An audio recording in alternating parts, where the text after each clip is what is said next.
Hear you, bro. Yeah, can you hear all sorts though? No, he's down as a listener on my side. Oh, weird. His account always gets suspended anyway because of all the Mexican gory stuff he keeps tweeting. So his account probably got suspended now. It happened once on the space, he got kicked off and then he couldn't join back. It was like 2 days ago in our first That's daily crazy. news space. Yep. He's gonna get my space shadow banned because I keep co-hosting him. Mm, Also, can you give me a thumbs up if you can hear me or you declined to co-host? So there you go, just glitched out for him. Right, I'm gonna send out the invites. Did you listen to the Trump speech or just got clips out of it? Got a summary of it? I got a summary of it. I heard some his supporters really loved it, so it'd be interesting to see. Yeah, I thought it was really good actually. Because what happened? Yeah. Oh well, actually, I'll tell you that privately. But yeah, that's it. Okay, hold on. Did I get this right? Okay, also could hear me. He's requested to rejoin. Let me bring him up. Oh, there he is. Joey, how are you? I'm wonderful. How are you? Good man, good. Did you?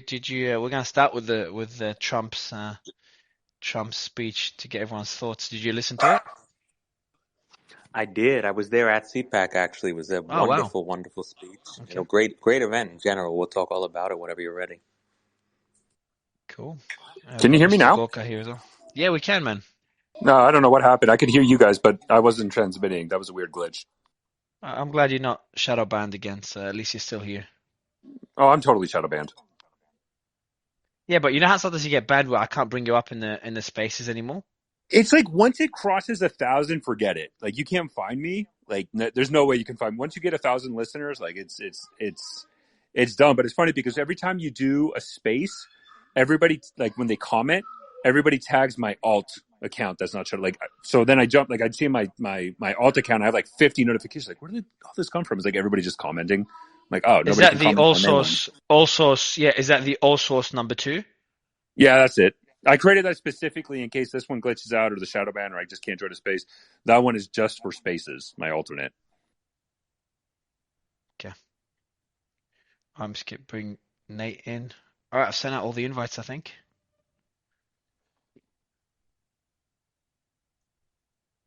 All right,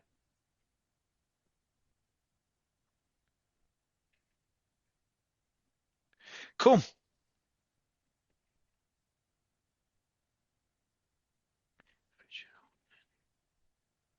All right, everyone. I think I've sent it all out. Slayman, also it's good to have you guys kick this off. Mike, good to have you back. How are you? Mike, can you hear me? I can. Sorry, I was muted. Thanks for having me. Yeah, I'm doing great. This is gonna be a fun talk. It is. It is. And we're going to invite Andrew up. Andrew, I'm going to send you an invite now, Mr. Feinberg. It'd be good to have you on stage. And we've got Dr. Gorka. How are you? I am excellent. Thank you for having me today, Mario. It's a pleasure. How was your interview with Trump that you sent me? I've listened to bits and pieces. What's his new strategy? How's the Trump in 2023? Is he the same? Is he different to the Trump, President Trump? I'll retweet it. I'll put it at the top of my feed. So we had him on my show on Tuesday for almost an hour, and my producer, who's a very matter of fact guy, said we've had him on the show 5 times, and he said this is the best one so far. No rabbit holes. Didn't wander off. Stuck on message. I think. Look, if you want to know what he's going to do, you have to watch the actual CPAC speech. I was there. I saw the president again yesterday after the speech. Basically, no holds barred. He's declared war on the administrative state, on the corruption of federal law enforcement. Of all the things he said yesterday, and it warmed my heart.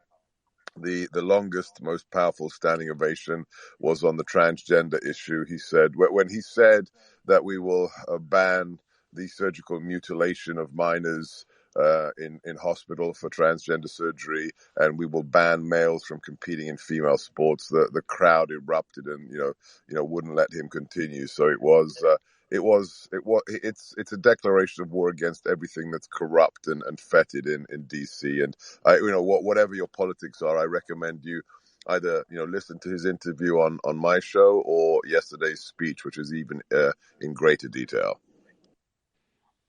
Joey, it's just what did you? Oh, sorry, it's go on, Mark. I was just going to say, it's fascinating how this issue's the one that's getting. I was talking about it yesterday. It's gaining more traction than anything. Did he talk much about the Ukraine war? I'm sure he's talked about it, but in terms of spending Yeah. time on it So versus other issues, other domestic issues. You guys know where I stand. I have an unusual position in the conservative movement that I'm pro support for the Ukraine, not in the way that the Biden administration is doing it without any real accountability, but I want to support them because I see this as a nation wronged and invaded that's having their 1776. So actually, when he came on my show on Tuesday, I personally was surprised by his commitment to Ukraine. He said, look, if he were reelected within 24 hours, the war would stop. But before he said that, he just spoke about the unspeakable, the magnitude of the human tragedy of the cities utterly decimated and destroyed in Ukraine. And he took me by surprise on live radio. So yeah, he's committed to making sure the war stops. And he's not interested in saying, Zelensky is a puppet of the World Economic Forum. No, this is wrong. And Ukrainians are suffering and we have to stop it. So again, I would like everybody who's listening, who's interested, I'm pretty convinced he will be the nominee. So it is worth 90 minutes of your time to listen to what he said yesterday. And question about the Ukraine war before we kick off Trump. Why is we're seeing more and more Republicans take the stance against the war? And are you seeing, Trump's position? How hawkish is he versus Biden or other Democrats? Because you said you were surprised in your interview yesterday. Yeah, well, look, this is the big challenge right now on the right, on the conservative movement. Why do we have the Tucker Carlsons of the world doing what they're doing? It's probably a combination of things. I think one of the biggest issues that we take for granted. Well, let's start with the fact I'm 52, so I'm a child of the Cold War, and and then during the Cold War, a KGB colonel was a bad guy. So I think a lot of people who are 30 or younger have no cognizance or understanding of what a Vladimir Putin is, what it represents, what the Soviet Union did for 70 years. So I think there's that issue. There's historic context or lack of context. Add to that what we have, and it's understandable, I get it. We have the incredible fatigue, and sometimes not just fatigue, but distrust with the national security establishment on the right and the left, whether it's the neoliberal left wing Hillary Clinton type, or whether it's the neoconservative former Trotskyist, let's invade other countries and turn them into democracies at the end of the gun barrel. So people are fed up with never-ending wars, foreign wars, $7 trillion in expenditure, 4,000 killed. So add to that the disinformation, the misinformation, Russian active measures. A lot of conservatives are saying, screw this, and we're seeing a revivification of the isolationism of the 1920s and 30s. So lots of things are coming together, but it's saddening to me that when a free nation, albeit a corrupt nation, is invaded, people think it's okay to say, well, we don't care, it's irrelevant, or to say that a small Jewish comedian is basically a Nazi, and we're going to believe that the KGB colonel is the guy fighting for Western civilization. So there's a lot of ignorance, a lot of cynicism, and a lot of fatigue, I think, with these issues. But it'll shake itself out, because I know the president will engage on Ukraine. If he is re-elected, that conflict will stop very, very rapidly. I've just It's at the top of my Twitter feed. If you wanna save the interview for later, you can just go to Seb Gorka and you'll see it right there. Sebastian, what do you think he'll do that Biden isn't doing? May I ask you a question, Dr. Gorka? Yeah, go ahead, Andy. I do believe that's why we're here. Well, I'm wondering if you might have left off a reason for the prevailing attitude among conservatives. The Ukraine conflict, the U.S. role in the Ukraine conflict has been, I guess I'll call it a signature program of the Biden administration. The president was in Ukraine I think last week or the week before, and he's really made it a core part of his foreign policy. So I'm wondering how much of the opposition to the U.S. support for Ukraine is driven by a reflexive desire to oppose whatever Joe Biden might be for, no matter if it might actually be the correct thing to do in this particular instance. No, I think that just adds a wrinkle, because even if, look at the way the MAGA movement or the neo-Buchananite, Tuckerists treat people like Lindsey Graham, right? I mean, Lindsey Graham isn't Joe Biden, but when he makes his statements about a more robust and never-ending commitment to Ukraine, he is excoriated by people who call themselves Republicans. So no, of course, there's the knee-jerk reaction of a rejection of anything that the Biden administration is trying to pitch. But no, this has far deeper roots. By the way, before you ask your question, Sulaiman, Seb, you've just got a bit of background noise on your mic. Sulaiman, you had a question for Dr. Gorka? Yeah. My question was that because you're obviously pro-Ukraine, but at the same time you're pro-Trump. So I can't hear the person. Oh, sorry. If Can they're talking. you hear me now?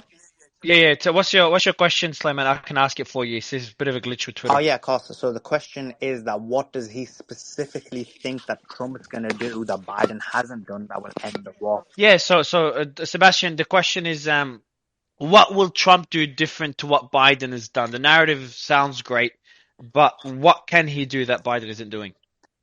Well, I think we've discussed this in a previous spaces here with you guys. Number one, I find it mildly amusing that I'm frequently asked, what would President Trump do differently if he were in office? And the fact is, I have to laugh because there wouldn't. Excuse me, 1 second.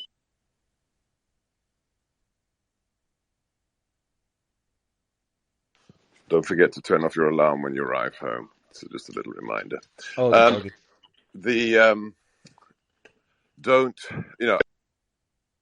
when I'm asked, what would President Trump do differently if the situation were reversed? And I say, well, nothing, because Ukraine wouldn't have been invaded. Let's remind everybody that, South Ossetia, Georgia was invaded under George Bush. Crimea was taken under Obama.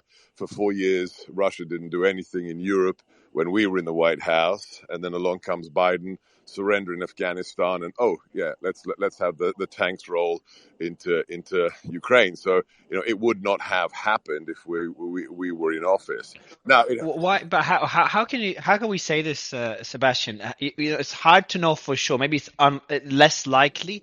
No, but NATO's expansion wouldn't have changed. No, with empirical evidence, as I've mentioned before, when we found out that there were 300 members of the Wagner Group, doing things for Vladimir Putin in Syria, when the president was informed of that, and this is, all being declassified so you can verify it for yourself.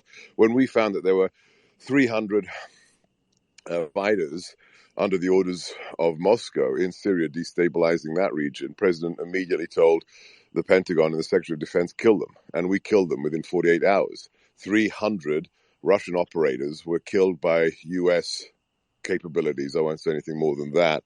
And Putin didn't even hold a press conference. He didn't rail about Western decadence and globalization. He didn't even say anything. So that just gives you an empirical metric of how afraid he is, or you can use respect or recognizes my former boss. So the idea that he would actually roll tanks into an independent nation state that borders NATO, it is counterfactual, counterintuitive, and it wouldn't have happened.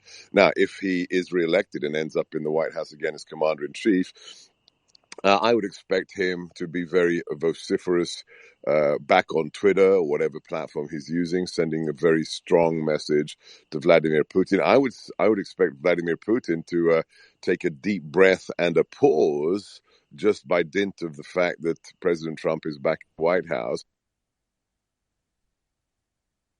And then if it were up to me, if I were back in the administration, forces in the Baltic states, in Poland, and there would be behind the scenes, how shall I say this, very robust discussion Russian interlocutors. So Sebastian, I think there will be your mic is glitching. I think your connection is having issues, Sebastian. So while Sebastian's connection is back, man, I think we can kick off the show, man. And Sebastian will be with us when his mic is fixed. But maybe kick it off with an overview of the speech, of Trump's speech, just some key points. We can start discussing them, and we'll start going through the panel. For anyone new to the panel, which I don't think anyone is new on the panel, you can jump in anytime or just put your hand up if you'd like to speak. And I appreciate you all for joining. So, Sulaiman, what are some key highlights from Trump's speech? Because I know this could get a bit heated. Yeah, he covered a number of issues, a wide range of issues. He covered the issue of the deep state. Can't hear again. Oh, okay, so Sebastian, I'm going to fix it on your end. So I'm going to do is I'm remove you from speakers and bring you back up. So that glitch happens sometimes on Twitter. So it should work out. Can everybody else work hear me? itself Okay. out. Sorry, go ahead. Yeah, we can hear you, Simon. Go ahead. So basically, so he covered a wide range of issues and quite in depth in the sense of really focusing in on the issues. So some of the issues he talked about was the deep state. He talked about China and its involvement in the COVID pandemic. He talked about July 6th and what he would do to the July 6th protesters. He also talked about the transgender issues. He talked about a baby grant. He talked about his rivals and, said a number of things about them, although not directly. He said he would stop World War III from happening, and hence why we asked Sebastian's the questions we did. He talked about illegal immigration. So they were just some of the issues that he talked about. So my first question to you, Joey, because you were there. Do you mind if we kick it off? Do you mind? Actually, I'm curious. I want to kick it off. I wrote them all down. I want to kick off the deep state one. And I know you wanted to go to Joey, and then we can probably go to Nate or All Source or Fiji to kind of balance it out. But Simon, can you focus your questions on the deep state? Because this is the video first. Maybe come up with a few. The video. Yeah, curious because he's used that narrative constantly for a while, and now the deep state as a term is just being used very casually. Back in the White House, their reign is over. Their reign will be over, and they know it. And America will be a free nation once again. We're not a free nation right now. We don't have free press. We don't have free anything. In 2016, I declared, "I am your voice." Today, I add, "I am your warrior. I am your justice. And for those who have been wronged and betrayed, I am your retribution. I am your retribution." Not going to let this happen. Not going to let it happen. I will totally obliterate the deep state. I will fire.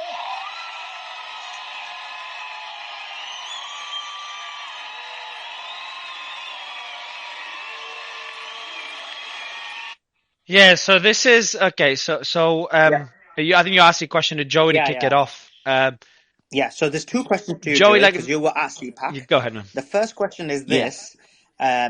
Do you feel like Trump really covered a lot of issues that other politicians are unwilling to cover? And then specifically about the deep state, do you think his comments are basically going to stop him from even getting elected? Well, I mean, That's an interesting question right there, number one, about will it stop her from getting elected? I mean, we know what happened last time, right? But as far as the issues that he covered, he laid out a policy agenda that is very broad and covers just about everything that the conservative base wants to hear. Like Dr. Gorka had said, the transgender line got the biggest applause. I think the second biggest applause was this line here, I am your retribution. Because, we've been wronged. It's not, President Trump took slings and arrows for so many people. But even in our daily lives as conservatives living in the United States of America, look at what happened to the January 6th people, okay? But it's everyone. It's not just the deep state attacking him with subpoenas. It's people getting fired from their jobs. It's people getting thrown off of social media for their beliefs. It's so much that has happened because people came out and supported President Trump. Yes, there is a great sentiment that people have been wronged and done wrong. And that's why when he said, I'm your retribution, that went viral on social media. Retribution was trending because that's how we feel. We need somebody who's going to fight for us. And look, there's going to be a lot of people running. I don't think anybody out there that's going to run for Joey, president. can I ask you? Can I ask you a quick question? When you said someone to fight for us, who's us? For the conservative movement in America, for people in America that feel that Republican principles, conservative principles, are the way forward. Can I answer that in terms of what we said during the campaign in 2015? The phrase we used back then in terms of who's the us, it's the forgotten men and women of America. Yeah, exactly right. And there's so many of them that, look, all the other people running so far, there's only 2, but we know there's going to be probably 7, 8, 9. They just don't, these are politicians. These are people that don't particularly get it. And President Trump he got there, he had a whole plan of what to do, and the entire time, he got nothing but investigations. He got nothing but, craziness thrown at him for 4 entire years. And I think he feels wronged as well. And it's time to sort of fight, get in there, get this stuff done. I don't think anybody else has that experience.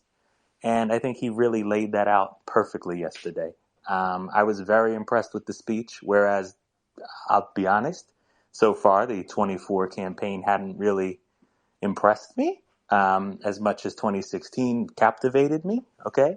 But this turned it around as far as I was concerned. I think right now we have a clear policy. I mean, the stuff he talked about, freedom cities, all these different things that he had not brought up in the past. It was very clear, and I was very impressed, and I think that was Joey, can I sentiment ask that you a question? connected. Can Sure. someone explain to me the actual policy implications when he says freedom cities? Right, well, you can watch the exact video that he put out. Hold on. Yes, Andrew. Yeah. Yeah, as his speeches go, it was not as meandering as he can be and as he has been in the past. But I don't think there was nothing in there really that struck me as groundbreaking and new. The I am your justice, I am your retribution line, that put into text, quite frankly, what was, I thought, the subtext of his remarks to CPAC in Florida last year. He said, I'm looking at my write-up of his speech last year. He said, our mission in 2022 and 2024 is to take on this radical and power-hungry ruling class and to deliver them an electoral defeat so resounding that they're exiled into political oblivion, never to return. They use big tech to censor you. They use the deep state to spy on you. They use intelligence agencies to frame you, the media to slander you, the legal system to persecute you, and so on and so forth. They hate us all, he said.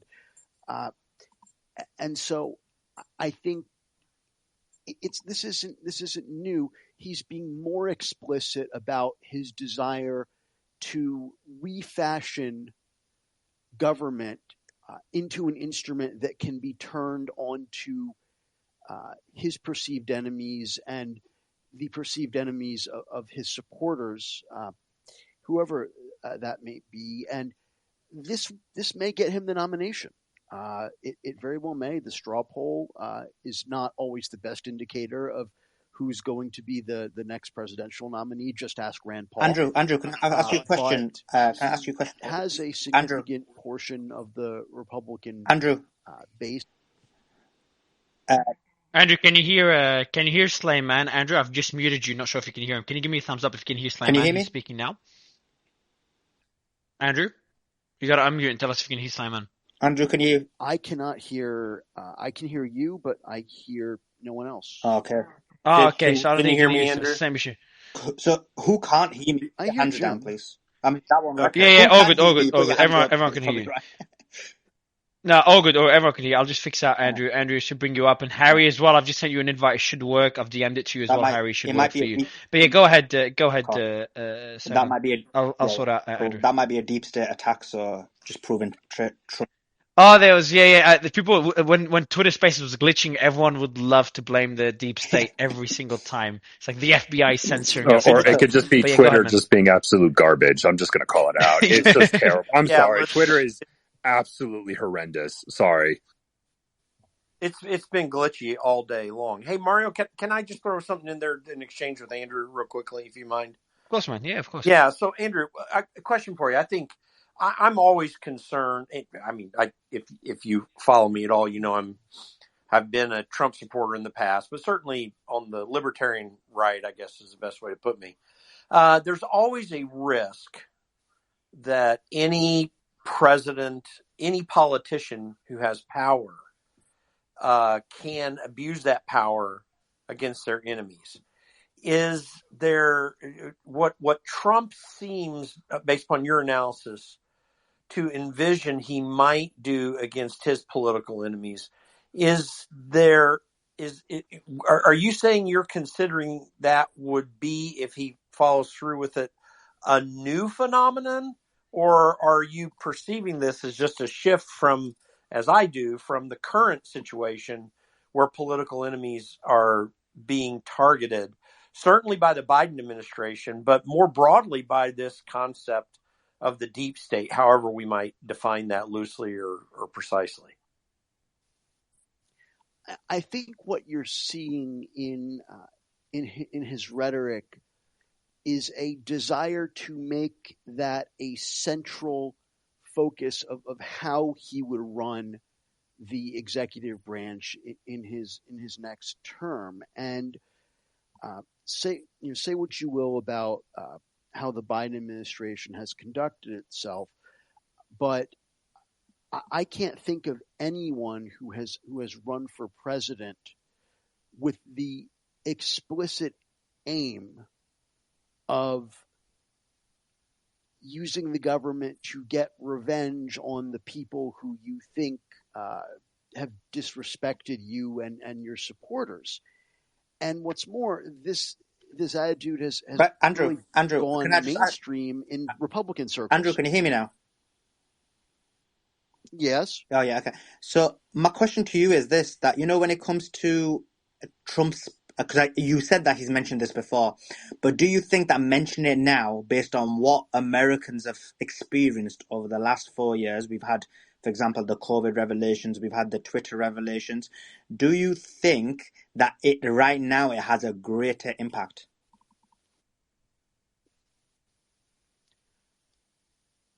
No, I think it has the same impact on the same people who supported him in 2016 and 2020 and who are likely to support him in a 2024 race. But I think what's different now is there are more people in the Republican Party who hold office, who have or would like to hold office, who's adopted this. Look at Matt Gaetz' speech from the same stage. He was talking about dismantling basically the entire federal law enforcement and intelligence apparatus unless it can be brought to heel. And that's something that you used to hear on the fringes. Okay, so let's look at what was it? You got your hand up, Mike. What do you think? Well, let me throw something in here because I want to follow up on what I said. Andrew, do you not see the Independence Hall speech by Joe Biden as of the same vein as what you're stating you think the Trump speech was yesterday? Guys, can I actually I want to pivot from that question. Jim, I want to ask you a question. You work in DC. this question to you, Jim, and to Sebastian. How important are speeches like this? Because I've seen that a lot of the narratives pre-election don't materialize, yet the people still love everything that's being said in a speech. They take it seriously and they rally around the words being said. But I just don't. There's no concrete policy being discussed, and a lot of times, a lot of it is not implemented. Well, How there are important two are these things. speeches? Well, Mario's having a Twitter Spaces about it.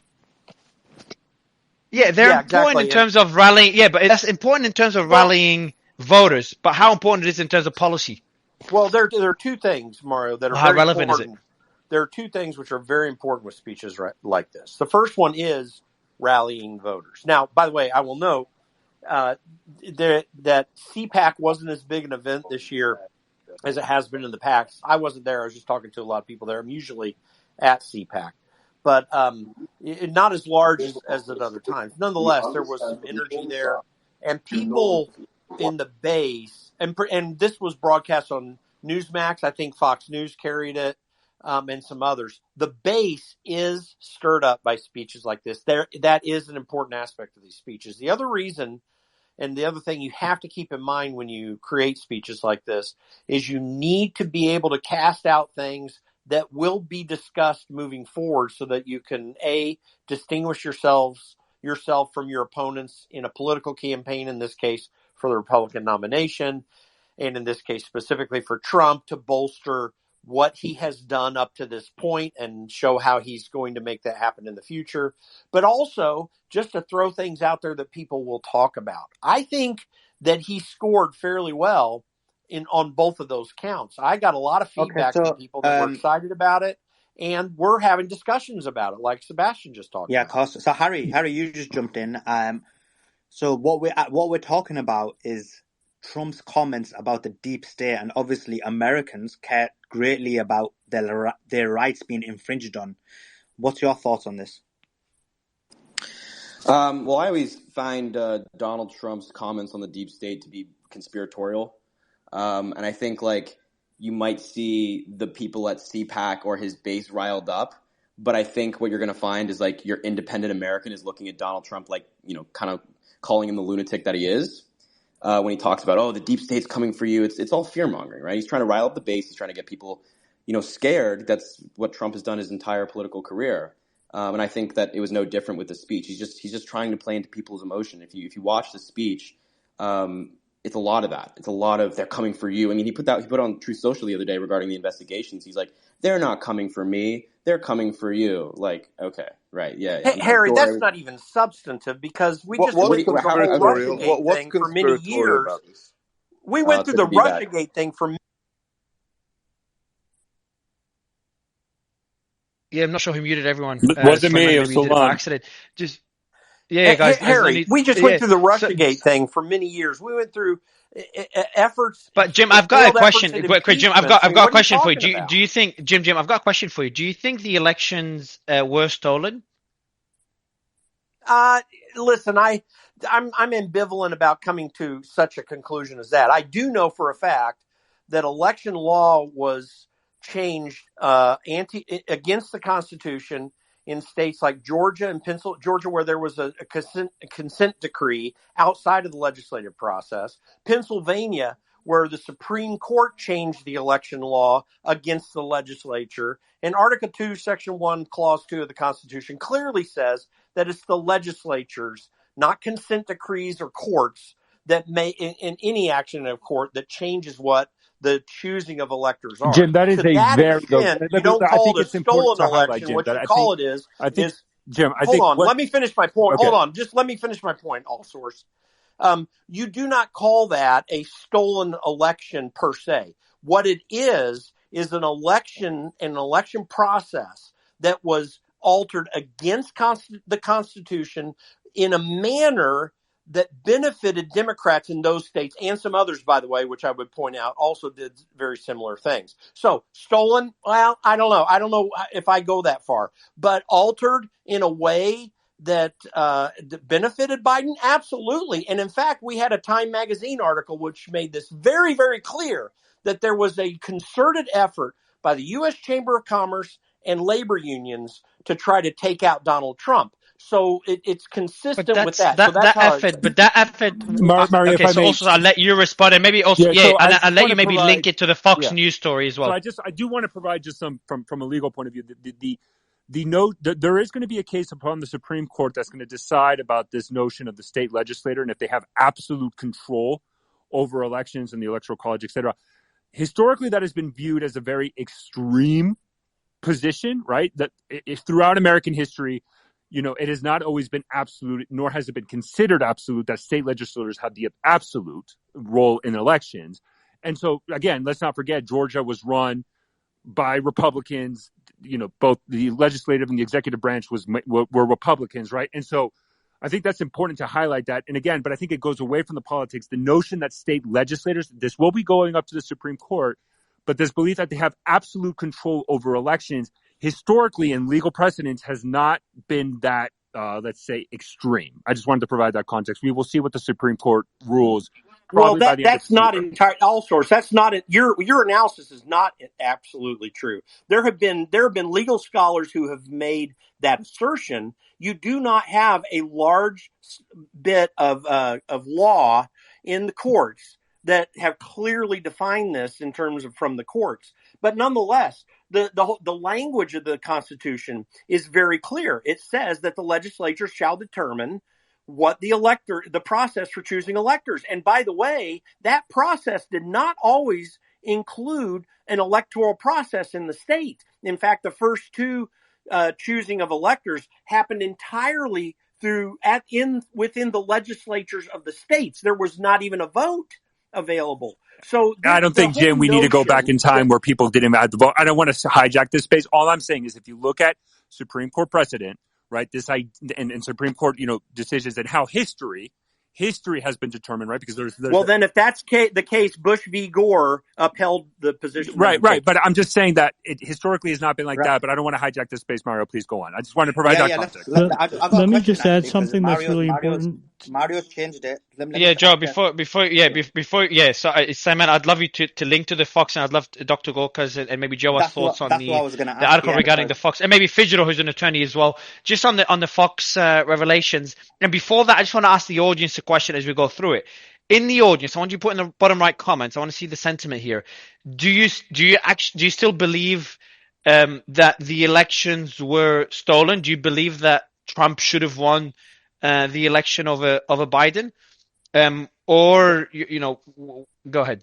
Yeah, Dr. Gorka, that's the same question to you. Do you believe that? And then what's your But thoughts I'd like, on yeah. But Simon, I'd love you. Murdoch? But Simon, can you, can you explain for the audience the Rupert Murdoch's testimony? And I'd love Dr. Gorka's thoughts on that. Yeah, of course. So, Dr. Gorka, the first question to you is: do you think the elections were stolen? The second question is linked to the lawsuit of Dominion voting system against Fox News, and where Rupert Murdoch allegedly said that certain Fox News analysts did propagate the stolen election story. Yeah, so here's my take. Let's get concrete and stop using, what some people consider inflammatory language. I live in Virginia. In Virginia, if you read the Constitution, it's clear. Whatever the Supreme Court precedence is, the Constitution is clear. The mode and method of running elections is to be decided by the state legislatures. The then Democrat governor, Northam of Virginia, in the first time in the history of the United States said, we will not verify, we will not check signatures on ballots.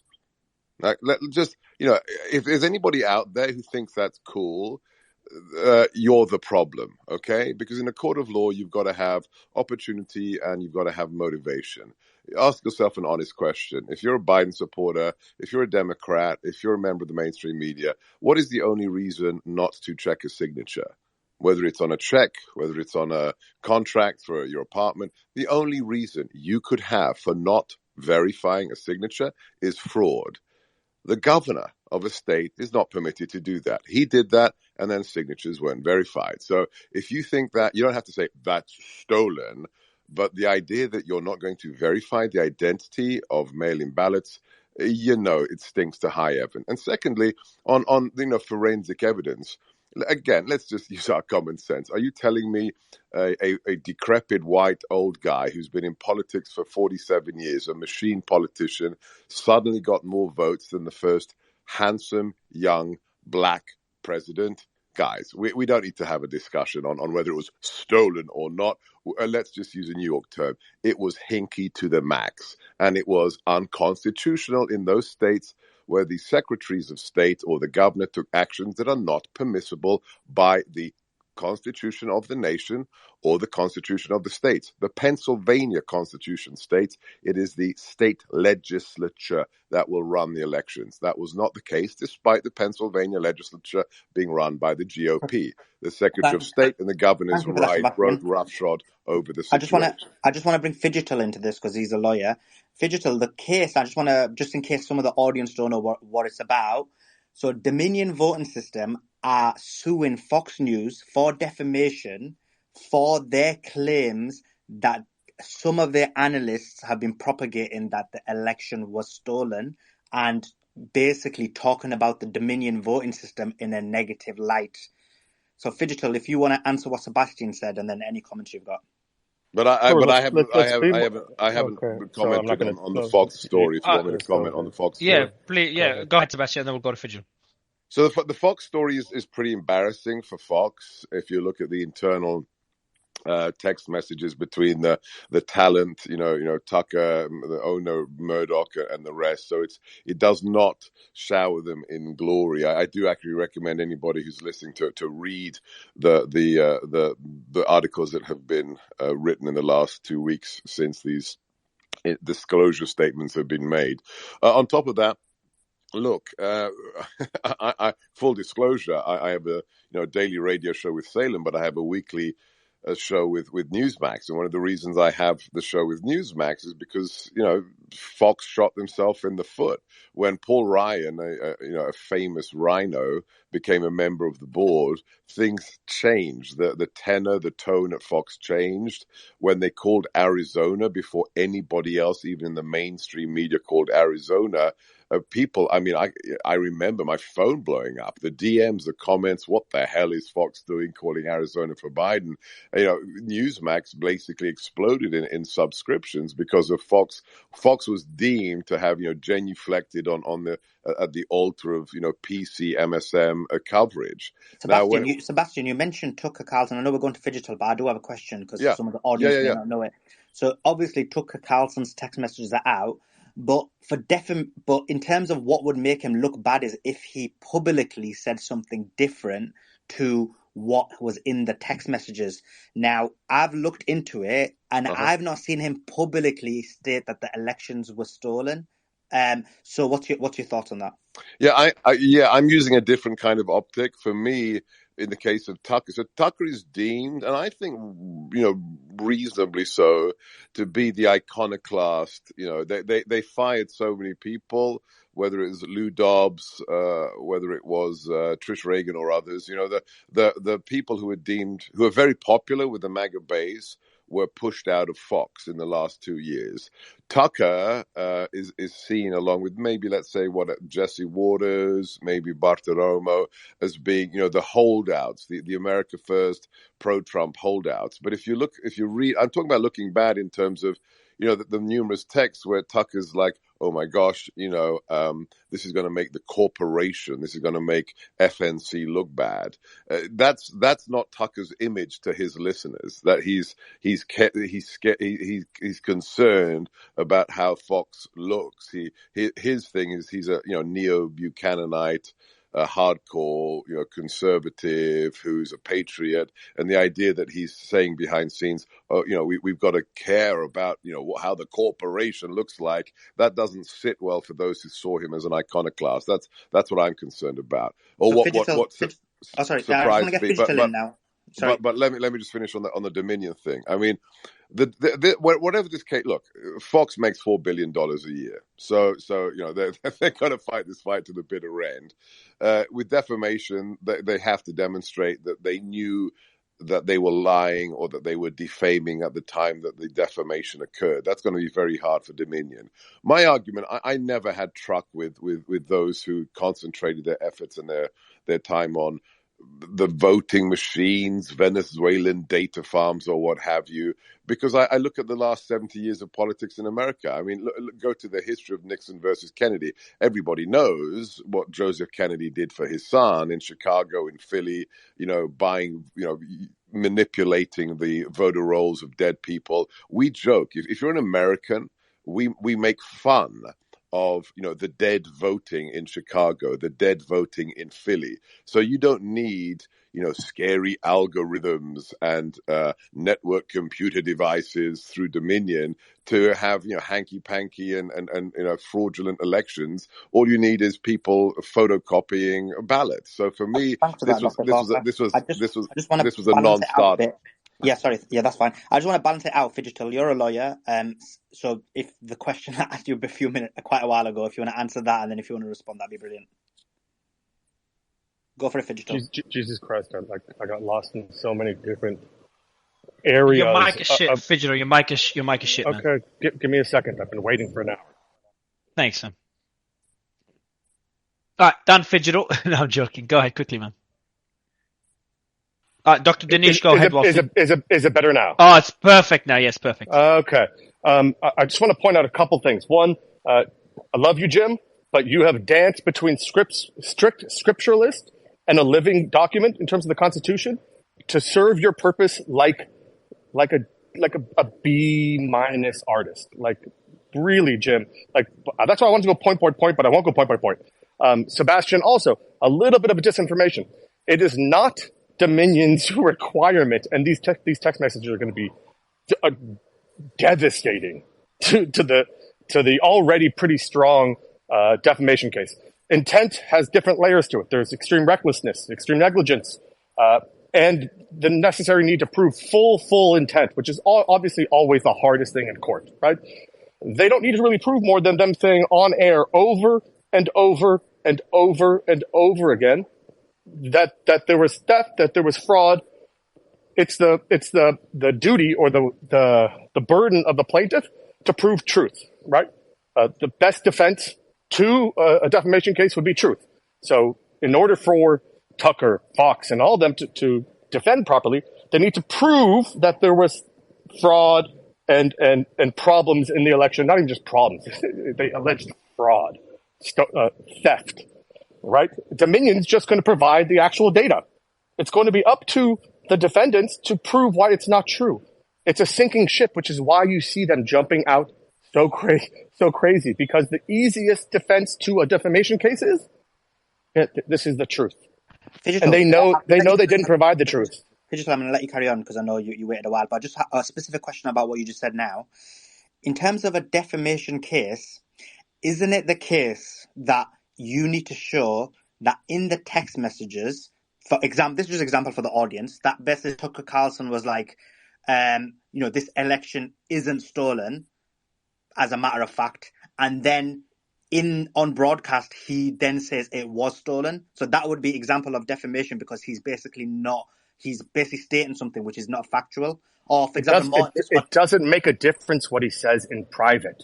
It matters what he says in public that defames, that damages the image and the brand and the reputation of a company. And so let me finish. What they've caught themselves in is, and I'll combine the two quick conversations. And by the way, I want to go back to something that me and Sebastian actually had a really good conversation about back in the day, which is I was hoping that Trump would come and have the opportunity to be a true independent, because that's what I believe his constituents believe he will be, can be, and should be. But he is not acting that way.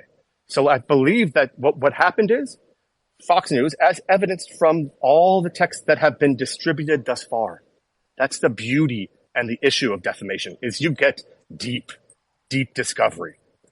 This is just what's been proffered thus far. The entire Republican argument about Hillary destroying this and hiding this evidence, we're going to see so much of this in this case, unless they settle real quick. But the fact is, what Fox News caught themselves in is what Trump has lived his entire life in, which is foot-in-mouth syndrome.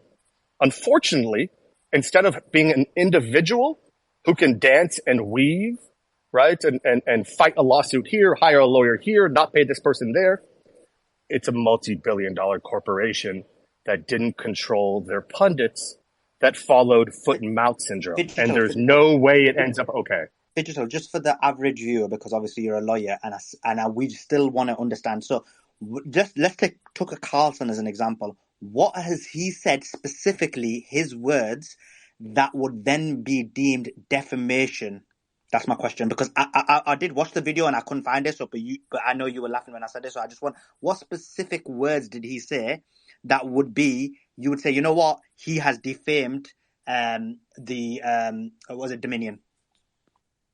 So Hey, the Pedro, beautiful one thing I thing, was going to mention was that the go ahead, Hill has Doctor. done a really Yes. good.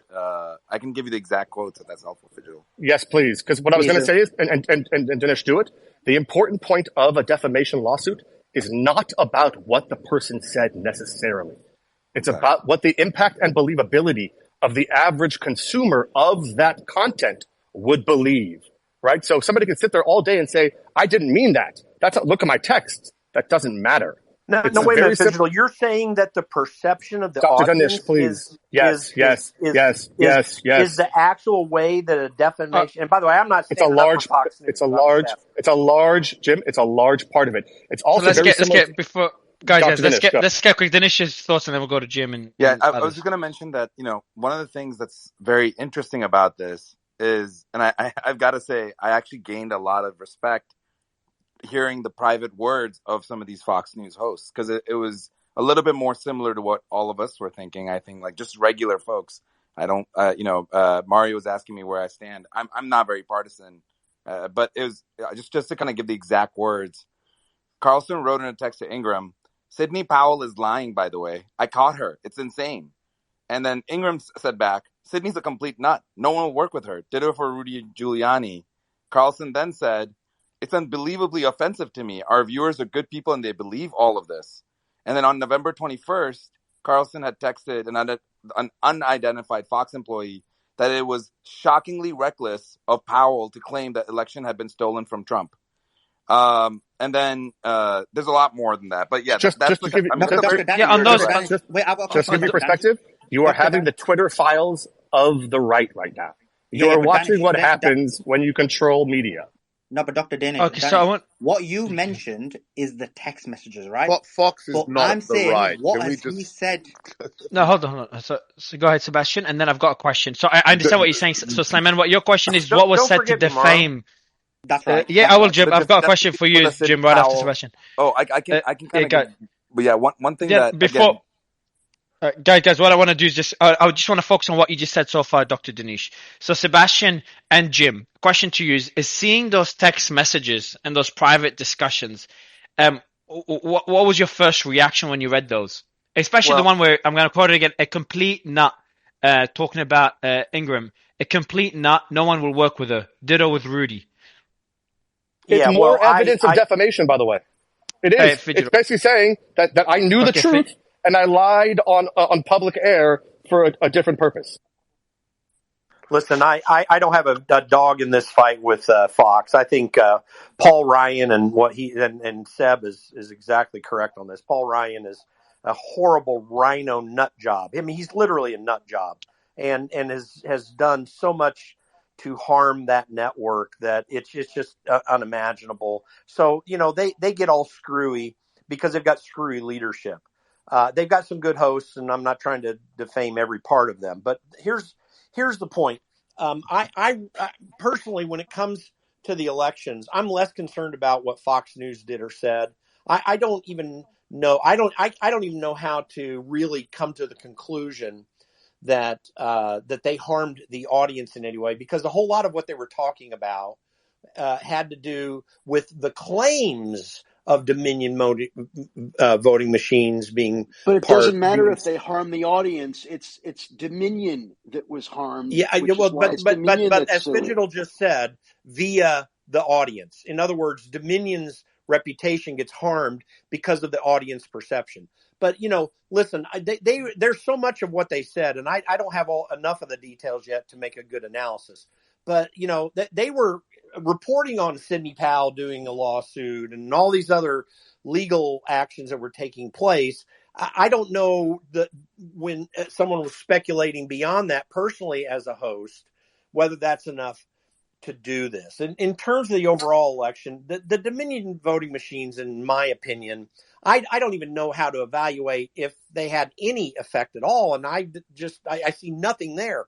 I'm concerned about the other things that I talked about. So, Look, Ramon, actually, hang on. Go for it, Alphonse. Go for it, Alphonse. You can say anything. yeah, Can I I just, Also before, also if you can give Sebastian to quickly comment, yeah, then we'll go to I all wanted to get source. Sebastian, and then we can get Joe up.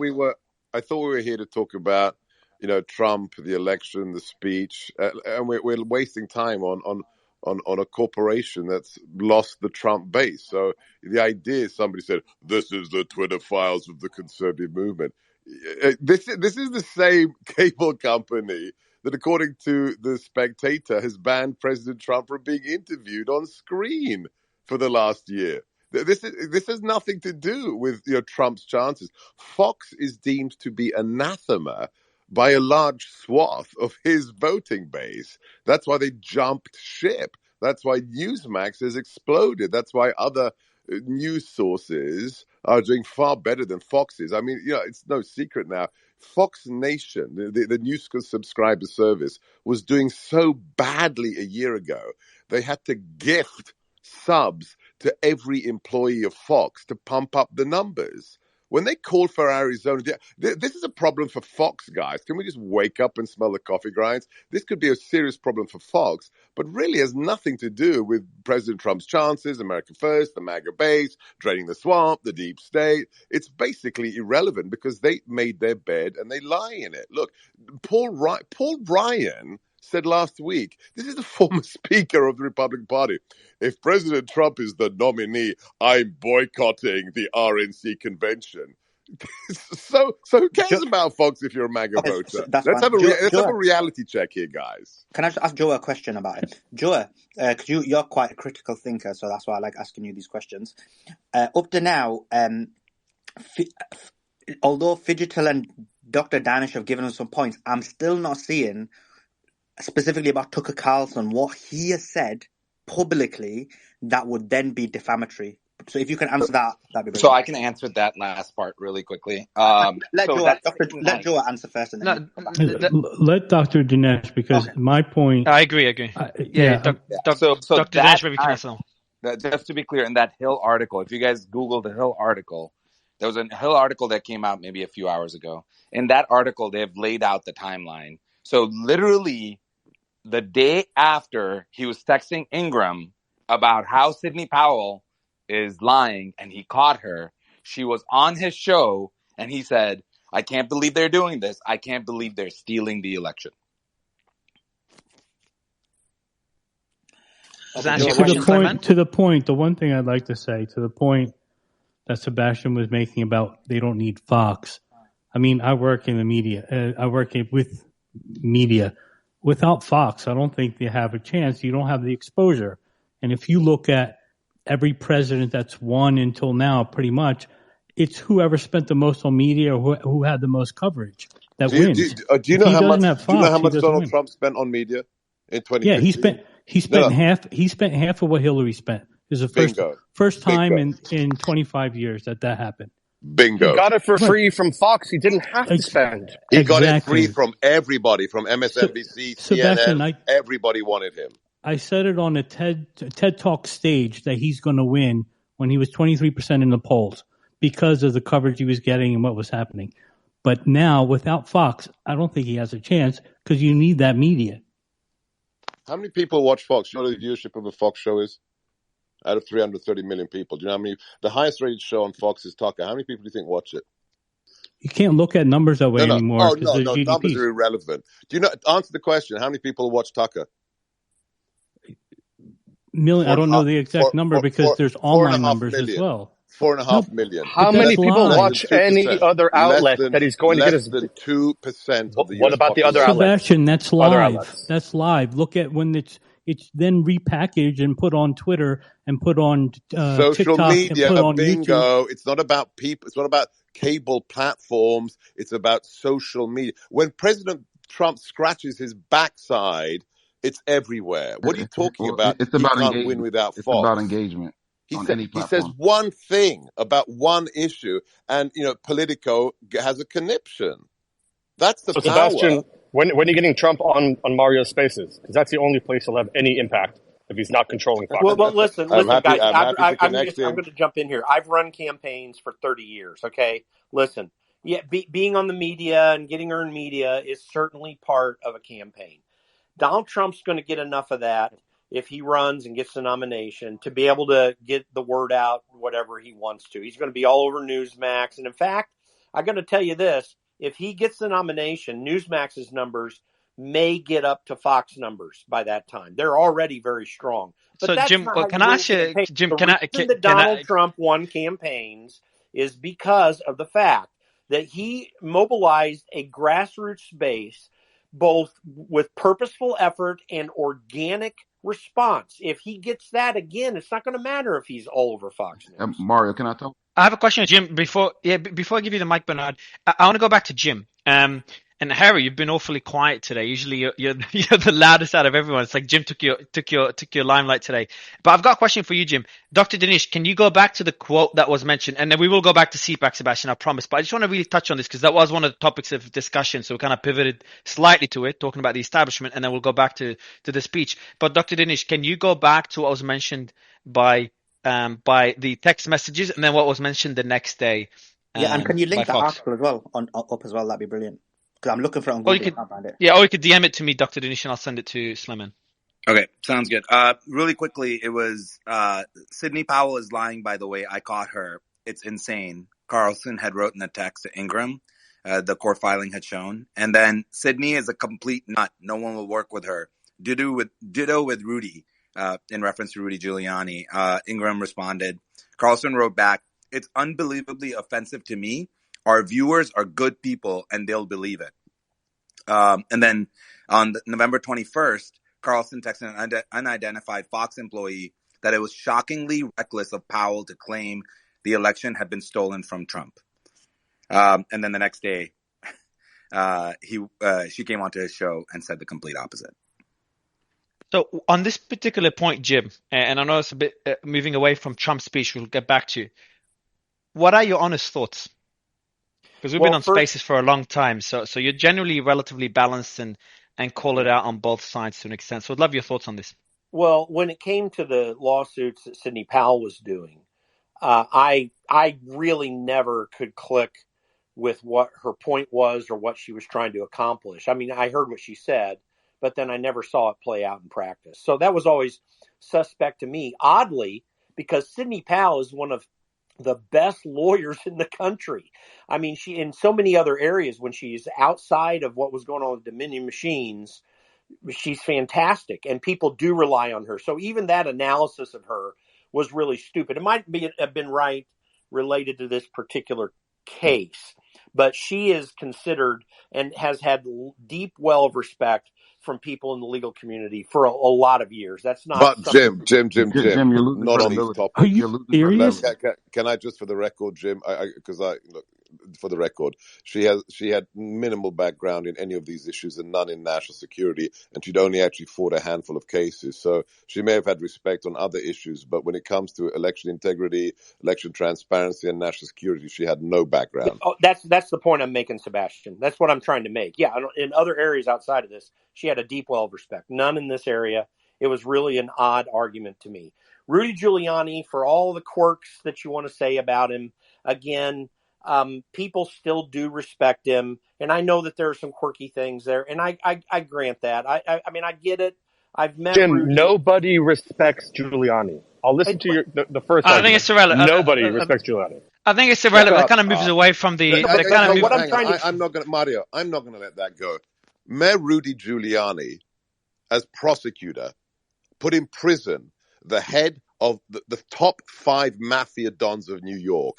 Whoever just said that is a cretin. No other prosecutor in American history, in the span of less than 4 years, put away the top mafia dons of 5 families and then brought New York back to stand on its feet after 9/11. I will not have these statements made. I totally agree. Fidgetal gave you. Let me pick up on guys. Guys, it's everyone's speaking at the same time. So just to let you know, Sebastian, Fidgetal did give you a thumbs up. Just thought I'd let you know. So he agreed on that particular point. Rudy Giuliani did incredible work to revitalize New York City, but primarily Manhattan, in terms of cleaning up the Midtown. We can have conversations and separate stuff. I simply said that nobody respects him anymore.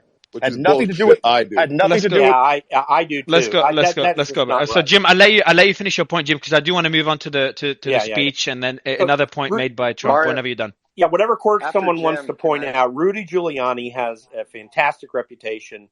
He has done tremendous work, and whatever quirks you want to find with him, most of that is just political bullcrap anyway. Both he and Sidney Powell. And Sidney Powell should not have gotten herself in an area where she has no expertise. That having been said, with the revelations that we have of what, by the way, these Fox News hosts that were dissing on them, like that's totally not credible. Those people, they knew, they only were making an emotional response at that moment on what they thought was going on, which may be relevant to this case. But Jim, hold on, Jim. But we didn't say, hold on, Jim. When we covered the Twitter files, you didn't go, Twitter employees were just doing an emotional reaction. It's okay. They were not being objective about it. It's just an emotional reaction behind the scenes. No, both sides in this case, it just looks like Fox was saying something different to what they believed from what we've seen here. Is that a fair statement, or do you disagree with it? And feel free to disagree. I think there was a lot of turmoil internally about how to handle it. You had Paul Ryan doing his shtick, and you had the hosts doing their things, and certain, and some of them were suspect with it. I mean, listen, it's a network that is rudderless and leaderless. They just happen to have a big position. You didn't say that, but this is like you can, do you want to say we can make those same points? Bernard, I'll let you. Well, I'll do it. Okay, guys. What I'm going to do is I'm going to get Bernard. Yeah, no, Aaron. I saw. I want Aaron to kind of sum it up right after Bernard gives us his thoughts, and then we'll move on to the next point from the speech. But Jim, I just want to say that, and again, for anyone listening, me and Jim are friends, and we speak on a daily basis. But I want to say on this point, you could make that exact argument for Twitter, in my opinion. But Bernard, do you disagree? I don't know what your stance on this. And then Aaron, you've been there since the early days of the Twitter files. I'd love to get your thoughts, because you're generally pretty balanced as well, on the Fox News revelations and Murdoch's testimony, and then we'll go to the next point from the speech by Slyman before Dr. Gorka kills me. Go ahead, Bernard. Mario, first of all, how's my mic? Can you hear me well? Yeah, it's good, man. Okay, good. So I want to respond to... Can't hear you. Hey, good. I think we can... Yeah, oh, good. Slightly muffled. Yeah, a bit muffled, Bernard. Go ahead. Oh, hold on. No, can't hear anything. What I can do, Sebastian, is it's only with Bernard you can't hear, so it should be fine. If you want, you can come down. I can bring you back up. It should work. I'll wait. Hello? Yeah, it should be fine. Go ahead, Bernard. So I want to respond to three things that were said here. All right. First of all, regarding Giuliani, I think we just got to take a step back and just keep it all real. Okay, we can't have emotional debates when it comes to trying to get to the root cause of some of the issues that we're discussing. So Giuliani, if you looked at him from a certain perspective, he was a great mayor, a great attorney general. Giuliani was a thug. So if he came after you, it was a wrap. And he locked NYC down. And if you were a business, if you owned property in New York City, you loved Giuliani. Like he cleaned that shit up. But if you were poor, if you were an immigrant, you hated Giuliani, because Giuliani just said, fuck y'all. I'm gonna lock shit down. If you act up, I'm gonna throw you to fucking jail. And he did stop and frisk. So basically, he was proactive in terms of policing. But yes, everything got better. If you talk about things from a certain perspective, everything got worse from another perspective. And then Giuliani today just didn't keep it real. I think people respected Giuliani up until a point when he supported something that everybody knew was objectively false. Which brings me to Fox News, who then did the same thing. And then I think the blind spot here is that everybody knows Trump was capped. The way he was framing the entire debate as though the election was stolen from him was capped. And so they knew he was lying about it. But they can't process that part of it in their mind because they love Trump. But two can be true. Like Trump could keep it real in other ways. But Trump was trying to manipulate the system. And he did things along with Sidney Powell that were clearly egregious. And Fox News knew about it. They discussed it on text and said it was bullshit, but said a different thing to their base. And I think that diminished their credibility in everybody's eyes, including Tucker Carlson, because I think what's not getting discussed here is the fact that Tucker Carlson knew this was bullshit, said City Powell was a Looney Tune, and didn't, express that in a public way and let people know what was going on. I think it's important for all of us to seek truth and objectivity. And so we have to look at this from both perspectives. And the last point that I would like to make is regarding Trump and his ability to engage the public. I think what people are missing is it's not the metrics need to be interpreted accurately. And so when we're talking about platforms like the mainstream media, Facebook and Twitter and everything else, we're talking about influence. And so if you have a base of people that agree with you, that then operate on your behalf, sharing your material on social media, and then you're engaging people in conferences and meetings, like that engagement is important. And Trump has a outsized ability to do that, and I think everybody's kind of missing that. And so you have to look at the metrics regarding the impact of Trump more broadly and globally, not just platform specific. But I do agree that social media is probably the biggest platform out there that's influencing the people at large. Let me just Aaron, I'd love to get your Mario? very quickly, please. Yeah. Very quick. Yeah, If it's about, hold on, Joe. Is it about the? Yeah, you are, Aaron. Joe? Is it related to the Fox Murdoch's testimony? It's related to the fact that a point no one's talking about is that this narrative was written up before the election even took place. So and there's evidence of that. So it is relevant to Fox. It was a narrative that was written up a week before the election even took place that then got spread by Fox, got spread by Trump, got spread by everyone. And there's evidence of that, and there's actually emails of that going back and forth to call this election a fraud, and that the machines were fraudulent as well, and the meeting didn't work. This was all written up before the election even happened. I don't know how you can think. All right. They found evidence of this afterwards. So, listen, just getting back to the issue of media. Number one, I have no particular horse in this race politically. I'm no fan of Trump in the next election. I'm no fan of Biden in the next election. I've been interviewed on Fox. I've also been interviewed on CNN and New York Times and LA Times. So I've dealt with left-leaning media. I've dealt with right-leaning media. In the last few years, the right-leaning media, including Fox, has been more friendly to me. So I've dealt with them a lot more. But basically what I want to say is what I know about libel and defamation law is that in the United States, at least, it's very hard to get a win on libel and defamation. The threshold for proof is very, very, very, very high. And I think that's good. I think people have the right to make mistakes. People have the right to say things, that aren't true. But forgive me for sounding hopelessly naive, but I don't care where you are in the media or what media ecosystem you're working in. Nobody should say things that they know are not true. You have a right to be mistaken. You have a right to have ideas that don't correspond to reality. But if you know that what you're saying into a microphone is not true, or if you believe it's not true, maybe what you're saying actually is true, but you don't believe it's true, don't fucking say it. Don't say it. Don't play to your audience. Well, don't lie to your audience. I would say this to my friends here on the right. Don't do it. Don't fucking do it.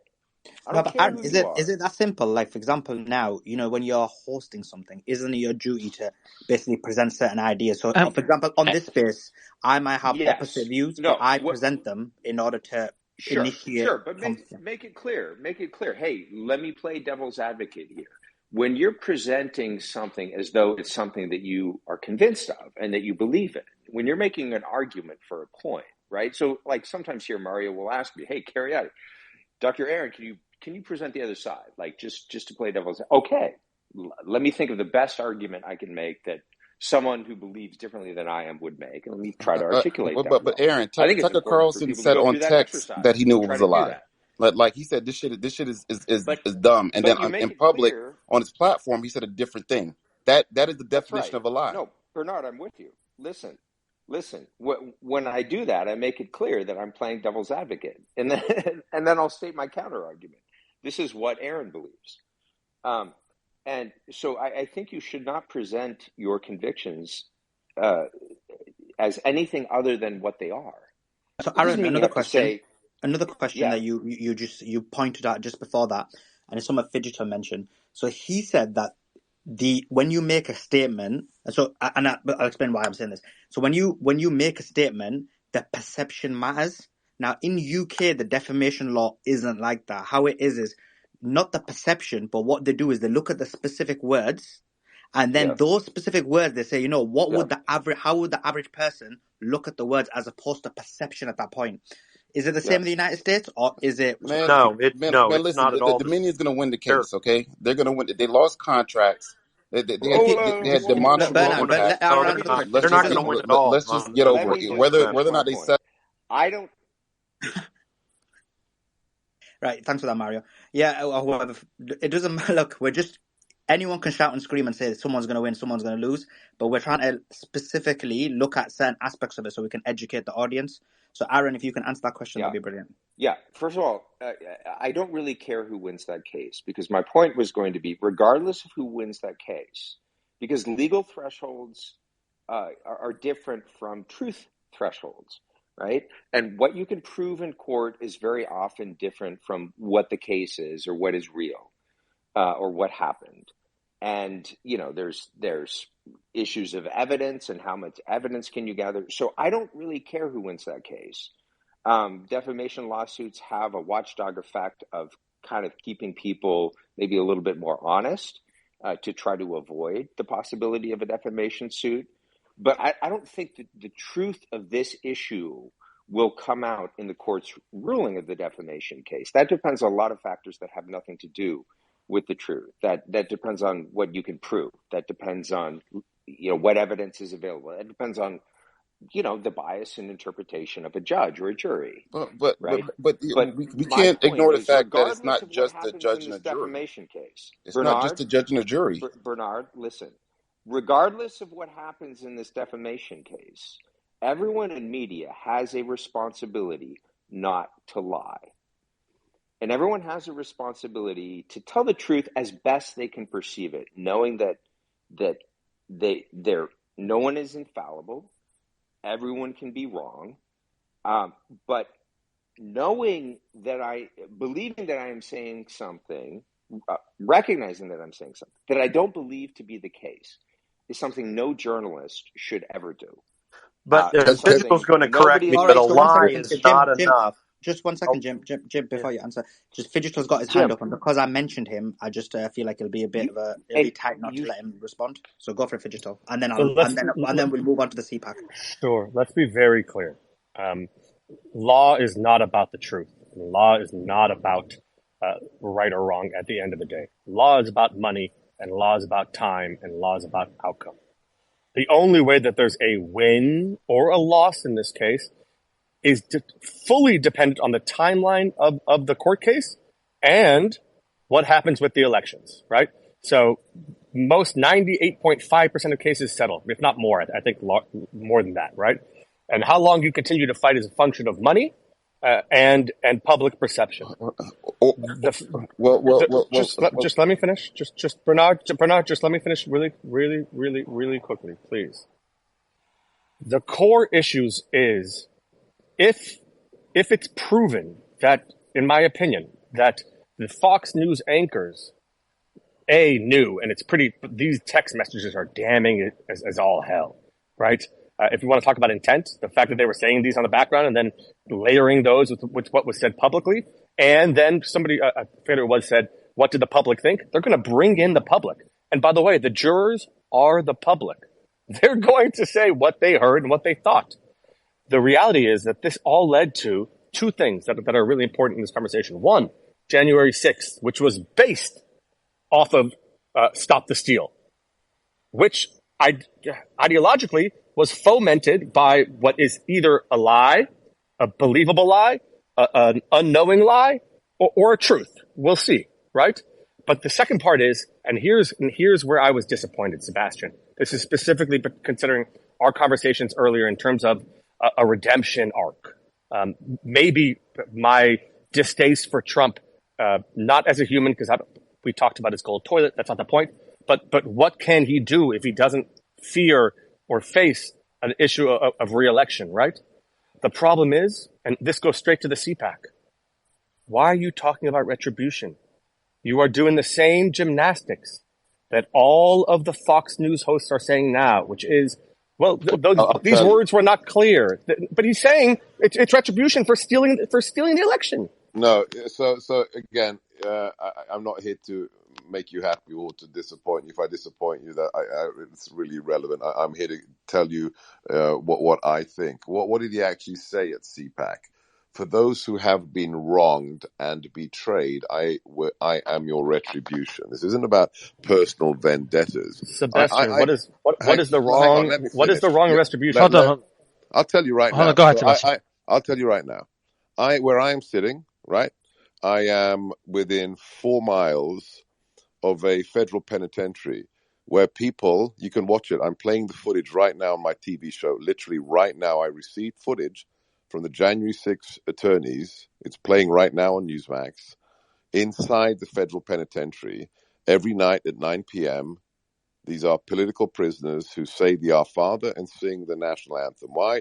Because we have numerous people on misdemeanor charges who have not been arraigned and have been in prison for 2 years, away from their families. That is political persecution. President Trump's talking about retribution for those who have been politically persecuted, who haven't even seen a judge for 2 years. The U.S. Constitution is clear. Swift access to justice, irrespective of who you are. You cannot be held in prison for 2 years. Sebastian, I agree. I'm going to finish. I agree. I'm going to finish my point Dr. now. Gawker, Okay? Go ahead, Dr. Gawker. Go ahead, finish. Hold on, guys. Dr. Gawker, go ahead, Dr. Gawker. Go ahead, Dr. Gawker. I'm going to finish. Okay? The fact is, the Fox story is irrelevant except to Rupert Murdoch and those hosts. Why? We're talking about what commentating heads, not news anchors, we're talking about opinion hosts said after an election at one cable company. It pales, it is a gnat, it is a flea on the backside of an elephant when compared to what every other mainstream media outlet did with Russia collusion for 4 years and the suppression of the Hunter Biden laptop story before an election. Not talking about election fraud after the election when it's irrelevant, but before an election saying, we will say 51 intelligence officers will be invited onto our shows to say, this has the hallmarks of Russian misinformation. That is a story. So, Fox, what will happen with Fox will happen to Fox. But the idea that there are people, just one thing, I'll leave this with you. We had an illegitimate committee of Congress that subpoenaed my phone records as well, and the phone records of my children, because my name was mentioned in text between organizers of another event on January 6th outside the Supreme Court, an event which didn't occur, an event which I didn't speak at. Because my name was mentioned in somebody's texts, my family's privacy was trampled upon by the FBI and the DOJ. I want retribution. The families of the man, the Marine Corps veteran, who has been in prison for 20 months without seeing a judge, his family deserves retribution. And I don't particularly like him because he's not an easy guy to work with, but I love him for what he did with regards to China. My colleague Peter Navarro, who likewise refused to recognize the legitimacy of an investigatory committee of Congress that refused to have on its committee membership roster those who the minor leadership, the minority leadership said, these are our delegates. Nancy Pelosi said, no, we ignore them. We're not going to have them. That committee is illegitimate, and Peter Navarro refuses to appear before them. What has happened to him? He is an AP. He is an assistant to the president. That is the highest rank outside of a cabinet member. He lives one block from the Hoover building of the FBI. He was in contempt of Congress. Instead of the DOJ telling Pete's lawyers, hey, could your client come in tomorrow to the FBI? We want to serve him with papers for being in contempt of Congress. Instead, a flight team from the FBI is deployed to follow him to Reagan National Airport, arrest him as he's boarding a plane, and in front of his fellow Americans, not only handcuff him, but put him in leg shackles. So he shuffles out of Reagan Airport, is taken to the Hoover building headquarters and put in the same cell. And he's told he's going to the same cell where Ronald Reagan's attempted assassin Hinckley was held. That man deserves retribution in the name of the U.S. Constitution, whether you like it or not. And it's apolitical. If they'd done that to one of Biden's or Obama's assistants, I would want retribution to them. Leg shackles for being in contempt of Congress, that is political persecution, and it's wrong. And Donald Trump wants to stop it. And that's why we're here to discuss CPAC, I thought. Right, so just yeah, Sebastian, I want to let you finish before I play the clip. So, Brian, I'm going to come to you first because I know you want to respond to this, but let me play this clip and then you can respond to this as well as your first comments on the new clip. Before I do that, if people in the audience can answer the question, in terms of what we've discussed, do you think that Tucker Carlson did wrong? Because Dr. Danish is going to send us the evidence, but up to now, when I watched the video, I never heard him say anything that resembled claiming that the election was stolen. But so as soon as Dr. Danish does send that, I will put that out to people. So, but what does everybody else in the audience think? If you can answer that, let me play this, and then I'm going to go straight to Brian. The partisan and often corrupt intelligence agencies, the George Soros money machine that spends a lot of money on the prosecutors, by the way, the Antifa thugs who are allowed to roam the streets while we have people that in many cases are great patriots, great patriots, saying prayers every night, playing our national anthem every day, and they're sitting in a jail nearby, rotting away, and being treated so unfairly, like nobody's probably ever been treated in this country before, except maybe me. And Marjorie, you've been so fantastic. Brian, if you can respond to whatever you wanted to before, and then if you want to talk about Trump's comments as well. Yeah. So I'll just comment on what Sebastian said really fast. I think that Fox News using we're Hannity and Tucker, their talk shows or their commentators and not real news. I think that's like a total cop-out. I get the point. You do realize Rachel Maddow used that defense, right? Oh, protocol. Can we Brian jump in? And I don't agree with it. I think that is a cop out on Fox News's part. It's Fox News. They're supposed to be fair and balanced. And to say that, since it's a primetime show that everybody's expecting news, but they're actually commentators, it's okay for them to know that the guests are telling lies, and it's okay that they're allowing this. Brian, can I ask you a question, and then I'm gonna let you carry on, but specifically about this point you said. So I'm from the UK, but I do watch American news, and what I see is basically there is no unbiased American news. So Fox, as you said, state the Republican positions, and then you have CNN who basically are like basically the representatives of the other party, and there's no balanced news. Like, I've not seen it in the United States, but if you can answer that and then continue. Yeah, so I would say MSNBC is probably the Fox News of the left. CNN is more to the center. I'd say they probably do lean left. But I mean, there's other outlets. There's independent. So I'm talking outlets. about balance, not as opposed to where they lean. Is there somebody that? So I think something like NPR, where they just post the news and they don't have commentary. That's something that I at least can listen to and not feel like there's biases. Sure, maybe they'll cover certain things more. Maybe people on the right think they cover things that are more negative to the right, which might be true. But I think it's any station that has commentary, you have that bias. But I don't see.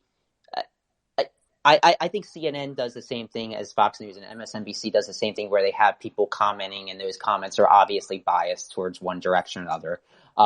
But when you're using that as a reason for why you can just let people on tell lies, know they're lying, as the text showed, and then not say anything or not call them out, I think that's a little bit sketchy. Right. So, Pragel, what's your thoughts? Because Dr. Gawker mentioned it as well about the patriots, as he called in prison. I don't know if I agree with this framing, because there are a lot of answers of 2020 that remain. Right. Let's be clear. Dominion has this lawsuit going, but they also settled a lawsuit in Georgia, admitting there were major vulnerabilities with their voting machines. And they actually fought the release of that expert report until they could remedy it. This is an organization that came out after the election saying this was the most secure election ever. And then they admitted the massive SolarWinds hack. Then you look at, I've never received answers in regards to why were poster boards and cardboard placed blocking poll observers? Why did a polling place in Georgia shut down, claiming there was a water main break and it was a toilet overflowing a little bit? These are issues that were never addressed because of January 6th and what occurred.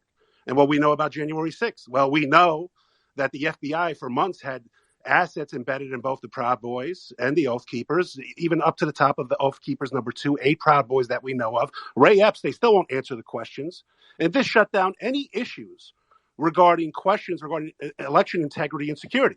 And as to regards to fraudulent activity, no court would touch it. The bulk of the cases were kicked out on procedure, which they didn't even get discovery. There was one Pennsylvania trial court that granted a judgment. It was overturned. But if you know about the Pennsylvania Supreme Court, it's highly partisan and appointed, right? This is not these issues. People were too scared to actually touch it. That's the reality of the matter. And this is eliminating, mass universal absentee ballots being sent out and issues in regards to actual mail-in ballots, envelopes being kept with the ballots. So we can never prove fraud either way. But eliminating that, they were major election integrity and concern issues. And for people to say, well, you're crazy if you think so. Well, some of us have been around for a couple of decades. And I remember in the 2000 election, it wasn't the initial count that took Florida months. It was a recount. Right? Everybody on the same election night witnessed Trump majorly ahead, and all the battleground states shut down at the same time for varying excuses. And we can make whatever claims about it we want, but to act there as if there aren't serious concerns and questions, especially when you saw what was done under the name of COVID. And then under the guise of COVID, they completely overhauled U.S. election laws, including in states where it was clearly unconstitutional, even though they legalized it after the fact. Right? These changes were not done by the legislature. They were done by Secretary of States or the governors via executive orders. So for people to look back at 2020 and say there weren't legitimate concerns and those concerns were addressed, which they weren't. Right? Anybody who brought up these concerns was painted as a conspiracy theorist, as a terrorist, etc., is a major issue. Because those concerns reared their head again in 2022 when we saw 20 plus polling stations in Harris County shut down due to lack of polling paper. They gave them less polling paper than the last midterms, even though they knew more people were coming out to vote, and they were all in heavily Republican districts. That's eliminating other issues we saw in Maricopa County. So if you don't want people to have questions about the election, maybe we should actually start talking about it and dealing with these issues that are causing concerns. And, I'll leave it at that. I know it's a bit of a ramble. But for January 6th, if you want me to overhaul everything and everything needs to change, then let's see what's going on with the elections. And let's know how embedded federal assets were on the Hill that day and how a magnetic code to open unsealed doors from the inside occurred. These are questions that were never answered. And in addition to the January 6th committee report, they withheld all information regarding funding of militias, contacts, prior notice, failures of law enforcement, and they focused it solely on Trump. This is covered extensively by both Politico and the Washington Post. So these issues are not settled for a good deal of people, not just on the right, but on the center, on the left. If you look at polling, people have major concerns regarding election integrity and security. And this isn't limited to the U.S., right? Look at Canada. They recently had Chinese election interference. Yeah, man. Yeah, we heard all this on Fox So News I'm not already. buying any of this. For Fox News, for what they did, I'll end on this. For Fox News, for what they did, there were legitimate questions. Okay, In regards to their opinions of City Powell or Rudy Giuliani, that's separate in regards to what people still know as a fact and was reported on in regards to election the issue integrity and is security their issues text that, in my messages saying opinion, are de otherwise. facto That's the fraud. issue. Right. So So, the U.S. elections. Brian, I can just you? want to. Yeah, I was gonna let you respond. Go for it, Brian. So, do you agree with him that it's? Do you think he's a conspiracy theorist, or does he have? By the way, I'm just not quick going to before use you that word respond, out of Brian. respect. Before But you the respond, U.S. Brian. elections. This is a Brian. fact. Can They you hear me, are Brian, or the miss? most I think you can't hear me. secure elections on the planet. The U.S. elections. If you go back the last 30 years, 40 years, to find any widespread election fraud, it's nil. You're not going to find it. Well, I'm in Jersey. Yeah. I know Patterson just dealt with one recently, but whatever you say. Yeah. Well, Just quickly, Sleiman. That's all I'm saying. Yeah, so Sleiman, can you tell Brian he cannot hear me, just so he knows? Also, just for all speakers, it seems that sometimes someone, if they have the hand up, we cannot see it. We just had one of the speakers tell us they had their hand up and we could not see it. So if you do have your hand up, like some of you haven't spoken at all, if you do have your hand up and we're not going to, do DM us, DM me, the team will see it, because Twitter is glitching. But yeah, go ahead, So I Sleiman, know do you want to give the mic back to Islam? Fidigil has Brian. his hand up. He's the only one that I Yeah, see I that see knows that, his hand yeah. up. No, I see that as well. Yeah, Brian, go ahead. Tell Brian. Mario can't see you. So that was ahead, just bro. a test. My hand was up. We're good. Okay. And we got to get to the speech because I know Sebastian wants to talk about it. No, we did. We just actually played, I do want to ask him we a question just about played. the speech. We just played the speech. Can I ask a question to Sebastian about the speech? I do want to ask him a question about the speech. Let Brian respond because we've had a okay. We basically gave the other side for a good few Oh, minutes. okay, yeah. Respond to the Go for it, speech. Brian. I kind of forget what section was, but I think he used a lot of buzzwords. He talked about Antifa. I forget what he said at first. What was he mentioning at first? I lost my train of thought. So it was about.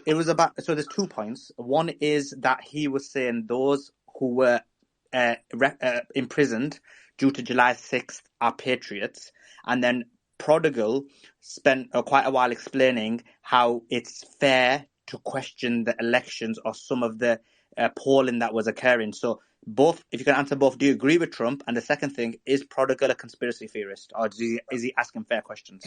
Yeah. So I think that to question elections, I don't think that's an argument anymore. I think it's resolved that Biden won the election. Yeah, you can say that there's. That's not my argument. I'm not arguing Trump should be president. I'm arguing there were integrity and security issues that should be addressed. Right. Yeah. Let me address that. Yeah, and I don't think you're a conspiracy theorist, but I do agree there are issues at precincts. You'll see every now and then there's issues. Maybe the data is not being compiled, or maybe there's no receipts printing out, or there's errors. But this isn't a widespread issue. It does definitely undermine. No, it only happens in battleground states and Democratic. No, it happens. Right. It's not widespread. Yeah, no. Go ahead. Yeah, and the other question was Trump. I'm sorry, I lost it again. Much chatter. What was the other question? Do you agree with Trump that the people from January 6th who have been incarcerated are patriots? Yeah, so no, I don't agree with that. That doesn't mean I think that they're being treated correctly. I do think that in some of the cases that they're not being treated how the court system should. So you think somebody trespassing should be held for 2 years, but people who fired Obama, New York PD officer Carr, get out the next day? Prodigal, man. So every time I start getting a point, I lose my train of thought because somebody cuts me off. But yeah, so I don't think they're patriots. I don't want to say they're not patriots because you're innocent until you're proven guilty. But if they did what the U.S. government says they did, which is break into the Capitol, assault police officers, all of that stuff, I don't see them as patriots. A patriot wouldn't try and undermine a free and fair election. Okay, let me play another clip, and this is going more global, but because we want to get through some more of Trump's comments. So let me just play another clip. I will implement a 4-year plan to phase out all Chinese imports of essential goods and gain total independence from China. We have to do it. We have to do it. I will hold China financially accountable for unleashing the China virus upon the world.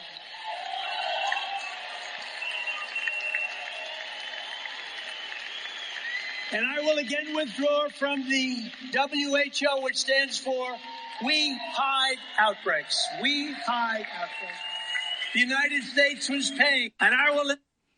So let's go for Dr. Danish first, because I know you're on here as a COVID expert. So what do you think? Yeah, it's actually a good point. Yeah, Dr. Dinesh, that's going to be an interesting one because there's like two sides to it. On one side, and I kind of balance it up. On one side, he's speaking out against, or he's trying to stick to the fact that COVID did come from China and not censoring the story of lab leak without going too much into detail. But at the same time, you could see it as going too extreme by saying the US will pull out of the World Health Organization. So what are your thoughts, Dr. Dinesh? And Mario, actually, another context I think is important to highlight about this, about the economic aspect, because I think that's very important too. We did get reporting today that the Biden administration is going to announce more executive actions to limit more dual purpose, like equipment and commerce to China. So we're starting to see this continuation of hardening trading positions with China, both by Republican and Democrats. I mean, you should preface this that he is speaking to basically his base at CPAC. I mean, we need to preface that this could be meat and potatoes for the base. Like, I don't think this is a speech. You might be having more gravitas to it than in regards to the general public and as in regards to him speaking to his supporters. Dr. Danish? I will say that, all right, I'm about to really surprise people. I actually don't think it's that insane to demand answers from the WHO, and specifically as it pertains to the investigation into the origins of the coronavirus. So, as many may know, when WHO put together a team to go investigate the coronavirus and specifically the origins of the coronavirus, they had somebody on the team that was perhaps implicated in its origin itself, which was Peter Daszak. And I think that it is not, I actually think he would see more bipartisan support if that was sort of the argument to say, look, the WHO is not playing this whole thing correctly. It is clearly not holding China. But to it's account. it's pulling out the solution. I think the solution is the WHO needs to become, and this is my opinion in general, that it needs to become less driven by its donors and more driven by an independent institution that is held to account for misjudgment.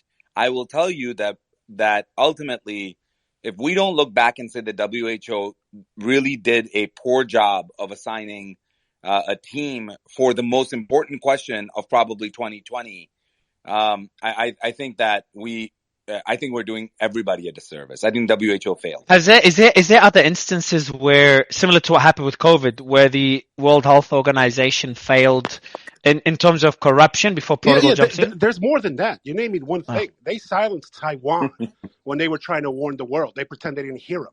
This is an organization. Hold on. Silence step by step. Protocol. Because you bombard us many points. So silence Taiwan. Are you referring? Taiwan alerted the world.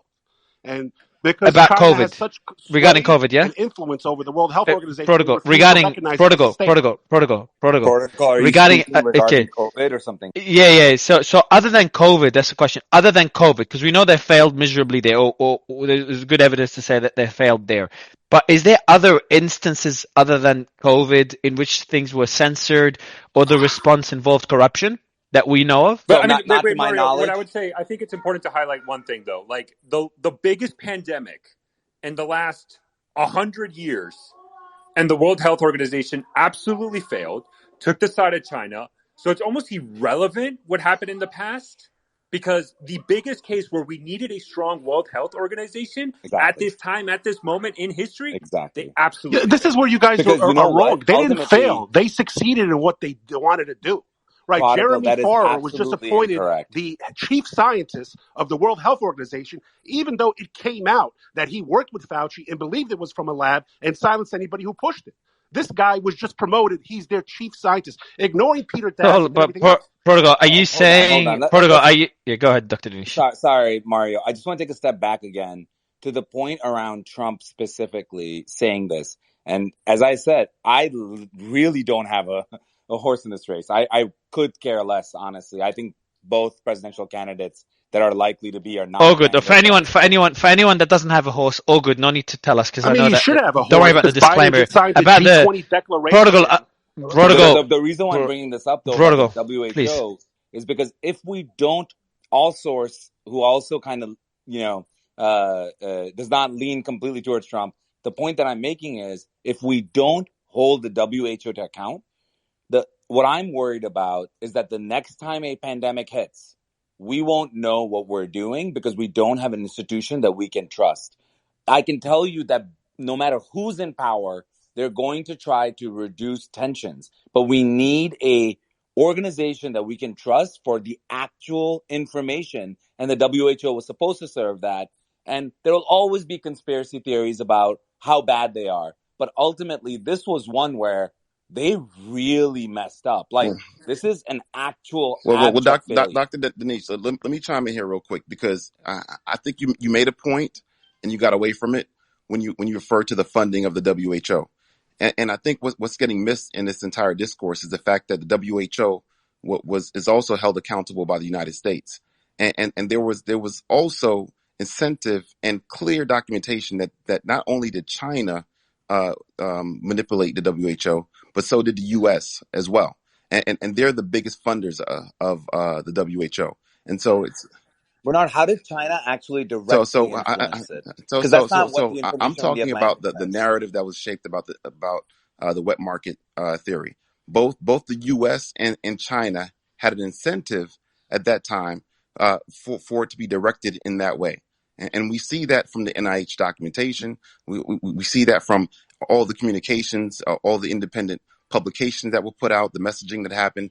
And WHO, the NIH, and the U.S. government at the time were in line with the messaging regarding the origins of COVID. And I think what we're talking about. The evidence speaks otherwise. I think ultimately they chose an expert and team of experts that actually Guys, had the intent going back to Trump's quote is pulling in terms of pulling out from the World Health Organization. Now, Jim, I'll go to you on this point. Are you there, Jim? Would you say this is just a way of Trump kind of holding the World Health Organization accountable and pressuring them, or will he really pull out? And do you support such an extreme decision? Well, so I think he absolutely would. I mean, Sebastian's going to know it better working with him more directly on it, but I would think that he will pull out of the World Health Organization. He had made efforts to do so prior in 2020 when he was still president. So, but do I support it? Yeah, I would say I do. I'm very suspect about international organizations telling us Jim, what to do. I'm Jim, all for being cooperative. I'm all for being cooperative. We manipulated them. So. The Gates Foundation gives them a lot of money too. They're controlled by their guys. Let me make my point, guys. Let me go ahead, Jim. Okay, so anyway, I'm sure we did in certain ways. Whatever. These international organizations bother me because we need to set our own policies. Like, we need our policies in this country to align with the will of the people as expressed through the people they elect and the assertions that they make toward those elected people and in public discussion. So the WHO is really a useless organization in the sense that that's an extreme, but that's an extreme. So I'm just going to read out the mission. So let me read out the mission statement. Let me read out the mission statement of the World Health Organization. Before you follow up, because you made an important point here, and then we'll move on to the next point in the speech. So the World Health Organization's pretty broad mission statement is dedicated to the well-being of all people and guided by science. The World Health Organization leads and champions global efforts to give everyone everywhere an equal chance to live a healthy life. And while they failed and I know there's a lot of theories, a lot of people hate the World Health Organization, it's become pretty trending. But the World Health Organization was involved in bringing yellow fever under control back in 2016, and that's in the Congo. They were involved. Just 2 seconds. I don't know who that was. Just 2 seconds. Hep C is another one. Fighting tropical diseases back a few years ago. Then we got the eradication of smallpox decades ago. Not decades ago. That was in the 80s. So yeah, decades ago. And then Sure. there were reducing malaria. So there's a lot of countries that don't have what the US has, what Western Europe has. And the World Health Organization, and most diseases are in those countries. Most deaths to this day dwarf COVID over the last few decades. And I think that an organization is needed to address those concerns, because humans are a selfish species. 2 seconds. So humans are a selfish species, and to kind of counter that, organizations to represent those countries are important. No one talks about the deaths in Yemen. No one talks about the deaths in Africa. That's how we are as humans. We talk about a balloon in China. So it's important to have them. Now, are they corrupt? Yes. Is the best way to address them pulling out? I don't know. Is there other ways to address it? That's what I'm curious about. Would love your thoughts, Jim. And then we'll go to Dr. Dinesh, and then we'll go to Dr. Dinesh, and then we'll move, and Joa, and then we'll move on to the next point. But let me finish my point. Yeah, I will.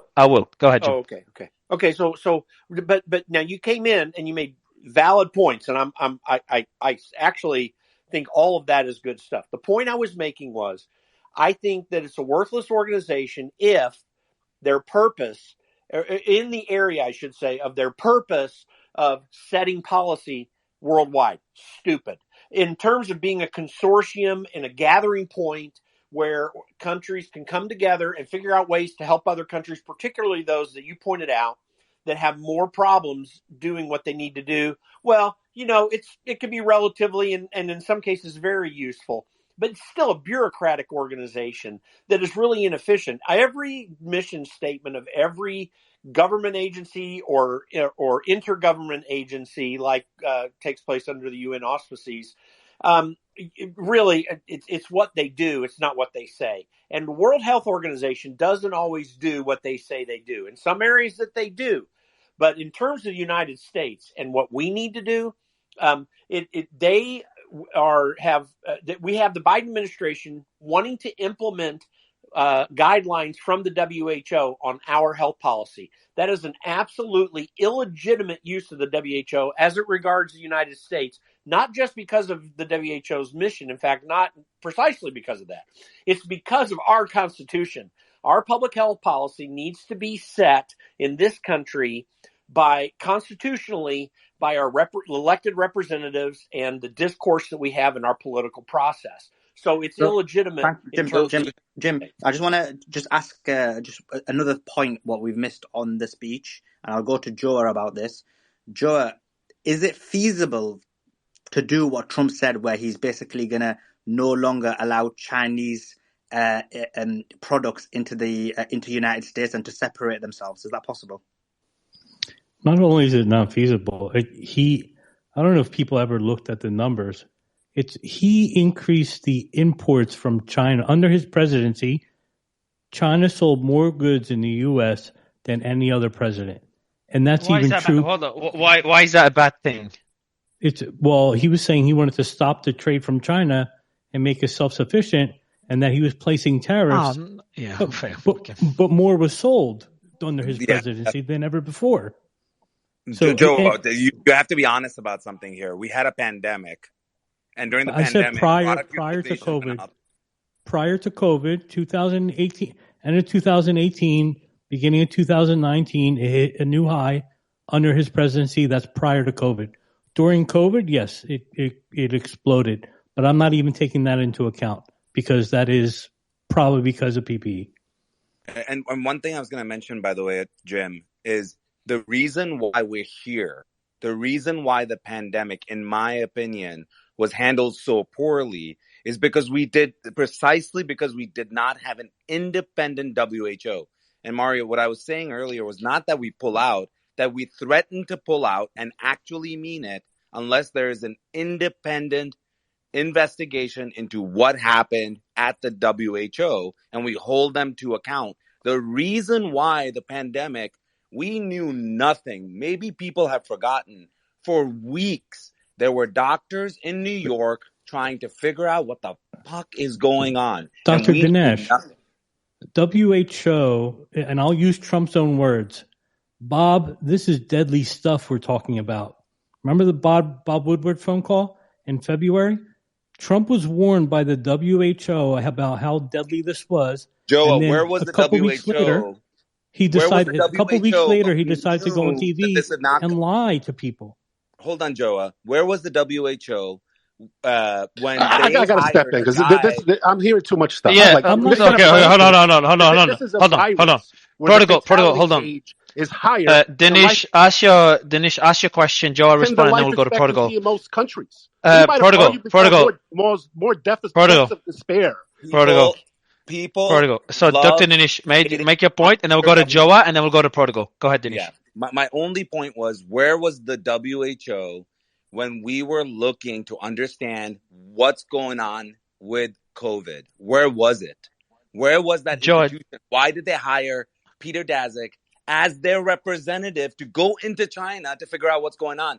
By the way, that's the same guy that was in those papers associated with Eco Health Alliance and the DARPA funding, where we literally know that he asked for something that looked exactly like COVID. And Where Dr. was the Dinesh, WHO? that's the whole legitimacy of the WHO if they can do stuff like that and nothing else, right? It's not the whole legitimacy. Of course, Okay, it's the largest legitimacy. Let's just put it that way. Because listen, I the agree with Dr. WHO has Dinesh. various It failed. programs that they do around the world, and some of those are very helpful.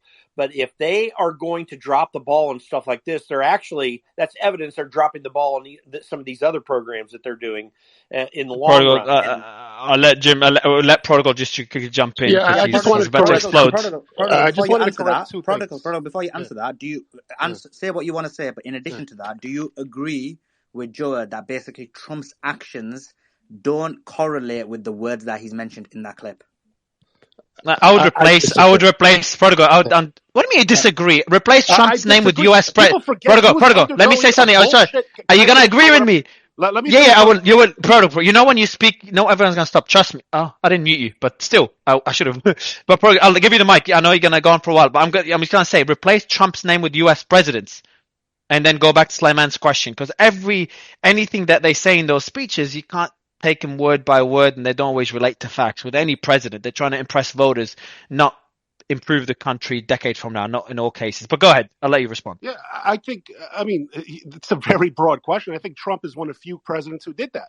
The last presidents I've seen in decades left office, got a golden parachute, deregulated everything, started wars, didn't increase real wage. There was no real wage increases. They offshored U.S. manufacturing. At the same time, they basically did business as usual with China as it was a rising power. So I disagree. I think Trump suffered. His reputation suffered unfairly. He was one of the few presidents to leave office and not actually see his net worth plummet.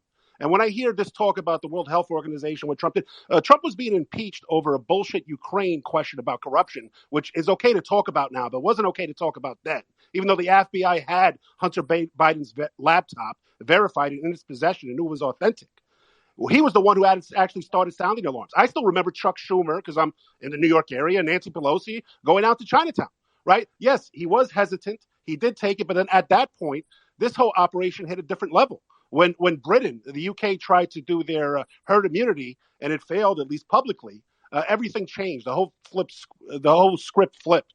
So I disagree with that. But the only 2 points I wanted to touch upon was when you talk about Trump and China. I remember him going after Huawei.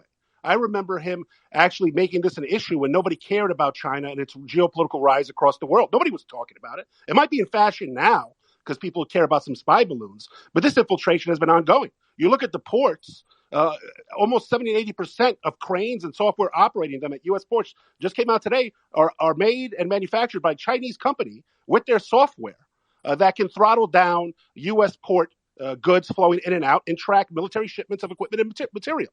There are major issues ongoing. Do I think I think he was taking a different strategy. He also had the trade war. China, people don't remember, China was suffering that trade war. They agreed to phase one, then COVID hit and the whole world shut down. They never honored phase one. Biden never forced them to honor phase one.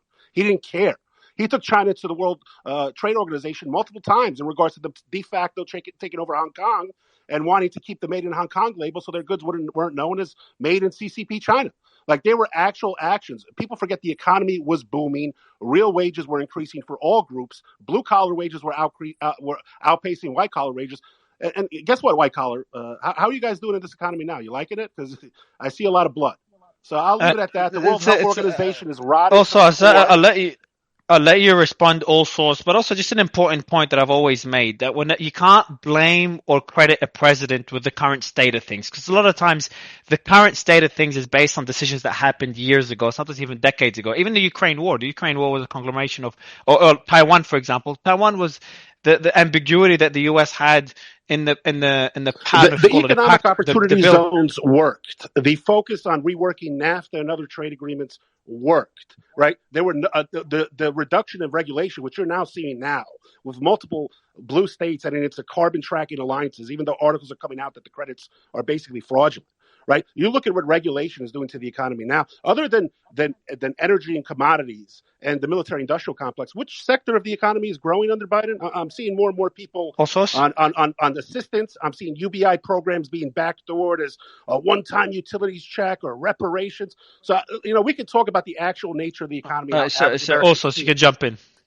No, so I actually, Mario, for first, I did tell you, because I had to be here for 1 to 2 hours most, and I told you, you're like, it's going to be a quick space, and I just want to call you out on that. I find that hilarious, especially when you brought in Prodigal. I was like, oh, we're going to be here for 5 hours. But I do have a question for Sebastian, but it's completely different from the WHO. So I don't know if we want to continue that. I do have to leave soon, but I do want to ask Sebastian a question about Trump's policies. Yeah, sure. Ask your question, man.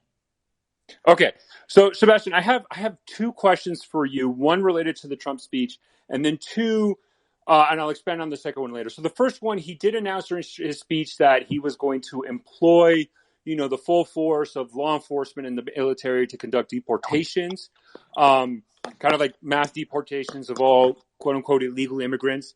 Also, I've got the 11-second clip for that if you want me to play it. Yes, please. Yeah, it's just. When I'm back in the White House, the very first reconciliation bill I will sign will be for a massive increase in Border Patrol and a colossal increase in the number of ICE deportation officers. There you go, bro. Carry on. Okay, yeah. So that one is the first one, and then the second one that is he didn't mention in the speech, but is something I've seen a lot, especially in conservative media. A lot of opinion papers recently, and we've seen this in also previously, but more expansion now, is declaring Mexican cartels foreign terrorist organizations.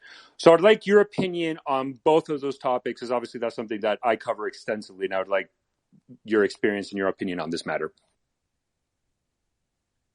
Yeah, and then I'd like, while waiting for Dr. Gorka to unmute, I'd like your thoughts on the second point as well, also, since that's what you specialize in. But go ahead, Doctor. Look, I did a little back of the envelope math for my show on deaths by.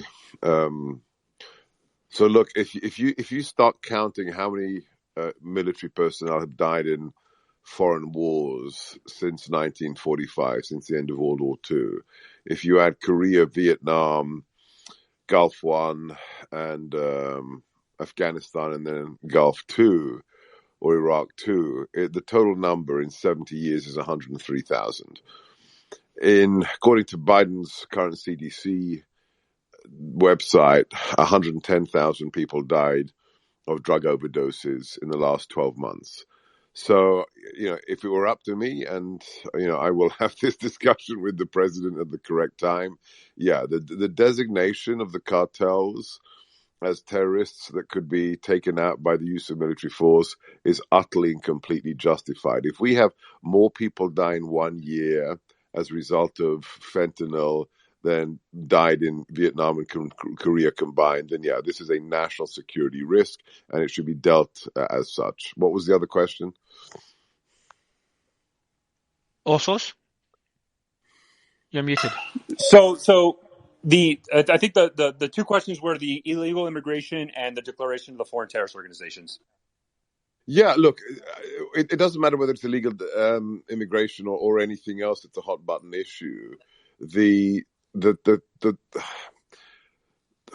you have a problem with government corruption, if you're fed up with the uniparty, and whoever made the point earlier is absolutely right. This is the president who has paid the most personally for his time in office. It's not comparable. Even Jimmy Carter has done better than President Trump, who has been destroyed in terms of reputation is sued every single day by a new plaintiff or a new out of control district attorney, and who has lost innumerable amounts of money as a result of being in the presidency.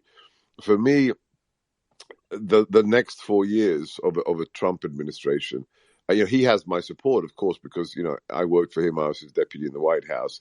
But the enormity of the situation is so of such a scale. Whether it's the 300 people being murdered today by fentanyl, or whether it's the state of the economy, or people having their constitutional rights abused for 2 years being held in a penitentiary on a misdemeanor charge, that requires a level of action that a regular politician will not be willing to do. Why? Anybody else that runs for president will want to be reelected. I don't care whether you, as a conservative, like Nikki Haley, or whether you like Tulsi Gabbard, or the governor of Florida. It's irrelevant. Every single one of them will want to serve 8 terms. They will want to be reelected. President Trump constitutionally can't be reelected, so he can come in and he can literally burn the deep state to the ground. So whether it's deporting people who are here illegally, or whether it's sending drones to kill the cartel leaders in Mexico, he's a president who can do it because he doesn't need to be reelected. And the enormity of the challenges require that level of robust commitment. And if you listen to his speech, I mean, just the fact alone that, again, yesterday he said that we are going to, I'm going to propose a constitutional amendment for term limits. He has declared war on the, the uniparty, quote unquote, political elite. So, if you want to ask me any policy question, is he serious about it? Yeah, because he's got nothing to lose. And this time it's personal for him. And he also wants to be, the retribution, the sword of retribution for those who have been politically persecuted. Sebastian, a question. Who's when Bush said we have a war on terror, right? You can't really define terror. Who's the deep state? Like, who's he going to target? Well, you really shouldn't be out saying things like you can't define terror to a guy who spent the last 20 years doing that, right? I was a professor of counterterrorism for the Defense Department. You can define terror and terrorism. Terrorism is the use of violence to intimidate a population and to target politically their legitimate government. All right. Don't throw away little, I'm not taking credit. I'm not taking credit from what you done. I'm saying, to me, it sounds like I'll tell you what the deep state is. I'll tell you what the deep state is. The deep state is, people at the FBI saying there's a pro-life activist in Philadelphia who pushed a radical left-wing pro-abortion activist who was swearing and abusing his 12-year-old son outside a Planned Parenthood abortion clinic, who had the misdemeanor charges dropped against him. And then the head of the field office in Philly, I know this happens on the direction of Maine Justice, sent a 20-man FBI team in ceramic-plated body armor and loaded M4 carbines to arrest the man at his home in front of his 7 children. That's the deep state, my friend. When you're arresting a man for protecting his child on a charge that has been dropped, that's the deep state. Isn't that corruption or abuse of power? So I'm just trying to understand, like, deep state has become trending. Is it centralization of power? Is that maybe an objective way of describing it, Sebastian? For some people, the deep state is, they don't like it. It's too aggressive. It's too provocative. You can talk about the permanent bureaucracy. Steve Bannon uses the administrative state, but the point is the same. It's those who are unelected, who do not enjoy the mandate of the American people, who think that by dint of being an SIS at the CIA, or by dint of being a deputy assistant director at the FBI, they get to decide the direction of the country, not the president who has been elected, be they Democrat or Republican. That's what the deep state is. The deep state is the permanent bureaucracy who says, I know better. Nobody elected me, but I'm going to decide. And the deep state is also the people who say, Peter Navarro lives a block away from the FBI. He's on a misdemeanor contempt of Congress charge, but we're going to send an FBI flight team to arrest him and shackle him at Reagan Airport. That's the deep state. I want to go. So before Joe, just before you jump in, I want to go quickly to Brian just to kind of respond to this, but also I want to prep us for the next topic. And my question to you, Brian, is how the hell? I think someone said that the biggest standing ovation Trump got is when he talked about the transgender issue, not about stopping World War III, not about the deep state or China lab leak theory or China's being the source of COVID and their responsibility. It was the issue of transgenders and pronouns and all that. Do you mind if I just touch on the cartel foreign terrorist organization? Oh yeah, of course, yeah. Slayman, hold on, Slayman, you're unmuted. Yeah, of course. Do that. Also, I wanted you to touch on it earlier. Yeah, please touch on the cartel issue, and then Brian, you can answer the question, and then we'll go to Slayman's clip. Go ahead, Joseph. Yeah, so I think this is something that a lot of Mexican observers, and I'm very fortunate that I do talk to a lot of like Mexican journalists, American journalists that cover this, and a lot of anonymous accounts that cover Mexican cartels. And I think one of the issues that when you analyze Mexican cartels is there's a U.S. domestic political issue, and then you have the Mexican perspective, right? You know, when I talk to these people, I have experience with this, so I am not against having U.S. military or, you know, and more, or just law enforcement, deeper cooperation with the Mexican government. But where I do kind of draw the line is the unilateralism aspect of it, right? I think there's much more to our relationship with Mexico that requires us to analyze it from a holistic picture. So I think if the Mexican government requests it, and then we can go into legality and the terminology, but if the Mexican government requests that cartels be designated as foreign terrorist organizations, you know, then we should do it. We do have very if it's a non-functioning government. If it's a non-functioning government. So hold on. We have a lot of laws in place right now to target Mexican cartels. Now, there is a lot of issues of corruption in Mexico right now that are very deep embedded with the cartels, right? And that has been demonstrated by the Garcia Luna trial in the Eastern District of New York. But in the end of the day, they are a functioning government. It's not a failed state. Yes, violence are astronomical. Mario, we joke about it, but there's a reason why I get shadow banned. Today, I had to edit a picture because of a decapitated body and head was found in San Luis Potosí, right, from CJNG against a rival cartel member. So a lot of the tactics they use are terrorist tactics, no doubt. It's to gain their control. But we can make it substantially worse, and we can deeply we can worsen our relationship with Mexico if we take unilateral actions. Now, one of the things I think, and Sebastian, you know, we know this, Trump actually had very good relations with the president of the current Mexican of Mexico, AMLO. Very good relations, way better than now with Biden, right? Which kind of caught a lot of people by surprise, and it wouldn't if you understood kind of. I think people misidentify AMLO as this left-leaning politician when he's really more of a populist in line with a lot of Trump's policies and a nationalist, right? AMLO has very, very common similarities between Trump's policies just from a Mexico angle. So my opinion is I'm okay with doing whatever we need to do. We just have to do it in coordination with the Mexican government. And we have to acknowledge that although they're not perfect, the worst thing we can do is do things unilaterally. And that can worsen a very important economic and political relation we have with the Mexican government. I want to go to Brian just to kind of go ahead, Sebastian. Go ahead. On the principle of unilateralism, just one quick thing, Mario. So in international law, and this is one of the things we used after 9/11, there is a principle.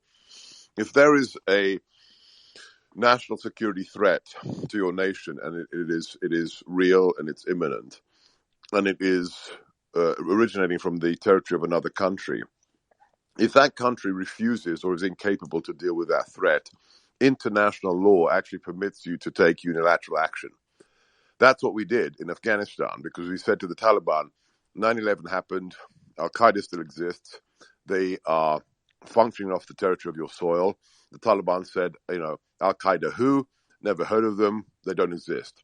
If a nation refuses to deal with the threat on their territory that is a threat to you, you are actually allowed by international law to take military action against that threat. The concept of absolute national sovereignty doesn't exist in international law. So my argument to the president, my argument to those who would say it's all about multilateralism and getting buy-in is no. When the threat is real, you have a obligation to deal with it, and Mexico cannot deal with it. It's not Somalia, but it is not a functioning nation state that has control over its territory. As such, it is arguable under international law that the cartels, which are responsible for at least 80,000 deaths every year in America, are an extant national security threat to America, and America doesn't need Mexican buy-in to deal with it. So, even in international law, we have the chips on our side. Yeah, I just want to jump in on this very quickly. No, but I want to move on, Piotr. I do want to move on to the quick, because we are waiting on it. That's why I want to move on from the Mexico topic.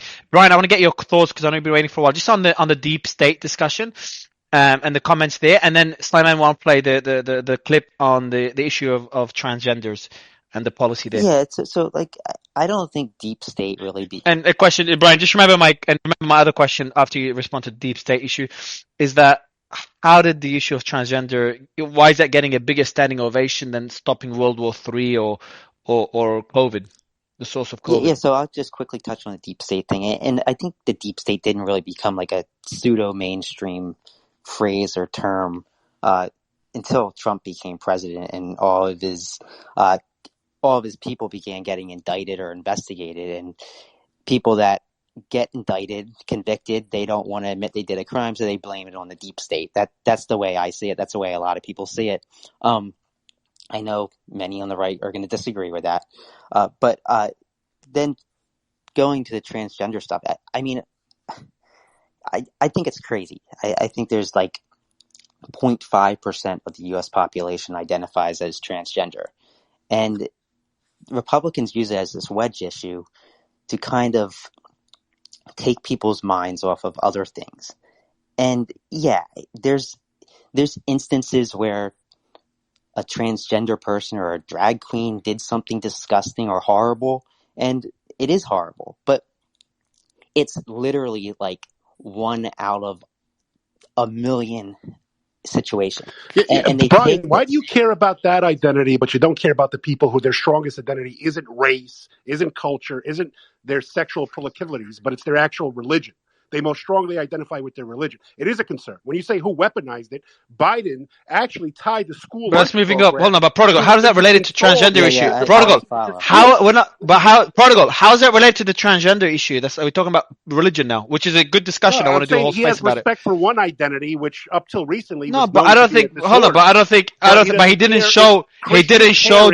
And Jewish parents and Muslim parents don't want their tax dollars. Who said he doesn't know? Again, but Prodigal, you just stop changing topics. Right, so Sliman, can you play the clip on the transgender? What Trump said on the issue of transgenders? Yeah, I will do. But just to back Prodigal up, he was actually making an actually linked point, because what he was trying to say was, you've got the identity issue of transgender conflicting with the identity of religion who don't agree with transgender. That was his point. So Prodigal, I owe you an apology then. Hold on. I owe Prodigal an apology, so I messed up. Yeah, go ahead, Brian. Prodigal make a good point now. I get that point. Brian, let me play the I get that point, but how are transgender people encroaching on other people's religious rights? I mean, they just want to live without being judged or without losing their own freedom. There is no reason tax dollars should be utilized to sexualize prepubescent children, right?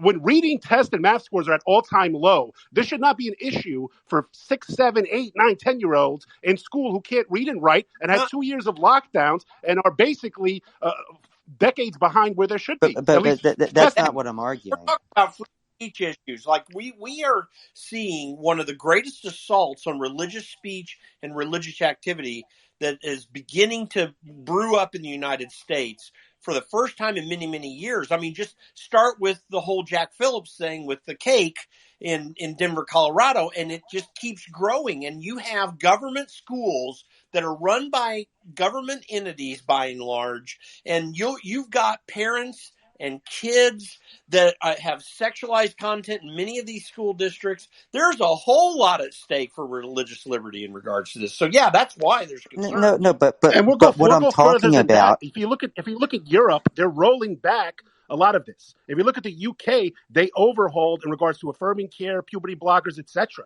These are more liberal societies than us. They're actually saying, wait, we're seeing a lot of kids detransition. We're seeing issues in regards to malfunctions and other issues post-surgery. Like, this is steamrolled ahead.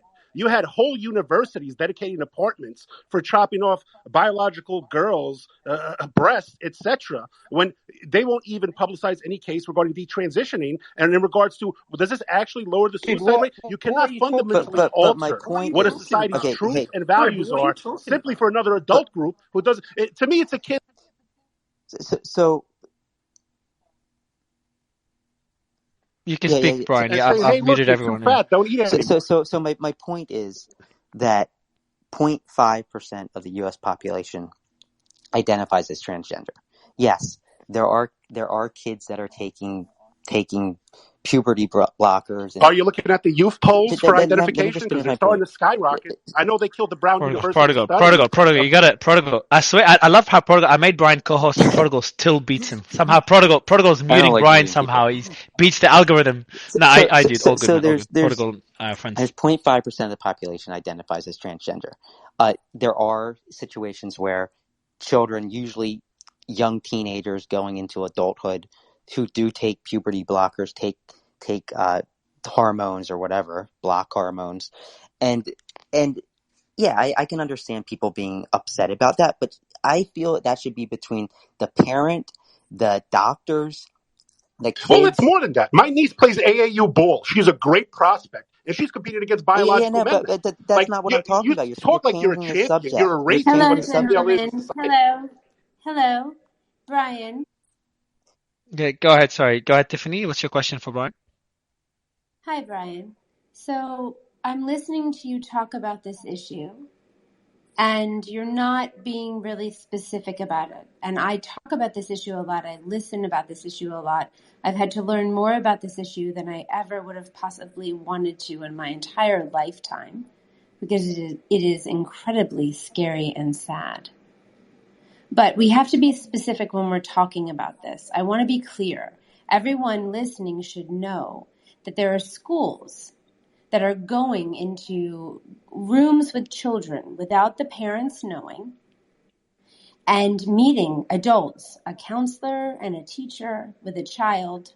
I can show you 6 pages of forms filled out between 2 adults and a child, a minor, that decided what name would be used at school and then what name would be used with the parents, different names, different pronouns. Names, okay, different names and pronouns, names as well.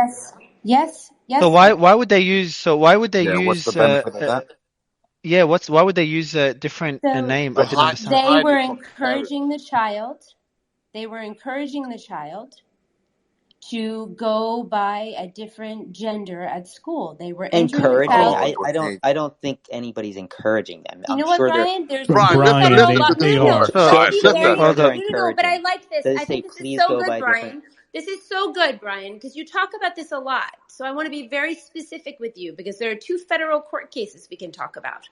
There's a case in Leon County, Florida. It's the Little John case where a 13-year-old girl was put into this program by a school. And they lost the case, and the court didn't dispute any of the facts that this child had been put into a social gender transition program at the school without the consent or knowledge of the parents, 6 pages of forms, what bathroom would the child use at school, what pronouns, what name would the child use, all to be kept from the parents, including... I totally agree that shouldn't happen. No, Brian, wait. Another case. So you need to know they lost the case. The judge didn't dispute any of the facts. Anyone can go look this up. But the judge said that it didn't shock the conscience that this had been done behind the backs of the parents. Then we fast forward to another case in Massachusetts, Ludlow versus Foote. 2 children from the same family, same situation, same court ruling. Both of these court cases are going to appeal, one in the 11th Circuit, one in the 1st. But we have a very important problem that everyone in America needs to understand, where our government schools think that they know better than the parent for the child. And Okay, so it's important when people. Yes, I have Tiffany. I have a couple of questions. sure. So the reason they're using a different name in the school is that to hide the pronoun from the parents, or what Yes, exactly? I didn't understand. Okay, yes, and the reason they put it as a different name so the parents can't see it on any files, any documents that this is yes, the person's using that particular. Okay, yes. and okay, this is fascinating. And so, So, so, Brian, on so, that particular point, what are your thoughts yes. on hiding the school hiding? So I think that you're not understanding the point I'm trying to make. So the question was, why did everybody cheer so loudly when Trump started mentioning, or when people at CPAC started mentioning the fight against transgenderness? Yeah, I And was there. I yeah, was in the fourth row, okay, man. Yep. so my response was that they're using it as a wedge issue. There's 0.5% of the population identifies as transgender. They take a few situations, and make it out to be And this. my response is that a little girl in Clay County, Florida, who was Yes, 11 and years old. I Brian, disagree. No, hold on, hold on. listen Yeah, for a yeah. So, second. Brian, This is I'll do real. it for you, Brian. I'll do it for you. I know what you're saying, Brian. Go ahead, Tiffany. This is real, Brian. A little girl in Clay County, Florida, 11 years old, was put into a social gender transition program at school. Her last name is Perez. You can go look up the court case. She tried to kill So, herself at school. The parents came to the school. They found out she had been put into this social gender transition program. I want to explain. This is like having an 11-year-old lead a double life. Think about what that's like for an adult to so do. I have Now listen, So I and think then the the point. parents, it Mario, was can I just kept say from one thing? it was kept, but you guys were talking Yeah, about religious Tiffany. liberty. I know you're Tiffany, very passionate about it. Can, So can she finish I though? let. I would like to Uh, give. I've got. all Sorry, right. I'm muted. I want to So ask I'm Tiffany a gonna. question Yeah, because before doing that, we need to before, balance it. if you don't mind, yeah, no, I will balance. I'm actually really, I've got a few points to make as No, well. I'm actually okay. enjoying this discussion. If you don't mind this one, Slimane, I really enjoy it. But Sebastian, I'll let you jump in. I know you wanted to add something before I ask Tiffany a few questions and just go a bit of back Yeah, and forth. very Go simply, ahead, because Sebastian. I've been saying this literally for a year now. Okay, as somebody who listens to callers every single day across the nation, I have predicted that this will be the issue for the election, or for conservatives. This will be the for the I think Sebastian, you got a call. Oh, you're back. Yep, go ahead. the transgender radicalism will be the issue that will mobilize people, because it wakens people up. It red pills those who don't have any political identity or who may be Democrats and say, hang on a second. Now, let me explain why Krasenstein, who's usually just doing, the misinformation and propaganda for the left. Sebastian, get real, buddy. I'll let Let you me respond, Brian. I'll let you let me respond. finish. I know. Let me I'll let you finish. respond. Promise, This Brian. isn't. He's harping on this wedge issue thing. No, and Tiffany can give you the actual cases, the tragic individual cases, but this isn't a wedge issue. Leah Thomas, who is a man who has a penis, who walks around the changing rooms with his penis out, okay, was ranked, look it up, 426 nationally for swimming as a male. 426. He said, I'm a girl now, and he became the #1 champion in America. That is not a wedge issue. Every parent of every girl who has got up at 5 a.m. to go training on the track and field, to go swimming, like my kids were on the water at 4:30, training in their sculls as rowers, they're saying, hang on a second. My daughter has spent 5 years, 6 years becoming an athlete. They were counting on this to get into college. And a guy who comes up as an utter loser, grows his hair long, says he's Leah, and the dreams of my daughter are dashed, and then he walks around the changing room with his penis out. It's not a wedge issue of 0.5%. It is the issue that probably will win President Trump the election. And as to the 0.5%, look up the latest data for how up to 40% of Gen Zs identify as LGBTQ, okay? Parents are saying, what the hell Did you say, happened? hold on, did you say 40%? Yes, Okay, up so to okay. 40%. Okay, if Joa is there, Joa, if you could just check that number for me, and I know you want to speak, I'll let you speak in a bit. He is right. So go ahead. He is right, and before you add, Who I know you have a point. Who cares if 40% are LGBTQ? Well, you're What does it saying bother half of you? it. Okay, You Jim, went hold on, to everyone, hold on. Issue.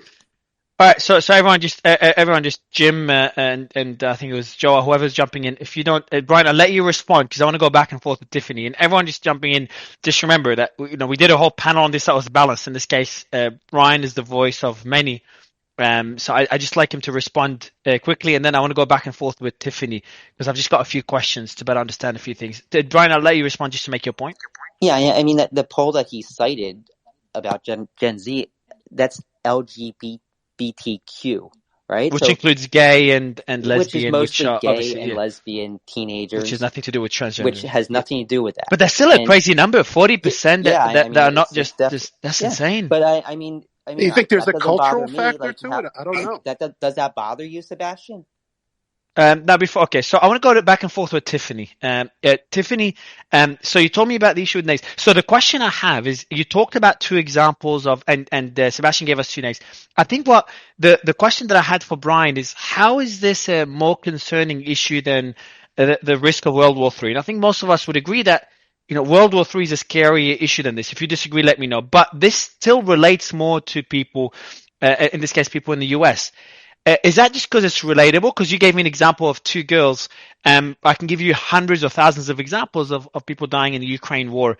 Yet the issue of I don't know what term to use it because transgenderism is not a term that many like. But this issue seems to be the core issue, as Sebastian mentioned, for the entire election. So maybe before you go to Tiffany, I know that Dr. Dinesh and Joa have points to add. So Joa and then Dinesh, I'll let you guys jump in and then we'll go back to Tiffany. But Maro, you're forgetting one thing, and it's going to be fast.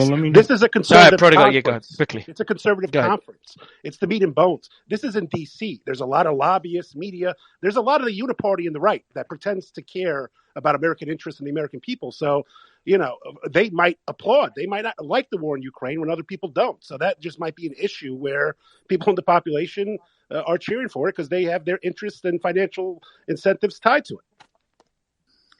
Yeah, thanks, I mean, my point is that the trans issue, and I think why it gets so much applause, is it's a symbol of how ridiculous the woke are to the right, right? Just like the wall to stop fentanyl is a symbol of how ridiculous the far right are, right? So these are two of the symbols that are competing. Now, right? He started building it again, or am I confused? Prodigal. I'm talking about the symbol. You bring up the trans to the right, and they're like, see how ridiculous they are, and then you bring up the wall. So I don't think the numbers matter. That's only 0.25% of the population. We are sexualizing children, which I think is wrong. And I think a lot of conservatives also think is wrong, and that's the symbol of it. Dr. Dinesh, I'd love your thoughts on this, and Prodigal, I'll let you jump in right after. Yeah. We go Prodigal and then Tiffany. Go ahead, Dr. So Dinesh. we're not sexualizing children. Just want to be very, very clear about that. I've read some of my nieces. So, Dr. Dinesh, Prodigal, for last, Prodigal, I asked you, okay, Prodigal. I'm going to finish. I've had some talks with school boards in New Jersey. So I would disagree. Hold on. Okay, so Dr. Dinesh, So can you, Dr. Dinesh, explain what sexualizing children? Because I was speaking to someone who teaches kids for a living for a long time, having a debate about this a couple of days ago. So that's why I'm really curious about it. I want to get the thoughts of different speakers. When you say sexualizing children, what do you mean by this? So we're not sexualizing children. When I'm saying that, what I mean exactly, I'm being a little bit more specific. No, what does sexualizing children mean for people that are arguing that we are sexualizing children? Is making it seem like we are forcing children to make sexual decisions, which is not what's happening exactly. And when it is happening, the definition, Dr. Dinesh, is make sexual or attribute sex or a sex role to a person.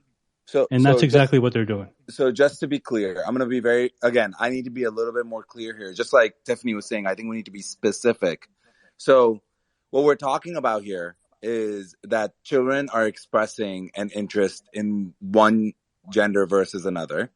I actually will tell you that a lot of physicians are concerned about the long-term harm of exposing children to puberty blockers, I can tell you that is a very common feeling amongst physicians. We have early data showing that that there is, think about it, we're suppressing their estrogen and testosterone at a time when those hormones are helping us develop our reproductive system. They're helping us develop our bones, our brain, and actually a lot of other parts of our bodies.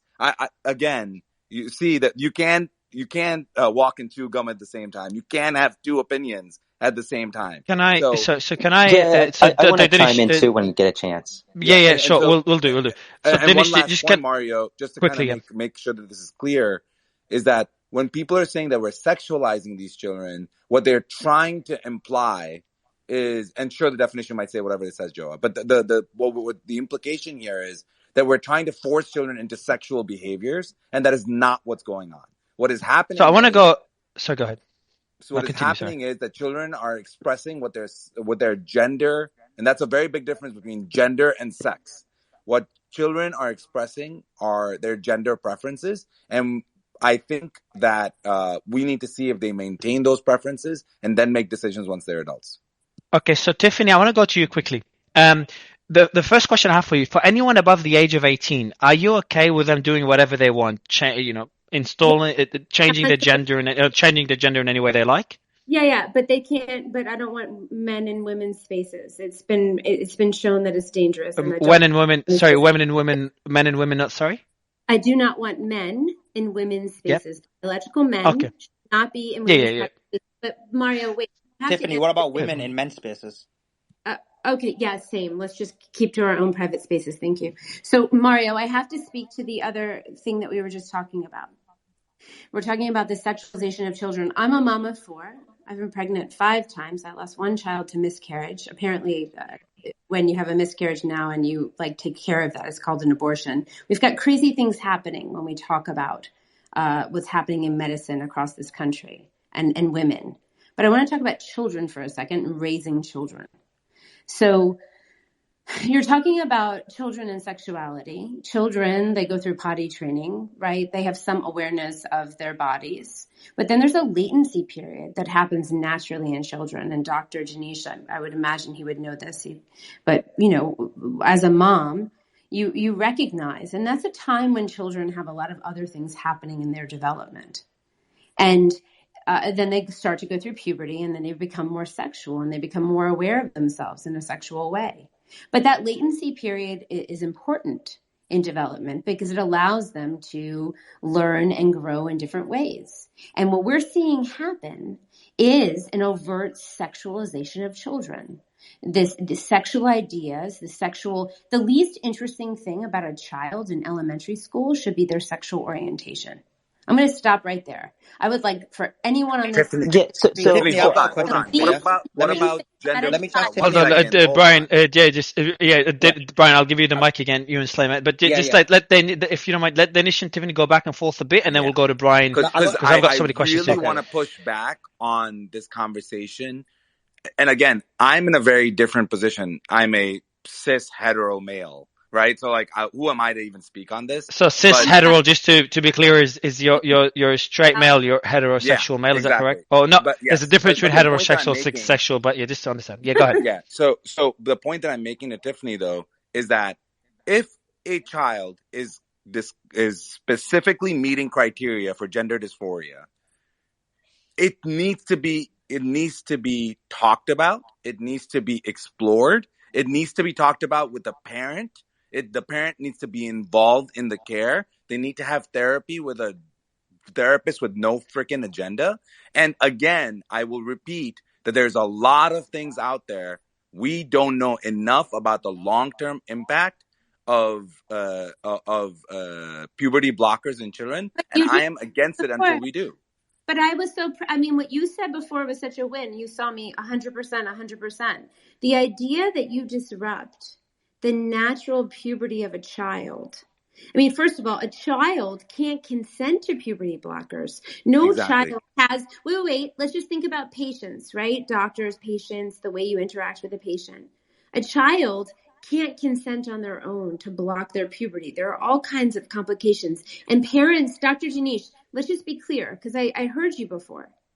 Parents are being told that this stuff isn't going to have long-term consequences. I've heard Exactly. And that's the problem. it's Yes. horrible. Yeah, that's an awful I thing. feel like if parents knew and you said, listen, here's the deal. Like, we can do this with your child, but like, you know, we don't know if they're ever going to be able to have an orgasm or sexual, like an intimate sexual relationship in that way. We don't know if they won't, that they may be infertile.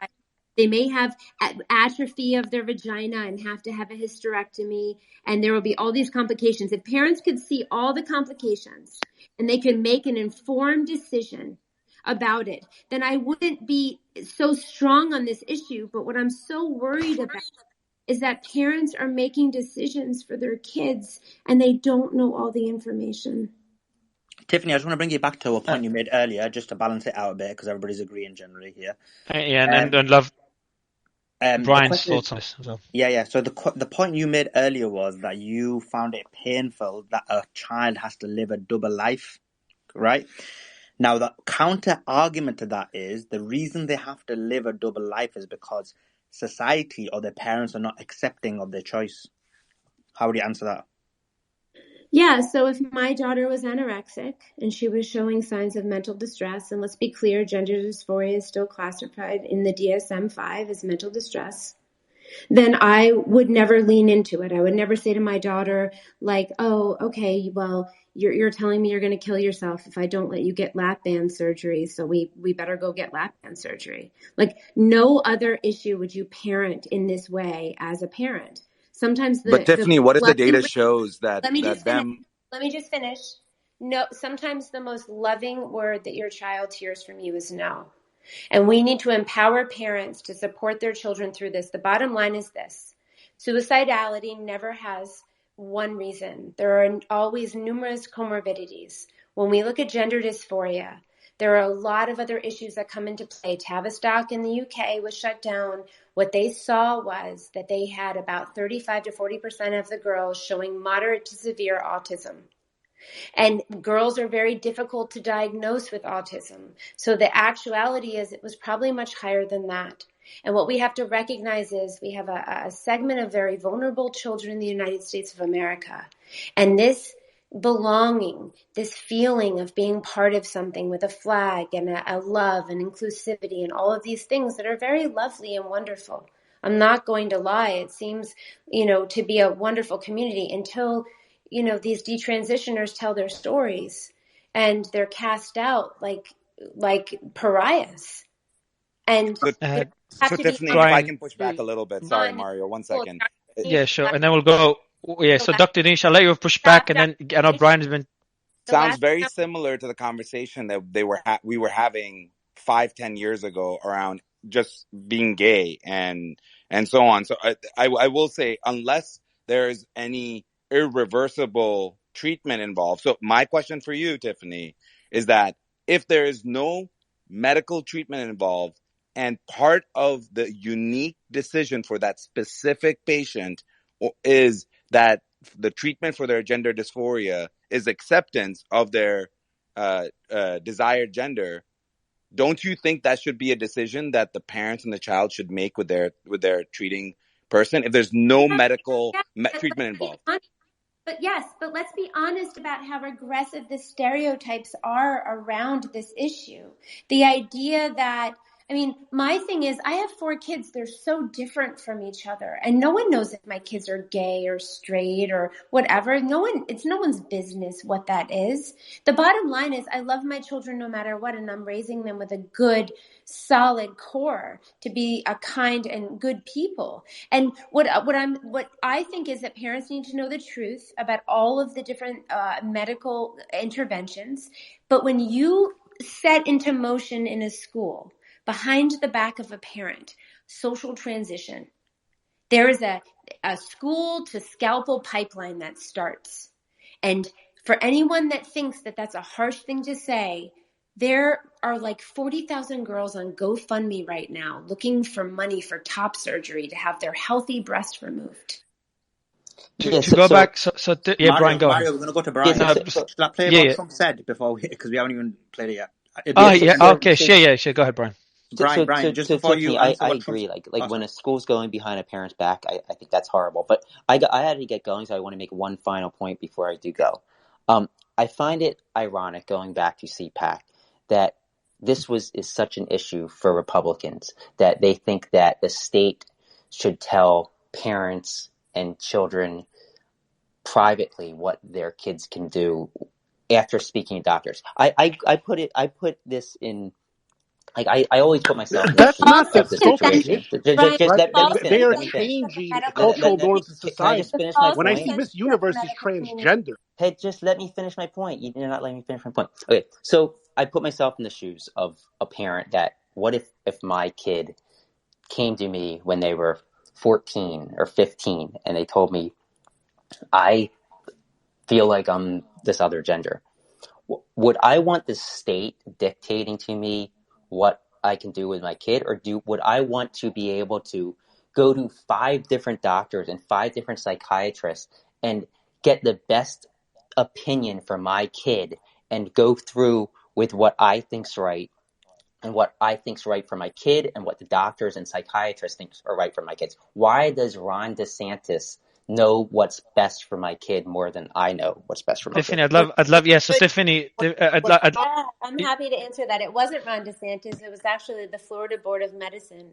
And what they did, they're doctors, they're on a board, and they actually invited people from all over the world, including detransitioners, to come and give testimony. And I welcome everyone to go and listen to the testimony. There were some parents that were in the audience. So Tiffany, just to go back to the question, Brian, I know you said you have to leave. If you could stay with us a bit longer, because I want to keep that discussion going on for a bit, and we didn't get a panel ready. So it'd be good to have you and Denise here. Tiffany, just back to the question though, if you don't mind, sorry to interrupt you, but to go back, because I had a similar question to Brian, because you referred to how schools make decisions on behalf of the parent behind the parent's back, and that's completely unacceptable. The parent should make the decision for their own kids. And then Brian's question is, should we allow parents then to make those decisions?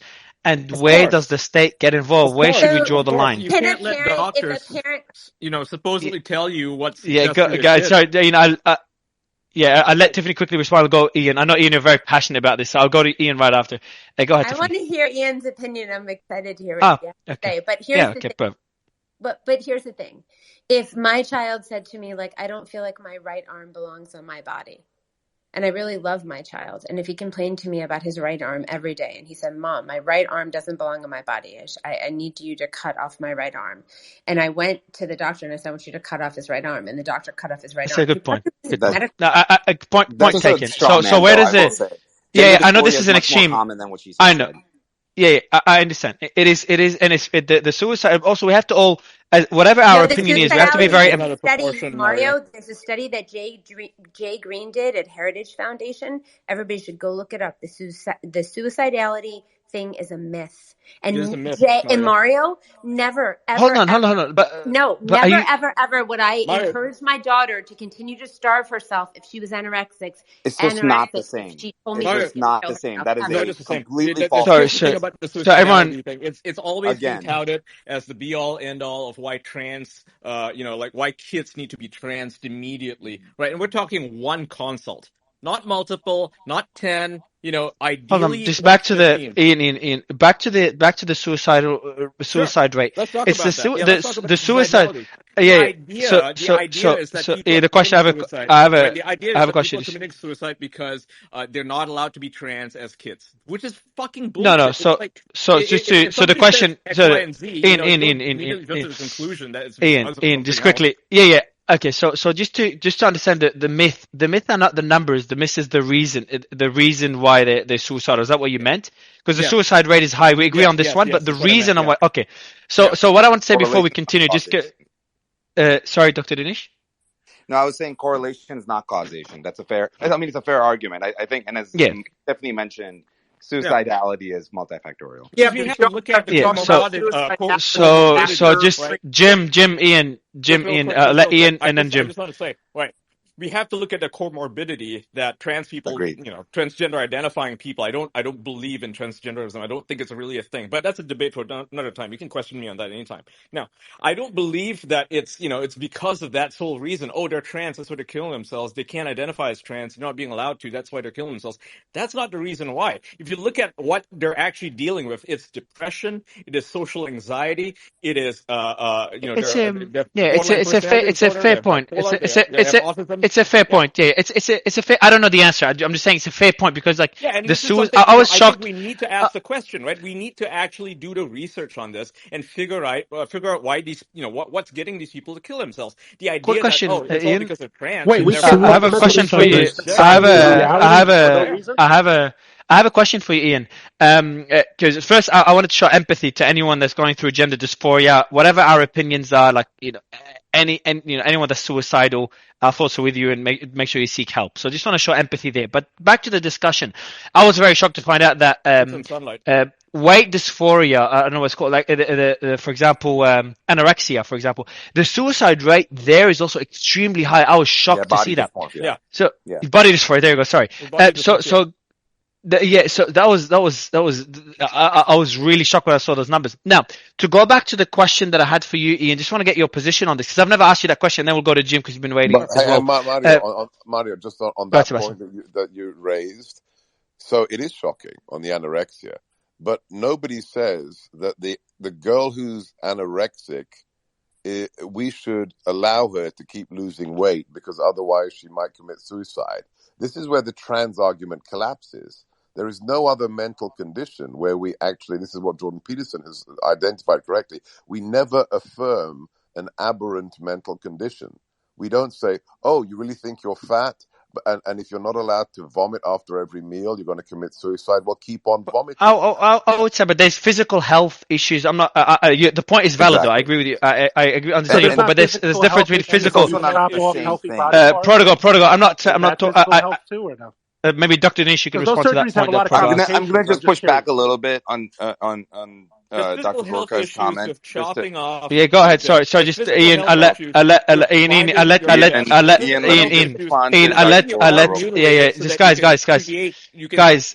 Please. Just 2 seconds. Sorry, Ian. I'll give you the mic right after, and I want to go to Jin. But Dinesh, you respond to. I just want to respond to Dr. Gorka real quick. So the point that to try to, it's kind of like saying, well, some coughs, because dysmorphia is just a symptom. It literally just means that you are uncomfortable with that situation. I mean, like that's the gender dysphoria and body dysmorphia. They are similar in that sense. And so I don't think it's fair to just say, well, it's all the same. That was the only point that I wanted to make.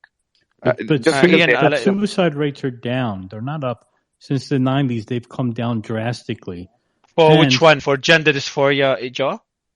Total. High school children in 1991, 29% of them thought seriously about suicide.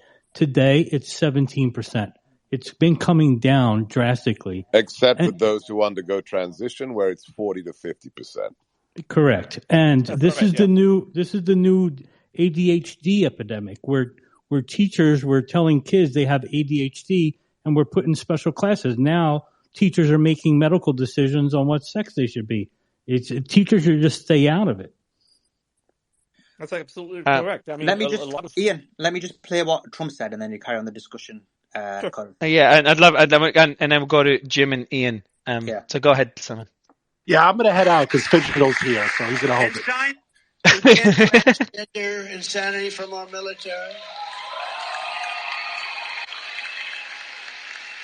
And signed the world's first ban on critical race theory long before anybody had even heard of the term. It was all banned. Everything was good. All right, I don't think that was that was it, and that got a standing ovation. Wow, the topic is insanely. Anyone who says it's not a big topic or it's a losing issue. My question, Ian. My question. Oh, it's crazy. Look, anyone that tweets about it, it goes viral. Anyone that talks about Dude, it, our space about it, got viral. at some weird pushback coming from certain quarters of people who are supposedly conservative, right? Nominally conservative, soft right people. They see someone like Matt Walsh. They see someone like what's the other Daily Wire? Michael Knowles, right? Yeah. Yesterday, he had this great speech at CPAC where he was talking about transgender ideology and how it needs to be eradicated from public schools and so on. And, it was a great speech. I agree with a lot of it. Obviously you can have an argument about how it could be worded better or whatever. And yet, despite having a standing ovation, everybody agreed with it. What do I see? I see conservatives, so-called conservatives, talking about how it's a losing issue and how we should stop talking about it because the average person, the average American, doesn't care about transgenderism. They don't care about a child being forced to mutilate their body. Ian, didn't he say? I'm sorry, Mario. One thing. Ian, didn't he say that transgenderism should be eradicated? I don't remember him saying specifically in schools. The next line he talked about the ideology. So, and within the whole context of the speech, he's referring to transgenderism as an ideology. He's not talking about transgenderism as in transgender people because he doesn't believe, and this is his opinion, that transgenderism is a fact. Anything. He doesn't believe anything. And by the way, Prodigal DM'd me and said that he's no match for my wit or my banter, and so he left. He'll come back. To go back, so Ian, I have a question for you. Would you, because I know you're, for anyone that's new to the space, Ian and Jim are, we're all friends. We do the spaces all together. So just a heads up. Now, the question to you, Ian, pronouns. If someone I don't think I've ever asked you that question. If someone came to you, an adult came to you and said, "Hey, if it's a biological male, and he said, can you call me she? Would you use she or no?" Said, "Hey, we'll use she/her pronouns." I'd say, you know what? Out of courtesy to you, sure, no problem. But don't force me to do it. Don't compel my speech. Don't say it's illegal for me not to call you by she/her or whatever, right? But I'm never, ever going to use they/them pronouns. I'm not going to use ze/zer or je/j'aime. Why on that one? I'm curious. Because those are not real. There's only male and female, and if out of courtesy to a person, to an individual that I may disagree on a bunch of topics, but I may agree on others, that just as a courtesy to them individually, I will refer to them as whatever they prefer, right? When I say whatever, I mean Ian, why is that not real? Why is that not real? But then what do you mean? Why is that not real? Because it's the fucking English language. The reason there's only a gender binary. It's only male and female. There's no third gender. There's no fourth gender. There's no tri-gender. There's no omni-gender. I mean, this idea that there's like a million genders, Ian. Simon. When imagine Ian. What happens if we had a transgender issue in Ukraine? You'd explode because these are the two most polarizing, passionate topics for you. Ian. What's your question, Simon? I will not. My position on illness. I know, Ian. I've got Simon's got it. Yeah, don't mute. But yeah, Simon's got a question for you. Go ahead. Let me finish the question. So my question is this: why? Because you said they, them, plurals are not real. Well, they're real, but you're saying they're not real in this context because you're talking about a plural onto a singular. So my question is this to you. So my question to you is this: why is calling a man she real, but calling her they plural is not real? Because it's not proper English. It's grammatically incorrect, and you cannot be a plural. You're either you're an individual, right? You're a single person. So you accept you don't accept grammar, but you're willing to do a biological change. So biologically, you're willing to say someone is not in general, just for the individual. And it cannot be compelled. I will not be compelled to do it. If the government says, "Hey, if you don't refer to this person by their preferred pronouns, we'll put you in jail," I will keep fighting, just like Jordan Peterson, right? No, but you get the contradiction in 2017. Because you're basically saying you value grammar over science. It's not about science. It's just about common courtesy. If I respect the person, the human being that I'm talking to, but why not respect them and go be grammatically wrong? You're willing to be scientifically wrong. Why not be grammatically wrong?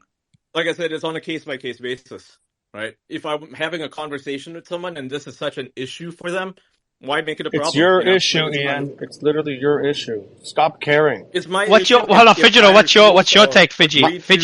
My opinion is we're already an overpopulated, to a degree in terms of Westernism.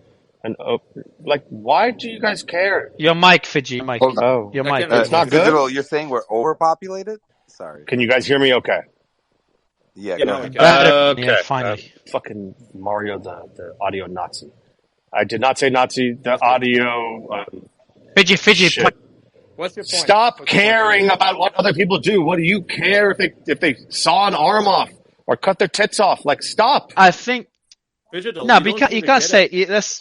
Yeah, It's if pretty you're crazy to say compelling me to care, don't care if if you're kids about that. I know Yeah. your point you're making, What, and Fidgy, also but you made it really here's the badly. Sorry. here's the issue. Here's the issue, right? Religion Is is the biggest. Religion, in my opinion, this is not fact.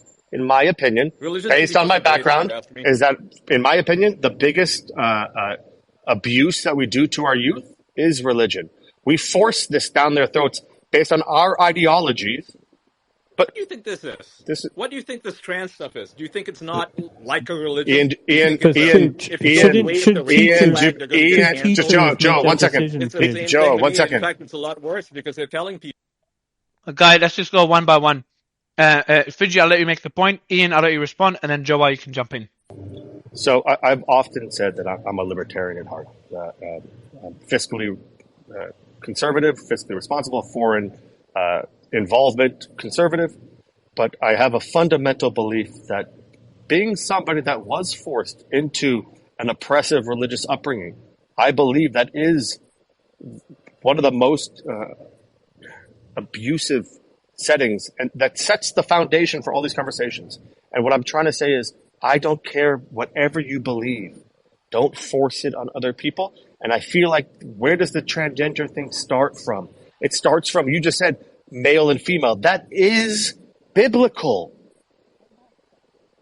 So, Fidgy, I think the point is that you're talking about not forcing, but that's Digital, You can't say it's biblical. You know, every single culture, but Ian, isn't he using your argument as well? Because he's basically saying, don't force it onto kids. Isn't that your argument? Don't force. Yeah, don't force it onto kids. Yeah, he's actually using my argument, except he's trying to say that it's always biblical, that there's, male and female is a social construct, which of course it's not. Biological. There's only male and female, there's XX and XY, you can bring up all the various variations, but at the end of the day, the XX and the XY are the only thing that matters, right? That's chromosomes. And we knew this 20 years ago. Wait, Ian, religion or science? Which one? Fidgetal, just to be clear, Fidgetal, the two, like Ian said, we primarily in the world have XX and XY. I don't think it's completely from the Bible. Yeah, who cares? Who cares? Well, it matters. Mind your business. Mind your business. When it comes to children, it matters. Mind your business. So if I mind my business and they don't mind theirs, and somehow I don't care what Ian does. Be fucking Ian compelled. can go and be whoever he or she or they want to be. I don't care about that. What I do care about is children.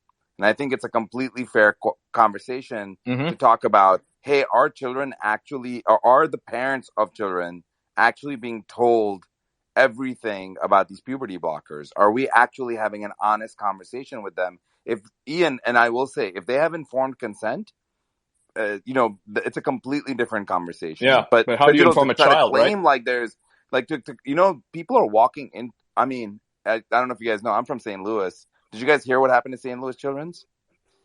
Are people familiar with the bombshell that's going on here?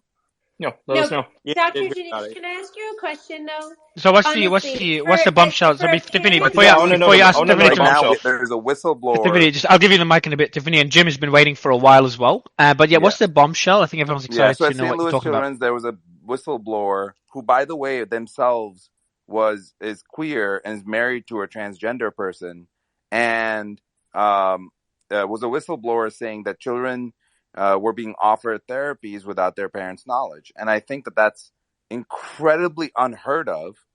And I think we need to have honest conversations around the fact that we're doing things right now that we don't know the long-term impact of. We do not know what the long-term impact. But Dr. Dinesh, you're a doctor. How do we find out the answers? Evidence. We can't just put kids on these puberty blockers and we'll wait find out. We'll find out. But so we can't find out. Incredibly irresponsible, in my opinion. That is so irresponsible. I think it's Fidgy. Like, do you? Oh shit! Oh shit! Protocol and Fidgetal. Shit! What's gonna happen now? Here we go. I don't know. Maybe I wouldn't. We went from By the way, tolerance to if you acceptance combine to my either name and your prodigal, daughter it's has to see fraudigal. a male penis in her Fraudigal. locker room at an age of 10, Stop fidgeting, or you please. can't survive in society. You can't have school lunch, right? You ask what the effect is. They killed the Brown University study showing rapid onset gender dysphoria, which clearly showed, and EU and other trans experts, leaders of their field who are right-wing by no means, are actually concerned about the causation and cultural effect. Like, this is there. This is not Breitbart. It's been done. Look at the EU. Look at how they just reformed. Look at what the NHS is doing. Like, this is actually ongoing. And Camille Paglia, I know she's not a fan of the left anymore, but she is right. Childhood is very confusing for a lot of young kids. And where, in the 60s or 70s, they might have been hippies or a different era, beatniks, etc. They're telling most kids this is their first reason why they're having concerns and issues, right? There are no protocols. There are no safeguards. And we see already how big pharma chooses its profit over anything else. If you look at our medical research institutions and fundings for medical journals and how NGOs and people allied with this movement, where did you think all those monies and organizations moved after gay marriage was won? A lot of people got employed by that. A lot of people had jobs. To the church, this is the to new the issue. church, And they're to the fundamentally church. saying, and I'm dealing with this in my Joe, real 1 life, second. that you have to accept that a person in front of you who has a penis is a woman. I have no problem. Let them do whatever the hell they want. To me personally, if the parents want to do it to their kids, these are lemmings anyway. There's more of them than me. Let's thin the herd. Let them do it.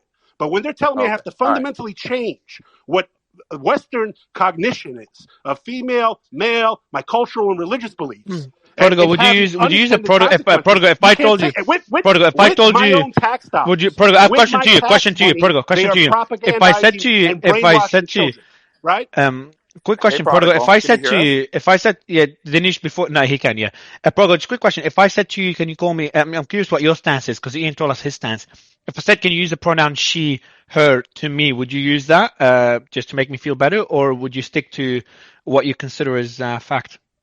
I mean, if I knew you was a professional setting or whatever, and I knew it made a difference, yeah, I'd probably do it, right? But that's not what's being done. No, a stranger. They're locking people up. No, not compulsive. No, I'm not forcing you. No, not forcing you. I know. This is a different discussion. But would you do it voluntarily or not? I mean, I probably, I would amuse the person most likely, but I guess, yeah. I mean, I wouldn't want to start. Would you go as far? Would you go for other reasons, right? And this wasn't a political context in regards to education, funding, weaponization of tax dollars, etc. People say, "Why do you care?" I don't know. I remember Garland had a letter weaponizing the FBI against parents at parent-teacher conferences. Like this is. I wouldn't, Mario. I wouldn't do it. Oh wow, okay. You wouldn't use actually I'm not surprised knowing your personality. To be honest with you, I don't call people each of their face. I would ask their name. Whatever their name is. Right. Sorry, go ahead, Sebastian. It's a good point you make, Sebastian. But Sebastian, about truth matters because that's a valid counter argument. Yeah, but would you say there's a difference between sex and gender though? Sex is biological, gender is what? Because I'll tell you, I'll try to see if you could change your mind on this one. So gender is what we link to being a male or female. So dressing up in pink is I'm trying not to be sexist, by the way, everyone, but generally speaking, dressing up in pink is considered to be female. We're having a purse considered high heels. These are female characteristics. Male characteristics, again, being sexist and being generalist, but having having a beer with friends and sports and stuff like that. So again, I'm generalizing here to make a point that gender could be interpreted by some differently to sex. Is there can you differentiate it in any way, Sebastian? No, this is the sleight of hand. This is the queer theory sleight of hand that gender is different from sex. No, it's utter bullshit. Look, everybody knew the tomboy at school. Okay, the tomboy who grew out of it. Wore dungarees, liked to to climb trees and stuff. That was still a girl. The chromosomes were XX, and in many cases grew up to be a completely feminine, a beautiful woman. Okay, this is there are some fey guys who are always going to be fey. There are some tougher, more combative women, but they're still women. I am not going to give up reason. If you want to be on the side of science, I mean, this is the absolute absurdity of what the left has become. They are the science deniers. I mean, confuse a leftist like Krasenstein, ask them how many genders there are, and I'll wait. If you can't answer the question, how many genders are there, then you are the science denier, okay? You are the person who lives in a fantasy la-la land. You are the person who believes that somebody can identify as a cat, a wolf, or a Venusian tomorrow. Wouldn't you It's say that's not true. semantics? Would you say, if you want to say use the word deny, wouldn't that be semantics deny because they differentiate? They wouldn't say there's many sexes, but there's many genders. So it's not, rather than debating No, that's science, not they're true, debating Mario. semantics. They're equating the two of them to be the same thing. They're now saying that biological males can have babies. That's not Right, true. That's right. just patently false. Okay, Right. so this one's a bit too extreme. I think that Brian wasn't saying this. I think most Yeah, people would not go but that Mario, this far. is dangerous, right? Because if you're having pharmaceutical trials and you want to know how certain drugs and treatments affect biological men and women, and you are indoctrinating, and basically O'Sullivan's Law has taken over every institution, where the people there are so indoctrinated that they will allow a Okay, so trans hold on. person. Protocol. I just This is googled. I just issues that are googled starting to protocol. permeate Protocol. throughout. I just googled for Sebastian goes to you as well, just for the audience. I just googled gender definition. I've never thought I'd have to do that. And then the male sex of the female sex, especially when considered, that's the definition from, I don't know what, Oxford, I think. Yeah, Oxford. Especially when considered with reference to social and cultural differences rather than biological ones. It's an Or one, invention, Mario. or... Mario, But it's an the invention. argument, but Isn't Mario, every, but hold on, Mario, Ian, isn't every yeah. word, Ian, isn't every word an No, invention? That's not what I mean. I Mario. mean, it's The relatively new. argument is that gender is a social construct. That's what we're being told, right? That it's artificial, that it's environment dependent, which of course is utterly absurd, because if it's a social construct and artificial, then why do you have to take hormones? Why do you have to, I'm 6'3" and 240 pounds. Why am I not a woman by dint of saying I'm a woman? Okay. This is where the whole argument collapses. And think about how important this is, because we've had somebody who, I've never met him. Clearly he was oppressed by some religious dad or something. Say on this thing, literally less than 10 minutes ago, let's experiment on the children, right? Somebody who has no medical qualifications said to a medical doctor, well, let's just find out. The doctor says, we have no data. This is dangerous. Lupron that is used to chemically castrate pedophiles in prison is being used to actually chemically castrate children. And somebody on your spaces says, oh, well, let's just find out. Let's give it to the kids. This is why the truth matters. This is why I will not indulge the rejection of science by calling a man a woman. No, I don't want to be polite, because denying the truth isn't polite. It's insanity. It is the rejection of science. I find it funny that the cradle Catholic is saying, you know what? I believe in science, and therefore I'm not going to give in to your dysphoria by calling you a girl when you're not a girl. Before going to Joa for balance, Bernard, I want to ask you that same question. Sorry, I was going to answer that again. The question you asked me earlier, Mario. No, the same question you asked me, right? You asked me if I would call you by, if you went by, say, she/her. No, Maria. He wants to go by Maria. Fidji, okay, let's go ahead. Yeah, the only reason I would do that is because I don't want to have an argument. That's the only reason. It's not out of, some kindness. No, it's just I don't want to waste my time having the argument with you. That's the only reason. I'm being polite. If I said to you, you know me, I wouldn't argue with it. If I said to you, Ian, you can call me whatever pronoun you like, but it would make me feel better if you use she, her. Would you don't get school lunch I think you will, Ian. Would I still use Bernard, it? No, I wouldn't. In that case, I think you will. I think you will. I think you will. Ian, it's me. Ian, we go back. Ian, it's me. I'm joking. I want to go to Bernard. Bernard, I would think that you have an issue that you need to deal with, right? And I'm not going to encourage you to, lose yourself in mental illness. That would be my advice. But Ian, there's an underlying assumption here that we know what the treatment is. So Dinesh, I'll let you respond. Dinesh, I'll let you respond. Just to balance out the discussion, and then I want to go to Bernard and Joa. Yeah, I mean, there's an underlying assumption here that we know what the actual treatment is for every single person with gender dysphoria. I find that to be incredibly, ridiculous. I think every patient should have their own treatment that makes sense. We don't have a clear sense of, I think in adults, there's been several studies that have shown that gender reaffirmation is actually helpful for long-term outcomes. But again, there's a lot more that we have to learn when it comes to kids. So Ian, trying to say that gender affirmation is hurting them, there's just no evidence.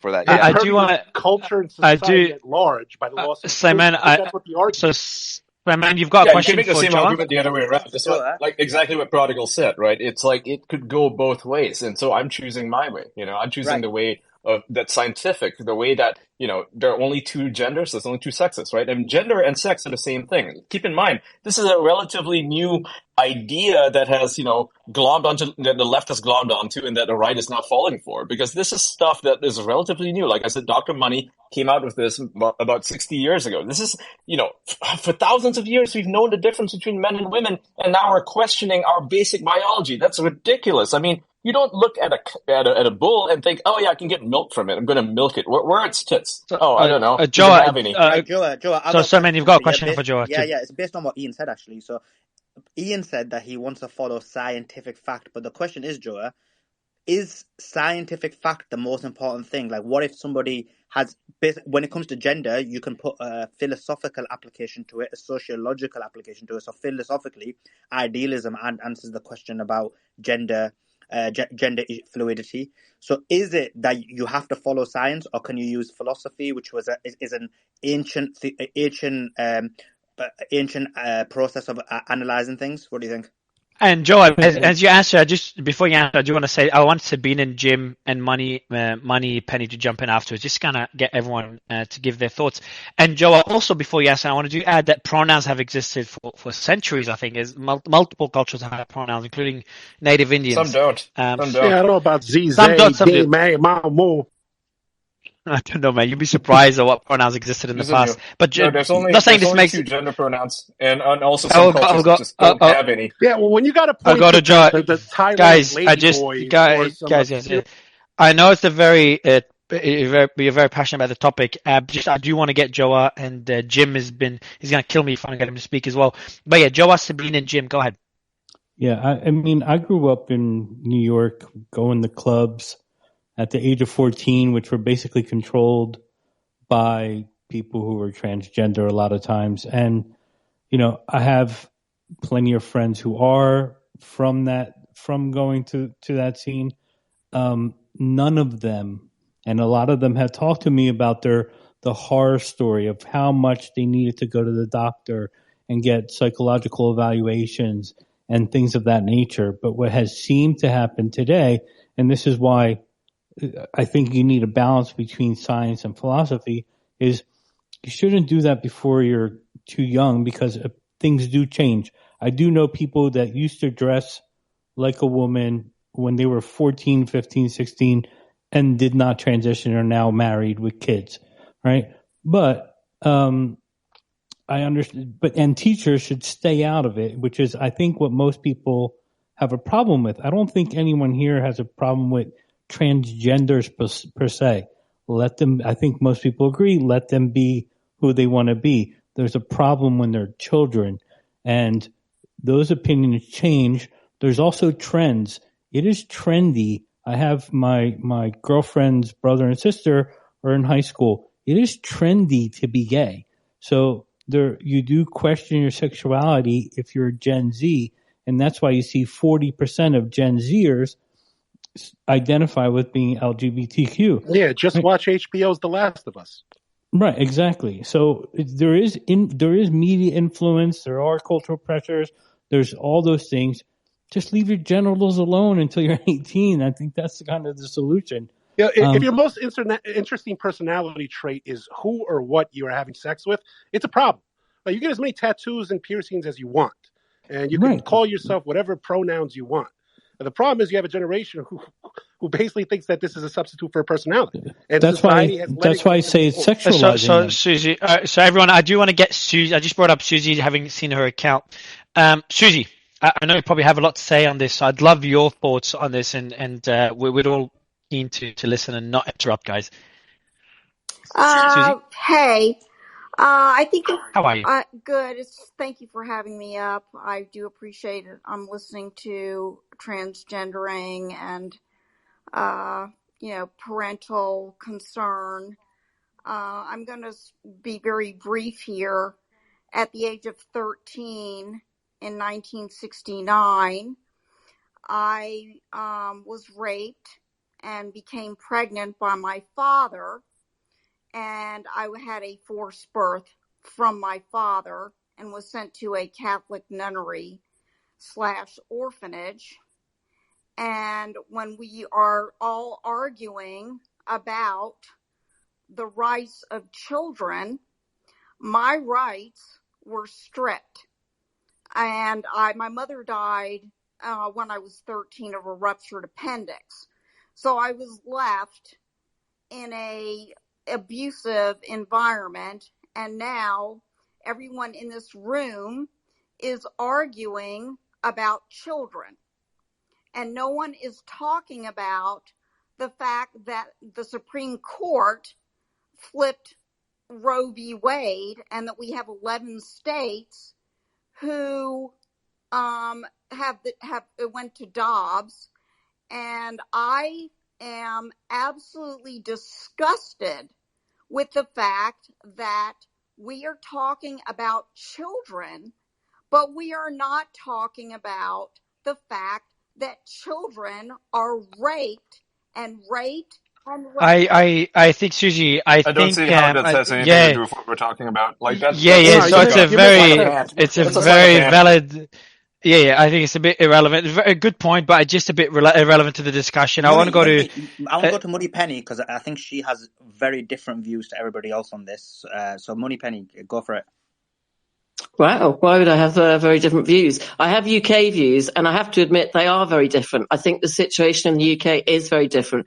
I've just been checking out, though, the British Medical Journal, because reports in our national newspapers are calling all this a mass surge brought on by the US, which is kind of weird. They are saying that because of the amount of media and dramatization and talk across the United States about gender dysphoria or about pronouns, making it such a natural topic of conversation, that it is the US impact on the UK which may well be having more influence on our younger people. That is one of the reports that I'm seeing in our newspapers. But we also have neurological manifestations, get this, from COVID, but more so not from the physical changes or the chemistry changes, more so from just being locked up, being told to wear masks, being changed in the way that your behaviour would be. And from a behavioural change,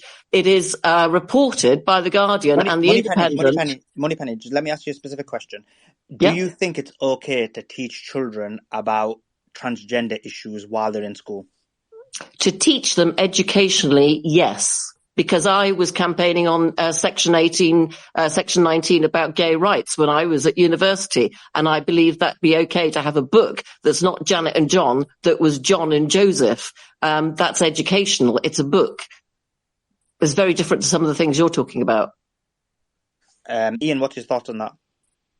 No, I think that it really depends, right? If you're in college, obviously you want to be able to learn these topics, right? But, when we're in the American context, we're talking about 6-year-olds being taught about transgenderism, being taught about anal sex, being taught about oral sex, being taught about all these things that they have no right to even learn. These are topics that they should be having a conversation with their parents about when they're like 14 years old. The idea that teachers... The topic of transgender is different to anal sex. If you don't mind me saying, those are pretty much polar opposites. I mean, one is definitely something you do in education. The other I wouldn't see anywhere near a school. Why do children need to learn about gender? This is not a topic that must even taught children. An increasing amount are gender different from the standard man and woman, aren't they? And increasingly so. And there is mass confusion and the reason about it why because is the media because they keep creates inducing it.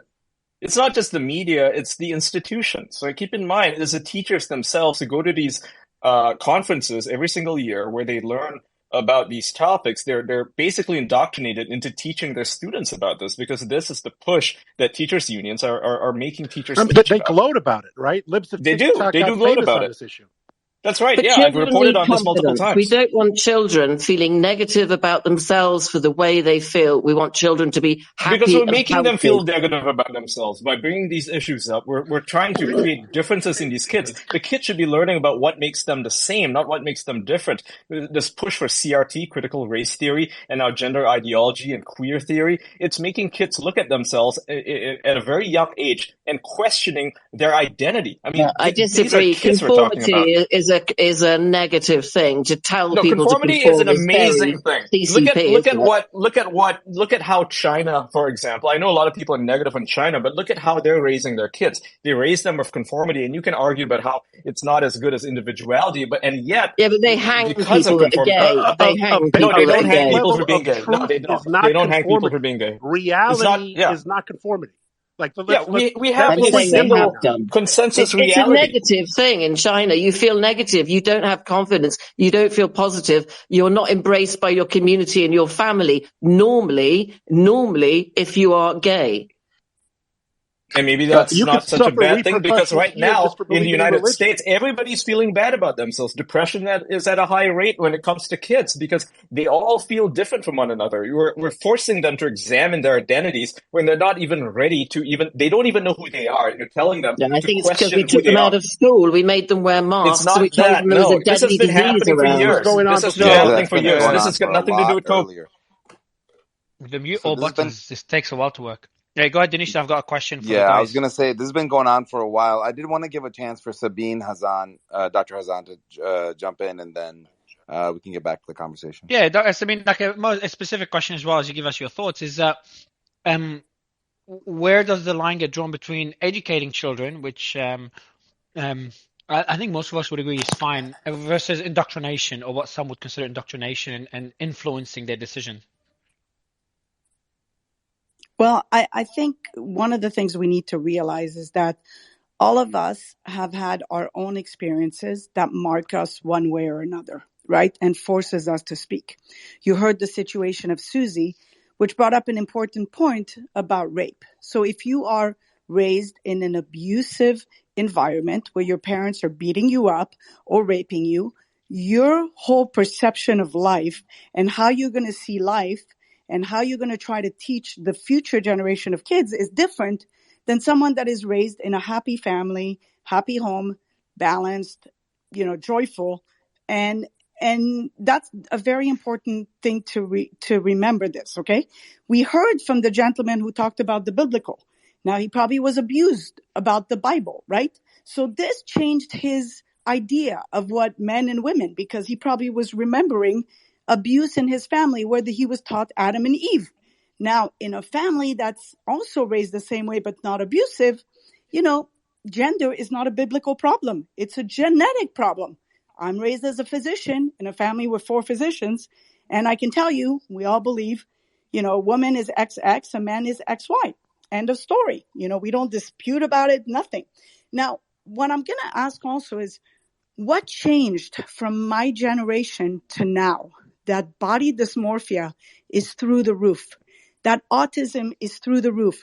That this is even a big deal that we're talking about. And I'll tell you what changed. We live in a world where influencers make money, where sex sells, where changing your gender sells surgeries, sells drugs. So perhaps we should stop labeling and accept that, there's some people are the way they are and not make a big deal about them and accept them and love them for who they are. I grew up in Montreal where my best friends had different colors, different religions. We didn't care. We were friends. And that's the bottom line. So we need to bring up kids in a healthy environment and stop creating this controversy. Kids can't even choose the color of socks. They're not allowed to sign an informed consent for clinical trials for a reason, because they're kids. We should not convince them, because the worst thing you can do is convince a kid that he has a gender problem when he doesn't have a gender problem. Then they do the surgery. Then you're going to have a problem later on. I think kids that have dysmorphic issues, they present with signs and symptoms. This is a discussion between the parents, the kids, the physicians, the government. The media should have no business discussing this, because what we've seen with COVID is that when the media and the politicians started talking with COVID, it became a shit show. I'm sorry. Research was messed up, and we're still talking about COVID almost 4 years into this. So that's my point on all this. Embrace kids that have, that feel that they are different, and love them, and try to encourage an environment that is not abusive in the home, so that we have society that is growing up with, human beings that don't have so many traumas in their lives. Jim, what do you think about Moneypenny's point that when it comes to children, it's okay to educate them, and by not doing so, you're creating an ignorant populace? Well, Moneypenny's a good friend, and I greatly respect her and really appreciate her opinion. And I think it tags in to what Sabine said as well. Dr. Sabine made some great points. The thing is, though, in schools, at least this is my impression in the United States, there's just not a need. We really don't have time in the educational day for kids to have to go through all this. There's just the sex education was promoted in the United States beginning roughly somewhere in the 60s and 70s, because there were concerns that kids were not, or there were stated concerns. The argument was that kids were having sex outside of marriage and getting into problem pregnancies and blah, blah, blah, blah, all that problem. Well, some of that existed, sure. But since that time, there's been a consistent push to make certain that we've got this kind of education in the schools.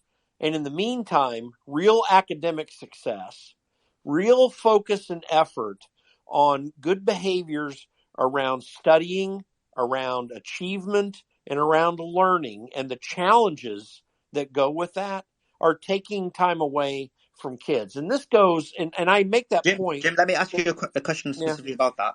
Well, some will argue against you and say, guess what? Learning maths is important, learning science is important, but also learning how to be an all-rounded individual in a modern 2023 society is equally important. So why shouldn't they learn these things? Whose society are you talking about? Your society is all fucked up, I mean, when you don't even know how to do your ABCs, you can't do basic math, and your big focus is on gender, that tells me your party is all fucked up, and this is why China's going to win.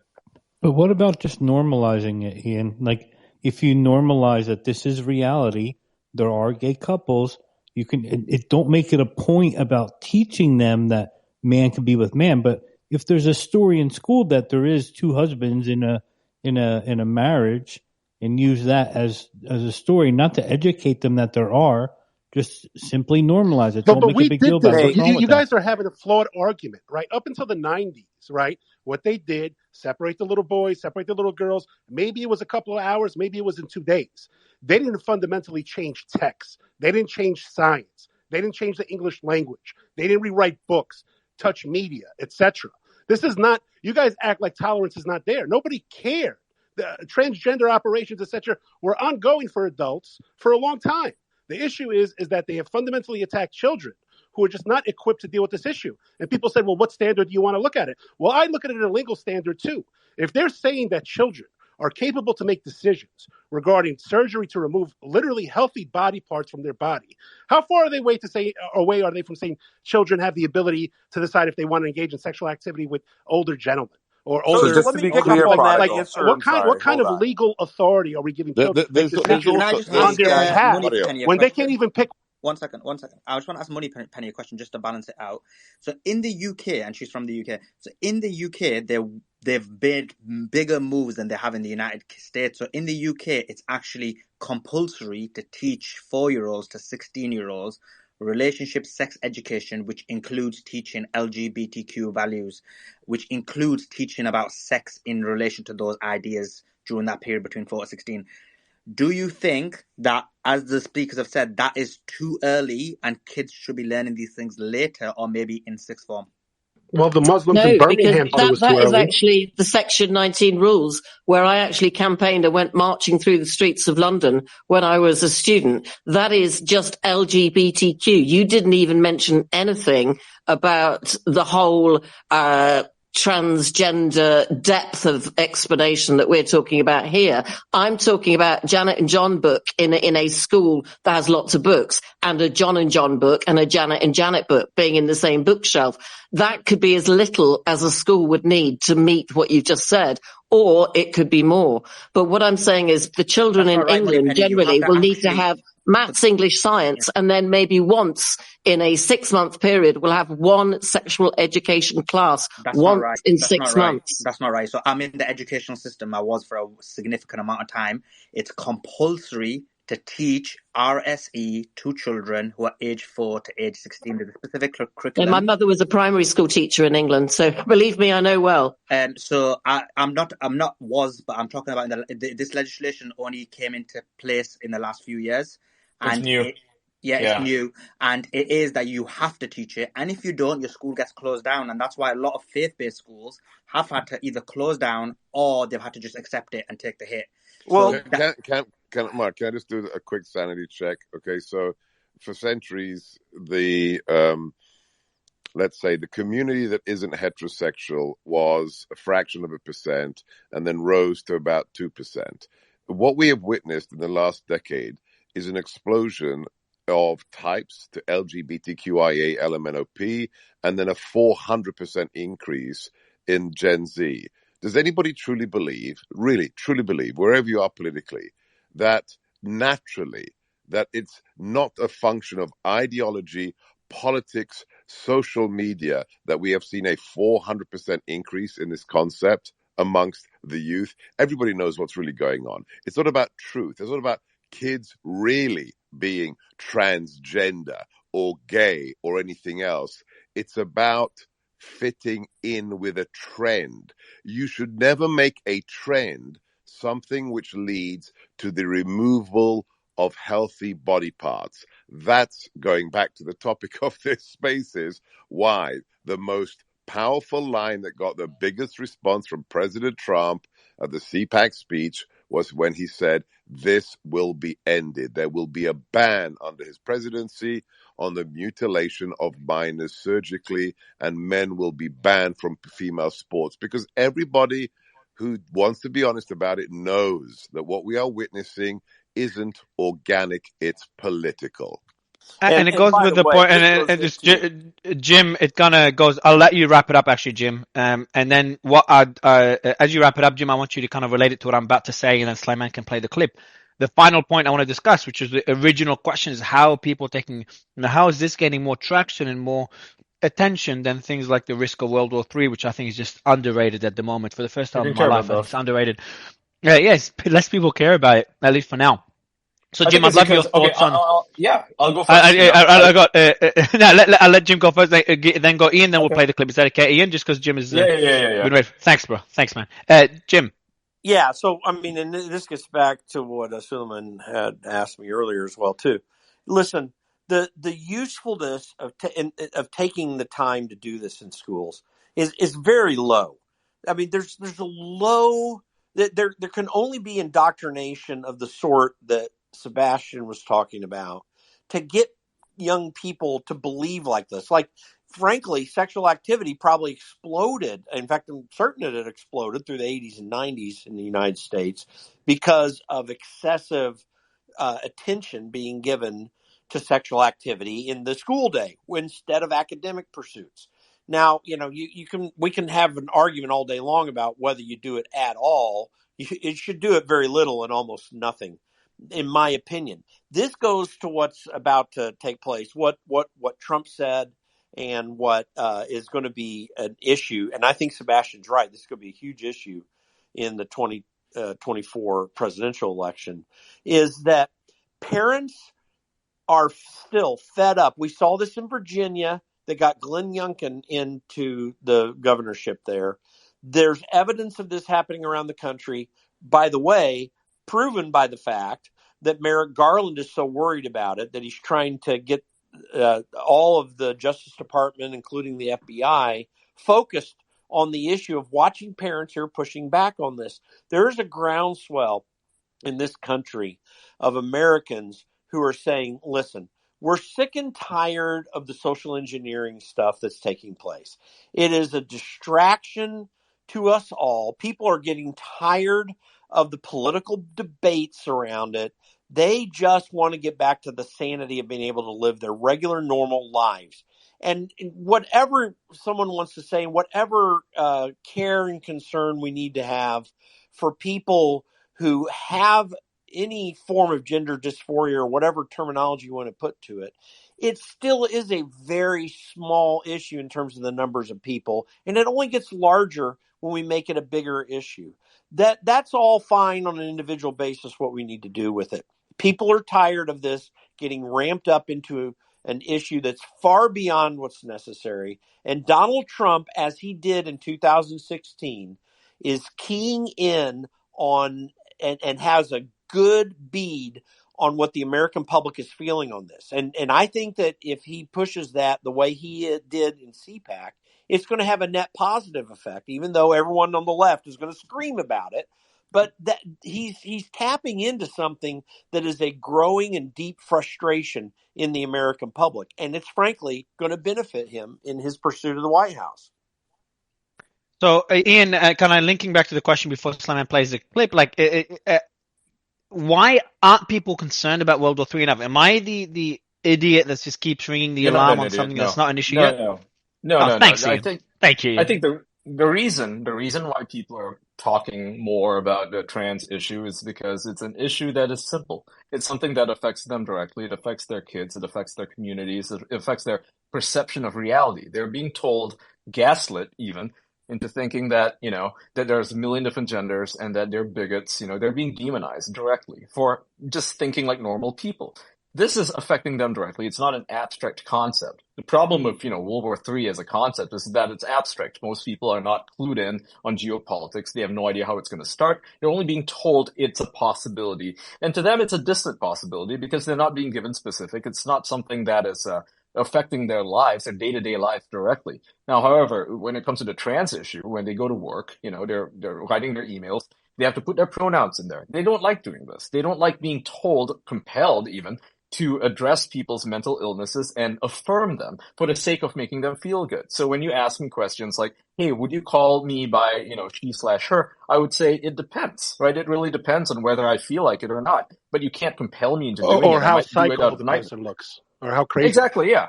Right, yeah. I might want to do it to trigger somebody, but if I was in a professional setting and this person was, say, above me in some cases, I would probably want to play nice with them. I wouldn't want to risk my job, just to make a point. I mean, this is just an individual decision, right? But principally, of course not. I would not want to pander to them, but this is the reality we live in where we have to play by the rules of the game, right? So obviously, on a broader cultural context, when it comes to in general, would you be okay with, referring to somebody by their preferred pronouns? I would say no. I'm going to refer to you by, the pronouns that make sense biologically. The only reason we're talking about this right now is because we're trying to push back. We, and when I say we, I mean conservatives, are trying to push this back into the fucking hole that it belongs, right? Go back in the goddamn closet, honestly, because we don't want this to be an issue. We want to talk about the issues that are actually pertinent to to the broader conversation about civilization, about, where society is going to lead. This whole thing, this descent into a transgenderism, it only serves to divide the country. It only serves to divide the planet, really, honestly, on an issue that honestly doesn't matter. It only affects a very tiny percentage of the human population. We're talking less than 0.0 whatever percent, right? This is not even a 2% issue. This is not about being gay or lesbian. It's like being gay or lesbian, whatever, be whatever you want, sleep with whoever you want, unless it's kids, right, or animals. I totally agree, but it's a US preoccupation, this. If you had this in the UK, in Europe, people would not believe that I have been in a room with all these very, very professional, intellectual people talking about this for 30, 40 minutes. They would laugh their socks off in the UK. They just would not believe it. They wouldn't believe it. Yeah, but then they walk on the bridge. The reason is so, say, man, do you wanna play the clip? Yeah, yeah. So Thanks, bro. I'm gonna play the clip, but just one sec. The only reason it's not discussed in the UK is because it's shot down. You're not allowed to speak about it. At least in the US, they're allowed to speak about it. In the UK, when these RSE curriculum came into place, it was only the Muslim community who spoke out about it. Unfortunately, they didn't have the eloquence or the ability or the thought. What do you mean? What do you mean they're not allowed to speak about it? Solomon, that's the culture that is going against it. It's not some law that's in there saying that you can't talk about it legally. No, there's a law. There's a law in the UK. In the UK, there's a law. What happened? There's not a guys. It's Slayman. There's no law. Okay. Yeah, no, but what? Yeah. So Slayman, but it's gonna open up another can. So it's a can of worms. So if we could play the clip for the World War III, because this is the most interesting topic to me is World War III. But needs to explain. Yeah, thanks, Ian. No, and then Money Penny, I'll let you respond. Go ahead. Yeah, so basically, but also you've taken long COVID off the top, replaced it with transgender. To be honest, 1 in 3 people in the US are affected by long COVID, long-term disability, long-term illness. We're doing Money. We're doing because it was in the heading. It was in the title, then I removed it, and I will be adding it. We'll be adding it back. To explain. I like to. Explain what he was just about to go to before he was rudely interrupted. Thanks, Ian. I appreciate it. So basically, in the UK, what happened was they were forcing this RSE law and making it into law. Now, unfortunately, the Christian community isn't like the community in the United States, so they didn't speak out. In the UK, only the Muslim community spoke out. And unfortunately, because they didn't have the eloquence or the ability to argue their point very well, they were demonized. And so the liberal media within the United Kingdom, including Piers Morgan, got a couple of token Muslims on and just basically destroyed their point because they were unable to express themselves very well. And then this became law because nobody else spoke out. So this is the problem we had in the United Kingdom, where everything was basically not accepted. In the US, you guys are lucky where the Christian lobby is a lot more stronger, and so you do have people, and the conservative lobby is a lot more stronger, so you're able to speak out. So the things that we've gone through because we've been unable to speak out, or the Christians and the Muslims never got together, and the Jewish community never got together to fight against this, you guys need to make sure that you do it, because if not, you will be in the same problem as the UK. Money Penny, I'll let you respond just to balance out Simon's point before we move on to the final topic of the risk of World War III. So I'd love you to respond if you don't mind, Money Penny. So the headline that I've got in the newspapers in the UK, gay children should repent, Muslim parents told at conference. Dearborn parents assail LGBTQ books with sexual themes at school hearing. Somali families debate LGBTQ in UK Burnsville schools. That is the only stuff that is being talked about. I think it's appalling. I wasn't aware of it. But I do disagree that we can't talk about it. We certainly can talk about it. It's just not of interest or anything compared to a Ukraine war, which, to be face it, I can drive to in about 10 hours from where I live. We're in Europe, pretty much. We can drive to it. We've got war on our shores, and we all know Polish and Ukrainian people that used to live in our neighborhood, in our roads, and in our, houses next door that we're missing, that we're worried about. The war is on our doorstep. It might not be for the US, but it is for us. Well, I mean, the per capita, I do want to move on. Pakistan is by far the country that searches the term transgender the most by far. US is a close second. So I'm just looking at Google Trends. Then you got Jamaica, Kenya, South Africa, Australia, and then United Kingdom, Ireland, Canada, Philippines. So maybe it validates potentially both points. It doesn't validate either or.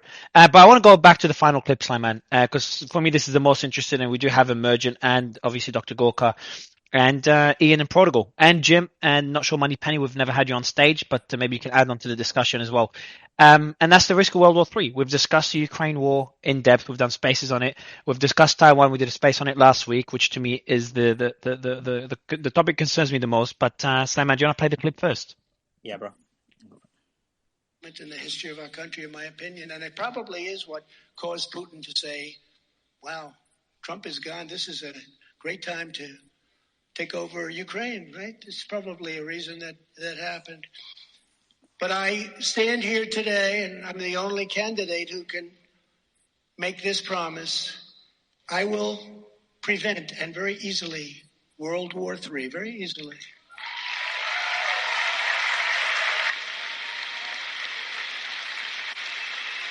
And you're going to have World War III, by the way. You're going to have World War III.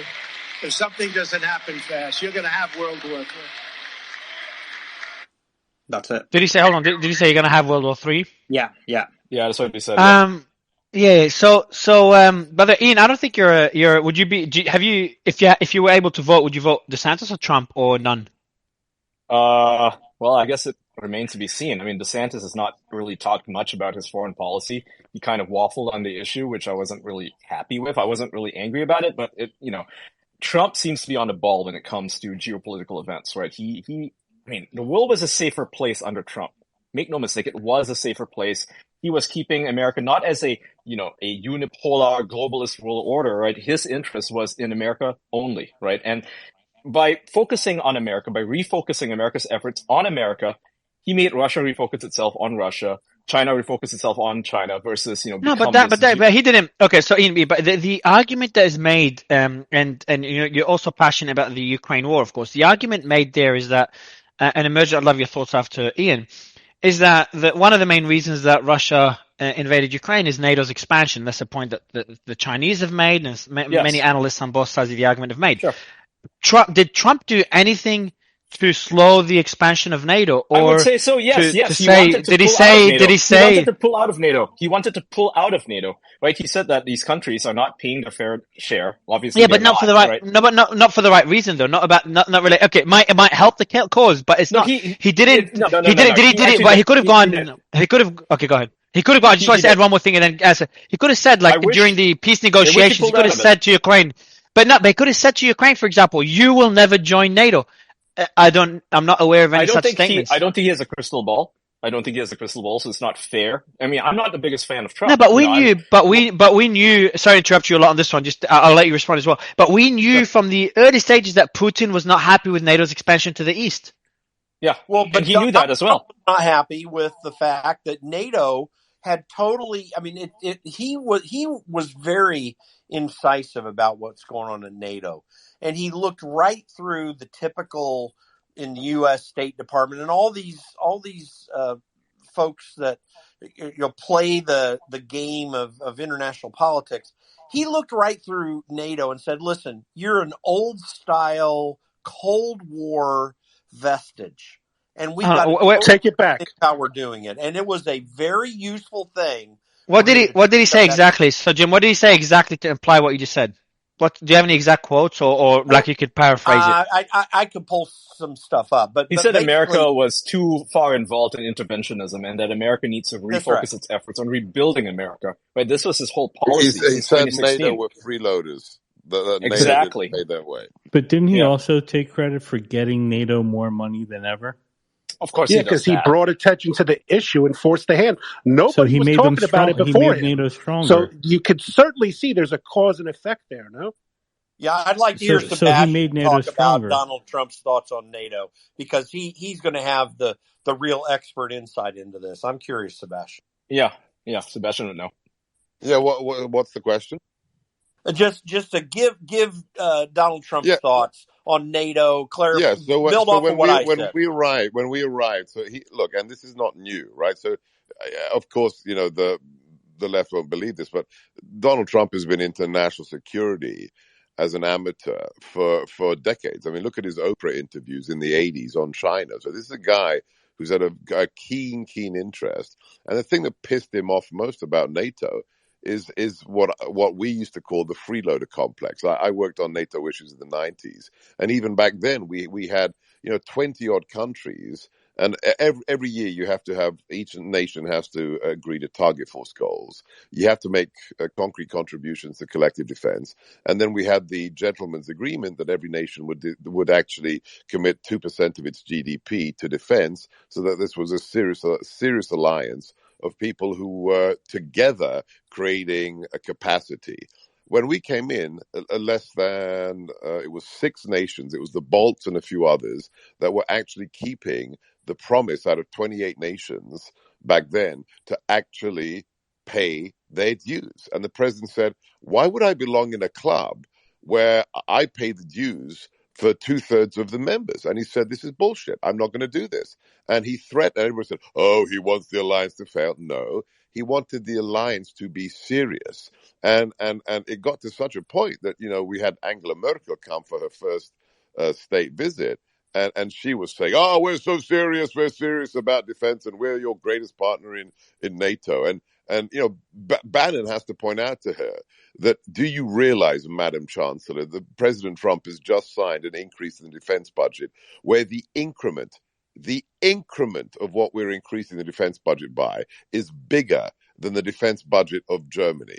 So, the message was, get serious, guys, or we may not protect you. Now, that was President Trump being President Trump. It's like he said in CPAC. He said, why does Putin take him seriously? Because they don't know if, do they think President Trump's crazy? They don't think so, but maybe 10%. Maybe, he said like 3 times, they don't know. Maybe there's a 10% chance that, when he says, I've got a bigger button and I might use it, that he means it. That's why Russia didn't invade Ukraine. That's why we had, the behavior we saw from the mullahs, from Beijing, from Pyongyang, from Moscow for the 4 years that we were in the White House. So President Trump, he is serious about NATO, but only if NATO is serious about being NATO.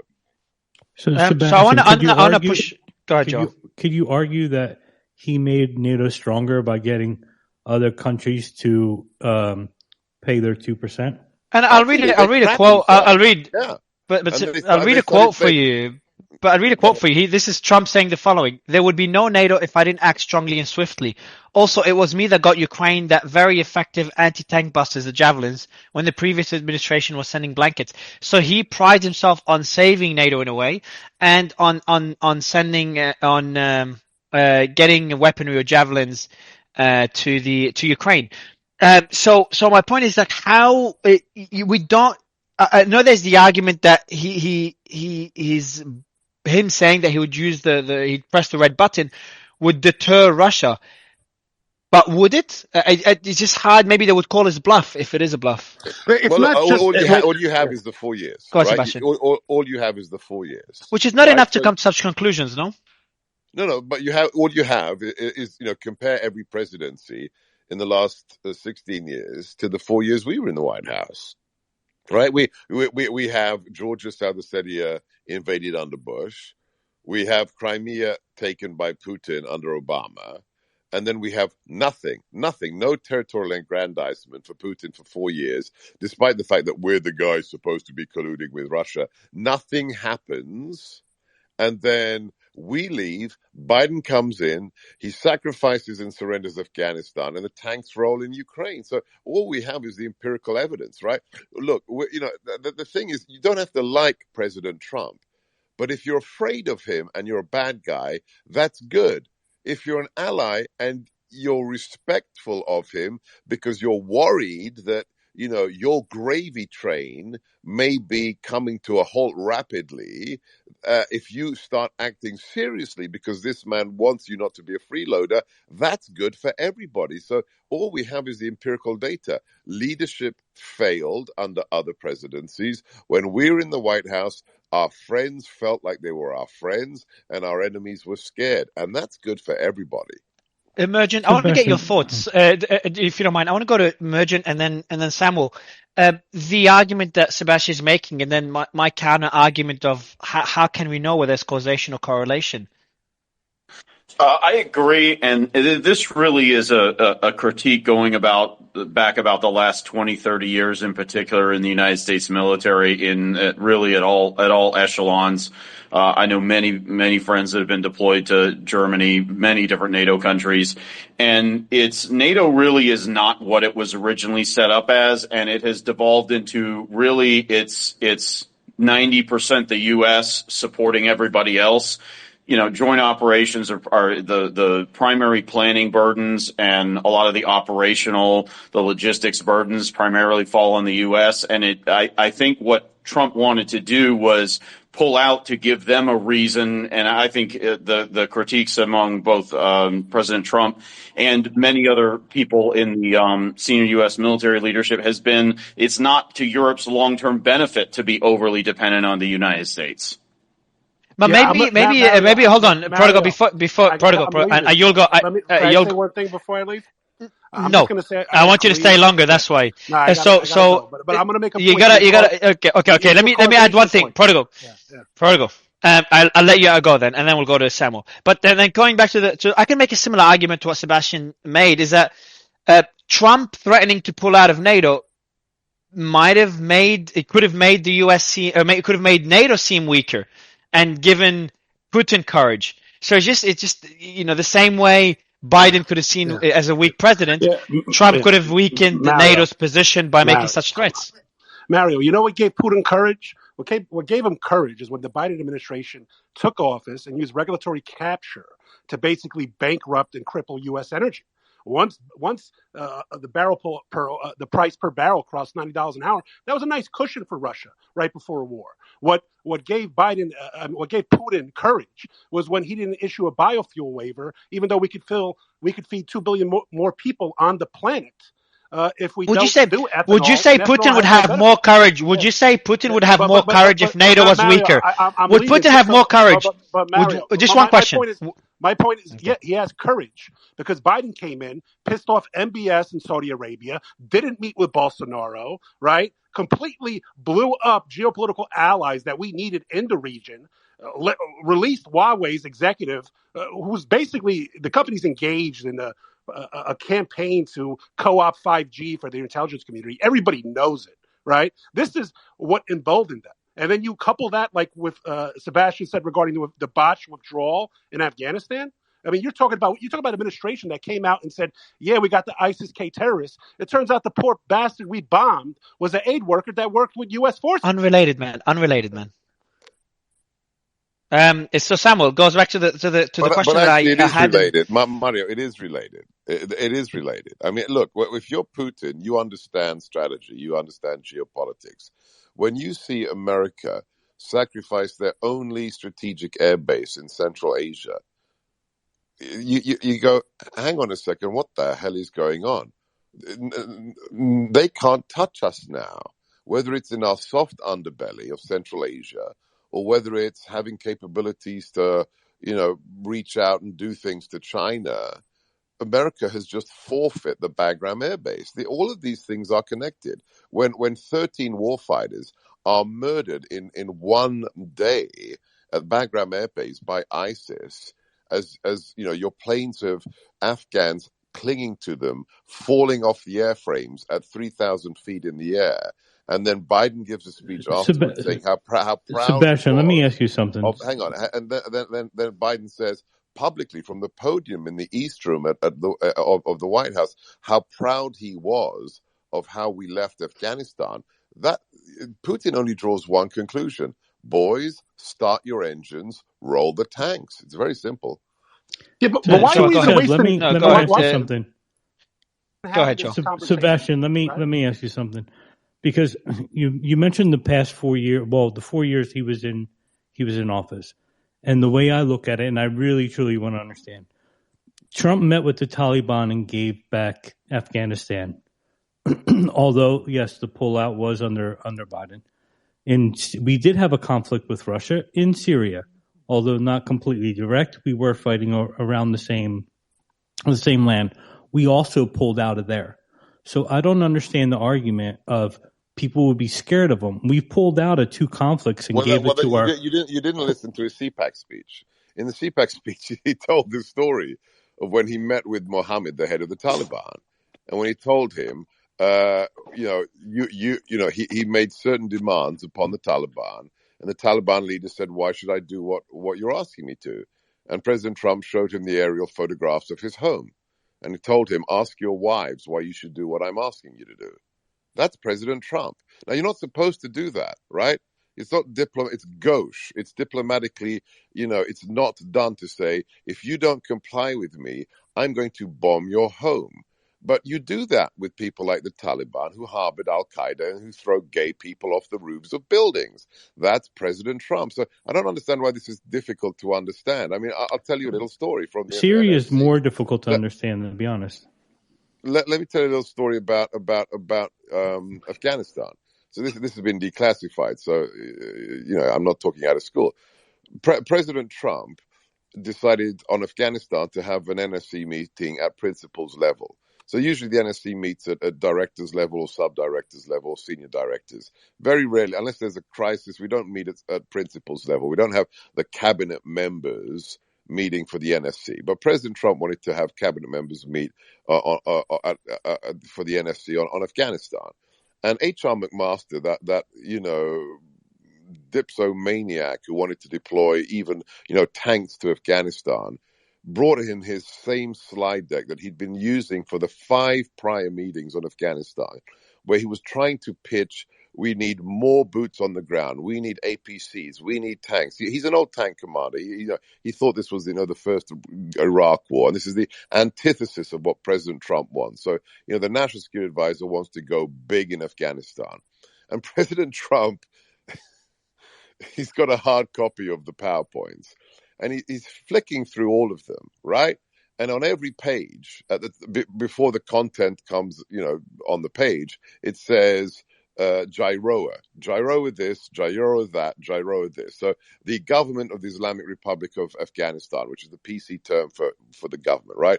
The government of the Islamic Republic of Afghanistan, this. Gyroa that, Gyroa this. And President Trump leaves through it, and he goes, what fucking federal government of Afghanistan? That's why we elected him. He knows it's bullshit. He knows we're doing PR on ourselves. There is no functioning. We've pumped $4 trillion into these wars since 9/11, and there is no functioning fucking government in Afghanistan. It's pie in the sky. So our plan was to leave, which is what we did, 2,500 special operators in theater who could whack high-value targets when necessary to prevent another 9/11. Leave them on the ground, have access to backgrounds so we can do whatever we need in China and elsewhere if there's an imminent threat. And we built down to 5,000 to 2,500 troops in theater. And for the last year and a half, not one American soldier was killed, with 2,500 troops. Do you know how many troops we have in Korea today? Do you know how many troops we have in Germany today? But Sebastian, didn't we know? Kept Afghanistan safe for the purposes of the United States. That's what President Trump wanted. Didn't we foresee that this would strengthen China by pulling out Afghanistan? Because they now have an oil field. They now have a lithium mine. And when did they buy those mines?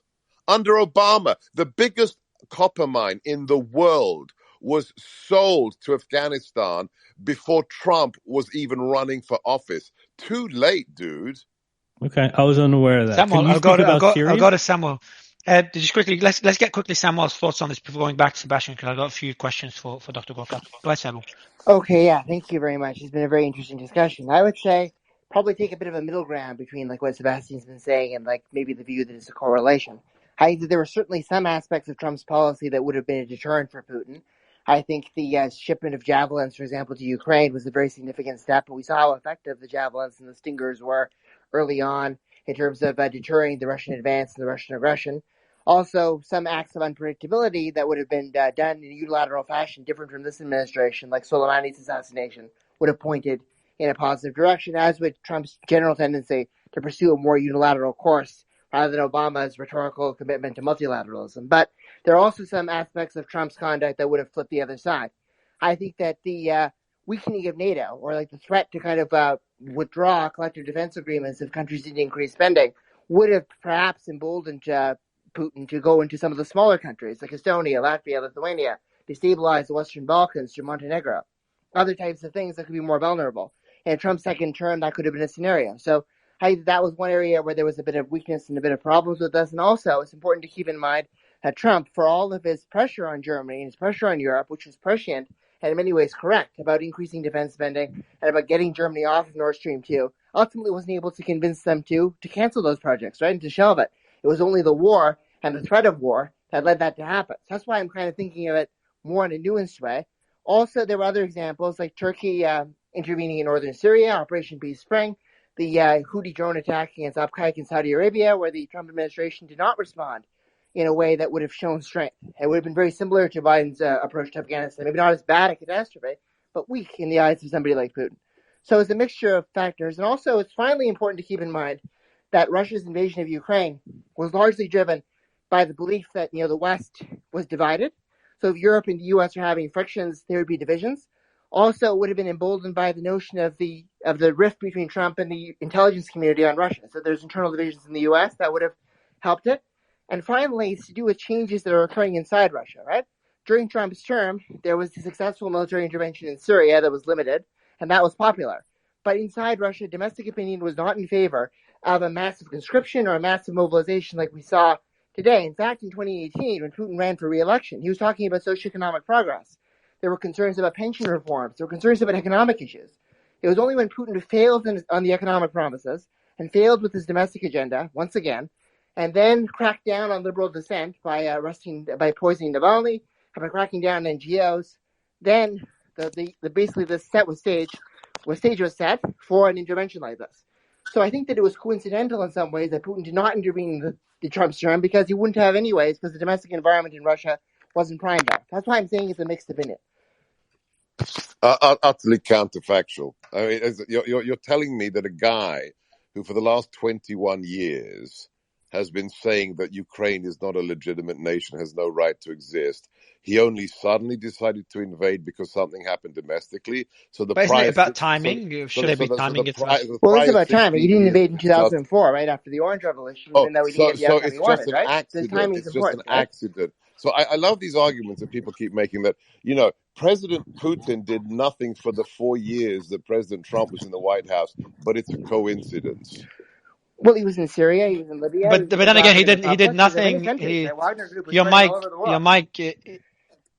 mic sound was a bit muffled, a tiny bit far from your voice. But then again, Sebastian, nothing was done prior to Trump either. Nothing was done under the Obama administration either. But no, of course it was. That's when Crimea was taken. Yeah, that's when South Ossetia was taken, the Georgian War. I mean, this is where this is when I realized, half of these spaces are pointless because you can say this is what happened, and that's why it happened. And somebody says, well, no, it could be the opposite, but I can't tell you why, but it just could be. So Bush, Georgia, Obama, Crimea, Trump, nothing, and then Biden, rest of Ukraine. But it's got nothing to do with Trump's character and people being afraid of him. What do you think? Sebastian, what do you think of the point? What do you think of the Syria? point? What about Syria? What about Syria? So just I want to go before that. I want to go to Samuel's point about divisiveness. 300 guys. Putin sends 300 guys to Syria, and we turn them into red mist, and he doesn't even hold a fucking press conference. Yeah, I'll tell you about Syria. Putin crapped his pants. We killed 300. Nobody, not even Reagan, killed 300 Russians in one day since 1917. Okay? And you're telling me Putin doesn't even hold a press conference, but we're the guys who made him think that what? Now's his time to act? Guys, can we just live in the real world? We killed 300 Russian mercenaries working for Moscow. Not by deploying the 82nd Airborne. We creamed them from the sky with blades that ripped them up. And we sent that was a message for Xi Jinping. That was a message for the mullahs. That was a message for every tin pot dictator in the world. And they are afraid of the man. It's very simple. He's an unpredictable kid from Queens who may just drop 52 cruise missiles on your head like we did to the Syrians on the airbase that had the chemical weapons. That's Donald Trump. Sebastian, can I ask you a question based on what you just said now? Yeah. Because the way you're framing it is you're basically making Trump sound like some crazy guy who everybody's afraid of. No. I'm talking about the perception. No, absolutely not. I'm talking about the perception of him by evil dictators. But do you think they also respected him as well? It wasn't just fear. Absolutely. Look, what did Machiavelli say? It's good to be loved, but it's better to be feared. And if you're talking about a dictator, That's exactly what we want. Regimes that suppress their own people to be afraid of the American president. Nobody is afraid of Joe Biden. I don't care who you voted for. Nobody on this space can tell me they are afraid of Joe Biden. Nobody. Not good guys, not bad guys. Or you could say they're afraid of the US, whether it's under Trump or under Biden. The US itself, the systems, the military. Not under Biden, because America showed its belly. Samuel, how about Samuel's point regarding divisiveness, giving more courage to Putin? The divisiveness between the US and Europe under Trump. With the retreat from Afghanistan, America has shown its belly. Biden fucked up.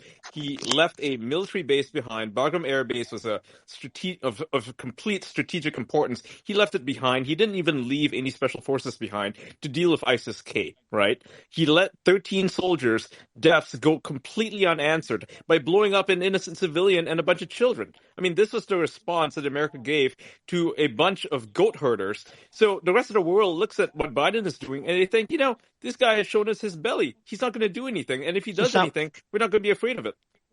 Samuel and Moneypenny, I would love your thoughts on this. Yeah, I would definitely agree with that. Europe looked at that. And I remember the UK, the Germans, the forces that were there had all been told to clear the area. And we just couldn't believe it that the US military was still in the area when there was a known attack imminent and there had been communications with the US to tell them. And it was just staggering and embarrassing. And I think it did the US absolutely no favors at all. But what I would say generally on what's happening in the Ukraine and Russia, from a European perspective, the amount of money that's come in from the US, of 50 billion, 17.5 of it is presumably reportedly coming back as money laundered, clean money into US opportunism for its own military adventure. About 8,000 British troops, British Army predominantly, but increasingly the Royal Air Force, who are going out in the Typhoons, are out there already driving tanks and helping with a lot of the Ukrainian armies because their logistics are frankly piss poor awful. And it does seem to us as though NATO and the Europeans and the British are all being used in some sort of another red flag military arrogance from the United States to simply stop the Ukrainians getting across to where they'd hit Poland, to the Russians before they hit Poland, at which point, the minute they hit Poland, we press the NATO button and the US can come piling in at the end of the war, as we're known that they do in world wars. So, Samuel, I want to go to you quickly before going to Ethan. Is Biden just not doing enough? Like, we're showing that Trump threatened, the risk of him being unpredictable and what, he's not going to use nuclear weapons. I think we all know he's not going to use the nuclear weapons if Russia invades Ukraine. So what could the US do more? Because Biden's saying the US will protect Taiwan militarily if China invades. The US is throwing money at Ukraine. We've seen the alliance, NATO alliance, a lot less division than expected. So is Biden not doing enough? And what, is that a fair point being made by Sebastian and Ian that Trump would have been a scarier, a more unpredictable president for Putin to take any such action, to have the courage to invade Ukraine? I'd love your thoughts, Samuel and Ethan. Well, I think that obviously the withdrawal from Afghanistan did send a bad signal. And the question is, Trump obviously did sign off on the agreement in Doha with the Taliban, with Pompeo, right, in terms of negotiating the withdrawal. And it remains really unclear at this point what Trump would have done that differently to have handled it. I mean, probably there would have been a possibility of mercenaries or some kind of private security force being stationed over there. So it wouldn't have just been no special forces, no security, maybe a bit more of a better withdrawal. But that's all still in the realm of counterfactuals and hypotheticals, right? We really don't know. I think that, in general, the Biden administration, with regards to Ukraine, has kind of salvaged partially from that fiasco and has managed to keep NATO united on this. Has managed to encourage even countries like Germany, which were so recalcitrant about even sending defensive weapons, let alone artillery like Leopard tanks, over to the battlefield. I think the recent deal that we saw where the Americans promised Abrams tanks and then the Germans gave the Leopards, even though the Americans are probably late on giving the Abrams to the Ukrainians, was a good example of bargaining. So I think that in general, there's not that much more than any American president could do, because obviously there's no possibility of using nukes, and obviously there's no possibility of actually putting boots on the ground. And exactly. I just want to correct that about the 8,000 British mercenaries there. That is largely coming from Russian disinformation, because the mercenaries are not of that quantity. There's certainly some foreign fighters. There's training involved, but also there's no Eurofighters and Typhoons coming to Ukraine. I mean, they're probably not going to come for a year. Information. I'm military. I'm from a military family. I live about 20 miles from the biggest army base in the UK. So what's that? What's the source? I don't understand. Living near a base and being from a military family doesn't give you RAF, access to Bryce Norton, family and friends, let's say, that work in the military. That's my source. Yeah, but that can't be a source. Otherwise, anyone could come in and say, I have people in the military and they're my source and they can make any point. Okay. So I'm not saying you're wrong, but I'm saying it would be good to have source. Okay, I'll get one. It'd just be good because we do have a big audience and anecdotal sources are a bit hard to verify. That's all. Maybe you're right. I'm not saying you're not. It's just to be good to have a source. I do want to go to Ethan and Emergent on this point, and then I'll have Sebastian wrap up the discussion. Ethan, Emergent? Yeah, I know. I feel like there's a few people out there that's really doing God's work right now. I feel like Trump is one of those people. I mean, it's strange how they take religion out of the school and then they replace it with LGBTQ. Go back to the and in terms of the Emergent, the thoughts about the outcome would have been different under Trump than the current administration. I'm not saying Biden would do a better job or Trump would do a better job. At the point he jumps in, yeah. Address what? Sorry. Your question. Yeah, cool. Yeah, we'll have you and Sebastian wrap it up. We'll have all the speakers and Jim and Moneypenny wrap it up. But yeah, Emergent, just your final thoughts on, would it really be any different under Trump? I just don't see the US doing more to support Ukraine, and I just don't see that anyone would think Trump would use nuclear weapons if Russia invades Ukraine or China would invade Taiwan. And I'm not saying that's a pretty bad thing as well. It's a pretty bad outcome. What I suspect is, and I found Dr. Gorka's comments on the difference in handling Afghanistan very interesting, and I'd love to maybe pose a sub question to him. But I foresee that Trump was trying to both show strength, show commitment to defending our allies, and he was trying to come to some kind of reasonable accommodation. I think he was trying to shut down some of the which you have the corruption that you see in Ukraine that's now coming a lot more to light. And I think he was trying to come to an agreement with Putin that would have prevented conflict. But I'd be curious, Dr. Gorka's take on, he commented on the Afghanistan, but where specifically, obviously it's a speculative question, but where would you foresee the Ukraine situation now had Trump remained in office? Well, as I said at the beginning of this several hours ago, it never would have happened. When people ask me, what would President Trump do? It never would have happened. The idea that there would have been a ground invasion of Ukraine with President Trump in the White House, impossible. It never would have happened. What would he do now? Hopefully he would do what I wrote back at the beginning of the conflict, which is to provide Ukraine with all the means necessary that make sense, which isn't M1 Abrams. I mean, it's the dumbest thing. There are 14 different types of lubricants an M1 Abrams tank uses, none of which are in the order of battle logistics supply for the Ukrainian army.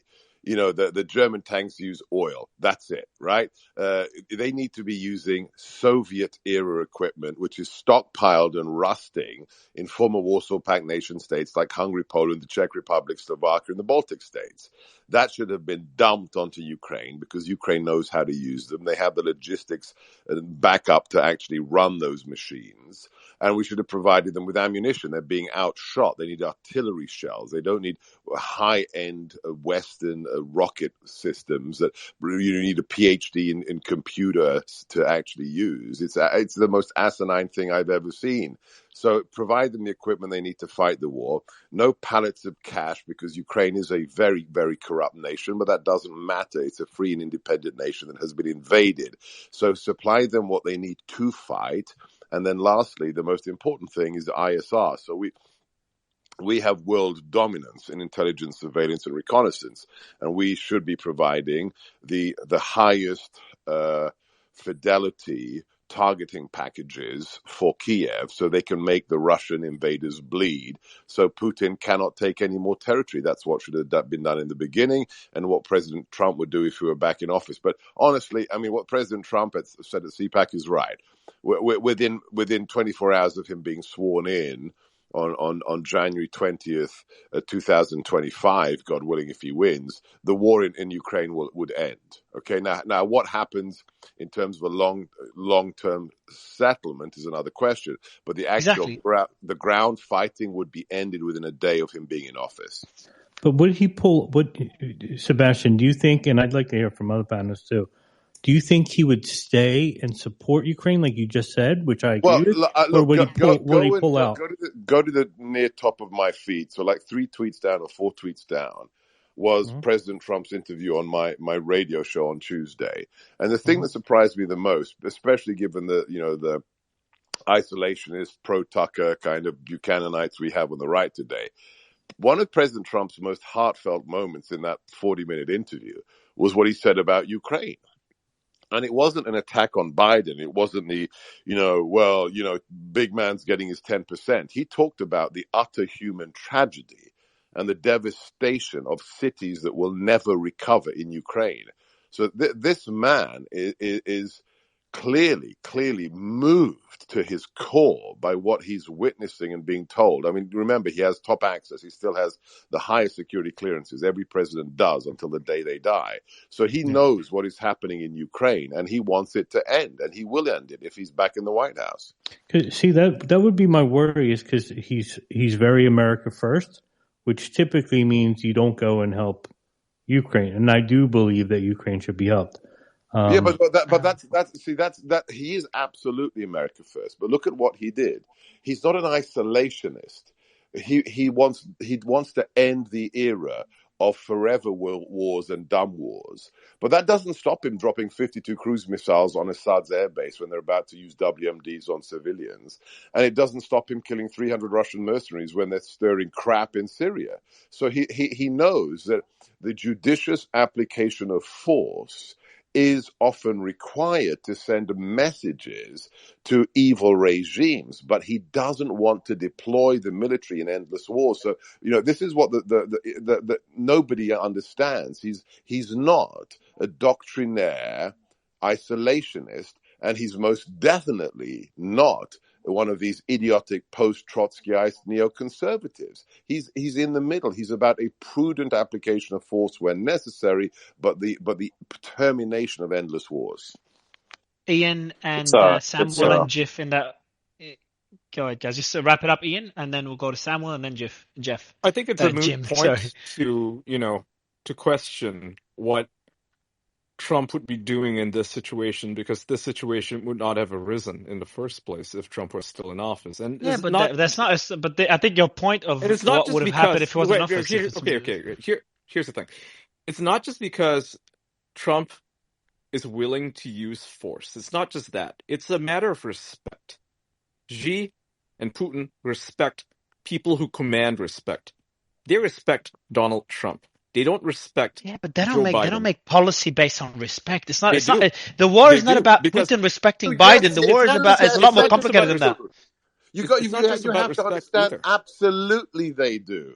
And the character of the person in the other presidential palace or Oval Office is utterly crucial to you mustn't be ethnocentric. You mustn't mirror image your values and rational decision-making process onto former KGB colonels or, neo emperors of China. They don't think the way you do. You live in a Western culture. A communist dictator or a former KGB colonel or a mullah in Tehran doesn't think the way you do, Mario. Exactly. I think like these guys see a man who has utter alpha male characteristics, and they say, crap, is he serious about nuking Moscow if I step out of line? They don't know, but they know Biden won't. That's the problem. Yep. In addition to that, he knows diplomacy, right? He negotiated a peace with North Korea, with Kim Jong-un, one of the most notoriously reclusive people on the planet. And he got them to sign on board with peace until he left office. And guess what North Korea did the instant Biden stepped in? Biden showed his ass. He showed America's belly. He showed that he wasn't serious about defending South Korea. And the first thing Kim Jong-un does is he launches a bunch of ballistic missiles at the Sea of Japan. That's what he does. And what does Biden do in response? He shows his belly again. right? Now, Kim Jong-un respected Trump. And it didn't mean that, he was like Trump was playing nice with all these guys. No, he was showing them the respect that they earned, and they were showing him the respect that he earned. This is what separates him, right, from people like Biden. Biden is a career politician. Biden is a clown. These men are serious men, and they see within Trump a serious man as well. They see within him, they see themselves. They respect that. They see a man they can negotiate with. Let me remind everybody of this, the Mar-a-Lago story. Just remember, think of this. There is a state visit equivalent, not quite, because we didn't give them a White House dinner, but we have a state visit equivalent with Xi Jinping, the dictator of life for China, the world's biggest communist regime that has labor camps and forced organ harvesting of political prisoners. And President Trump invites him to Mar-a-Lago, not because he likes him, but because he wants to impress him and then send him a very simple message. And you can go and verify this for yourself. Over the chocolate cake they had for dessert, President Trump walks over to Xi, leans down into his ear, and through the interpreter says, "By the way, Mr. Chairman, I've just dropped 52 cruise missiles on Assad's air base because he was about to use chemical weapons against civilian targets." No, you're not supposed to do that. That's not polite. It's undiplomatic. But guess what? Xi Jinping. That's that argument, but that argument makes more sense. So the respect argument, I just don't see Putin as an intelligent guy, love him or hate him, would make decisions, policies such as invading a country and the impact it would have on his administration, on the economy, and on the world. He would do it or not do it because he respects a president of a country, of the U.S. Now, because fearing Trump is a different discussion. Fearing him for me makes more sense. I'm not saying I agree with it. It's too. For me, I just don't know what to agree with. It's too difficult. But I want to go to quickly, Samuel. I think it's a matter of respect. I think it's when Trump says he's serious about something, they take his word for it. They don't question it. They don't second guess it. With Biden, guess what? When the Russians were ramping up their before the offensive, right? Before their offensive, they were ramping up their forces on the borders. What did Biden say? He said that he'd be okay with a small invasion. That was the message he was sending to the Kremlin. And so they took that and they were like, "Yeah, this guy's showing his belly. He's not a serious person. We're going to do what we want." And but the narrative before when Putin was amassing troops on the Ukrainian border, the narrative was not a lenient, relaxed narrative. It's a very strict narrative. I do want to go to Samuel. I want to balance. I do want to go to Samuel just to balance out the discussion. I'm trying to do this by myself. The Biden administration changed its story multiple times. At first, it said, we're threatening to sanction you, and you should be very afraid of this. Now, the sanctions. Look, the sanctions were not going to do anything, period. And then afterwards, when Biden was making those sanctions, he was like, "I'm going to turn the ruble into rubble." He was celebrating this fantasy of his.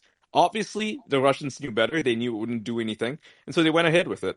And then afterwards, a few months, last month, he said something along the lines of, "Oh, I knew that the sanctions were not going to do anything." So when you have a president who is senile, who's barely there, who waffles on his policies, nobody takes this seriously. People do not take Biden seriously at all. Nobody respects. I want to go to Samuel. I want to go to Samuel just to. I do want to go. I can't remember the name of. Samuel, I'd love to get your thoughts because obviously you're pretty much alone to kind of balance out the discussion at the moment. So we'd love your take on this. Oh, for sure. Yeah, this is really interesting. Yeah, just to go back to my previous point about how no president could have done more. It would be very interesting, Sebastian, if I could hear President Trump's ideas about, for example, supplying longer-range missiles to Ukraine, like ATACMS or fighter jets, or even making sure some of the HIMARS systems go further into radius. Because if he were to make policies like that, that would have been a game changer in the conventional sphere. That would have been quite interesting. But going to the broader discussion of respect and leadership and what we've been talking about over here, it's true that there are a lot of parallels, obviously, between what Trump had done with Kim Jong-un and what Trump could have conceivably done with Vladimir Putin.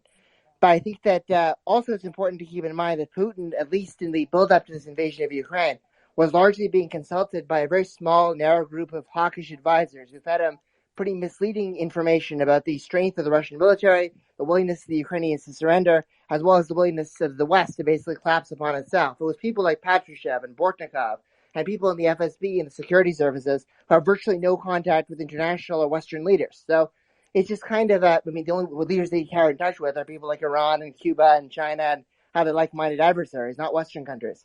So I think that, it may have been very difficult to have, even after personal negotiations with Putin, to have really convinced or changed Putin's mindset on this. And Putin may have still made this disastrous calculation to go to war and suffered because of it. So that's why I think that we shouldn't overestimate the degree to which personal interactions between Trump and Putin, or even any president and Putin, could have really changed his mind, because his mind was fixed on this. He saw this as a legacy-defining moment. The Russians, Ukrainians, and Belarusians are one people, and he was going to go in at the suitable time, and the timing was there domestically, and that's why he went in. That's kind of how I see it. No, maybe the argument that he would have, the argument on whether, eventually I think Putin would have done what he's doing now, unless some of his needs were met in terms of especially NATO expansion. But even maybe that's not enough. I think the argument that he might have felt more comfortable doing it under the Biden administration over the Trump administration, that one might, that's a plausible argument. I just don't think that the Ukraine, if Trump was president, toothless to the fact I'd go today, right? The European Union has enabled its banking systems to communicate with Russian banks again. They're dropping the sanctions. They're dropping the sanctions of SWIFT. Clearly it hasn't fucking worked out for them, has it? Samuel, I'll let you finish off, Samuel. Just get Jim's thoughts before I wrap up. Yeah, obviously the other issue would have been exactly right. With how much different would Trump have been on the secondary sanctions issue? I think with regards to secondary sanctions on Iran, he definitely was pretty effective in getting European oil companies and others who would have probably seen profits over there not to come out. Maybe he would have been the similar way with Russia. So that's an interesting thing to think about. And also with regards to freezing the conflict, though, in the first few days, that kind of is a bit concerning for me. Because if you freeze the conflict right now, you're basically going to be granting Russia a large swathe of Ukrainian territory to be recognized as itself. And that's not too different than what the Chinese were just proposing about 10 days ago, basically freezing the conflict and immediate ceasefire. That gives Russia a frozen conflict and the ability to escalate anytime it wants to.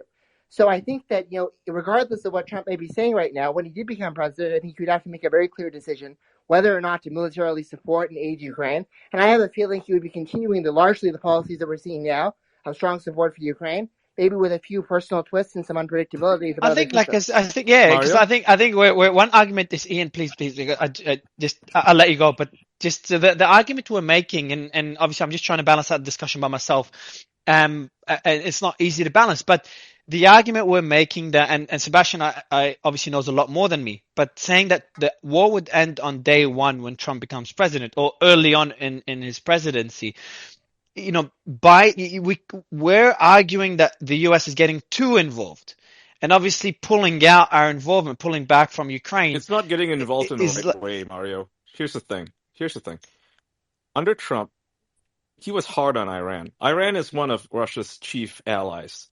But what would he do? Ian, what would he do for Russia right now? What could he do right now for Russia? When you go say he's going to do a deal with Putin, I don't think. Mario, let me give you a small history lesson, okay? So under Obama sent a gigantic pallet of cash to Iran and said, hey, make peace with us, do what you want with this money. This is ridiculous. It basically, America showed its belly to Iran, and it gave, a signal to all of the countries that are allied with Iran that they could go about their business and they could, do things that were belligerent, perhaps, that were not in America's interest, because America wasn't going to do anything about it. When Trump stepped in, he pulled all of that back. He was hard on Iran. He sanctioned Iran. He made sure that their military-industrial complex, which they do have one, it's a very powerful, very big one. But that wouldn't. But how would it relate? Sorry, but Ian, how would this relate? What would he? Back to the question. What would he do? What would he do right now? Mario, before you ask the question, go ahead. I'm almost done. So, when Biden stepped in, right, what did he do? He reversed everything that Trump did on Iran. He tried to make nice with Iran. He made enemies out of MBS. He made enemies out of every single country that Trump had become allies to, right? He reversed all those policies. I have no idea why, but he did that. And he gave, Iran carte blanche, basically, to do whatever it is they were doing under Obama, which was to redevelop their military-industrial complex. It was to enable them to start enriching uranium again. It was a bunch of stupid shit, and this enabled them to rebuild their entire military industry, right? Like that's exactly what happened. And without the support of the Iranians, Russia wouldn't be where it is right now. So Trump would have you're never let that saying happen. he made friends with MBS, like he didn't kill an American citizen. It didn't matter. Why does it matter? Why doesn't it matter? Why does it matter? The guy was a Muslim Brotherhood guy. It's their business. He was an American citizen. What can he do right now to end the war in Ukraine? Because unless you don't think that would be the case, Ian, I don't know your stance on that. Like, if Trump comes into the administration, is there anything he could do different? The situation 2 years from now, 3 years from now is going to be vastly different than what it looks like right now. So it's hard to say what's going to happen. However, Trump would speak to Putin. He would make a phone call.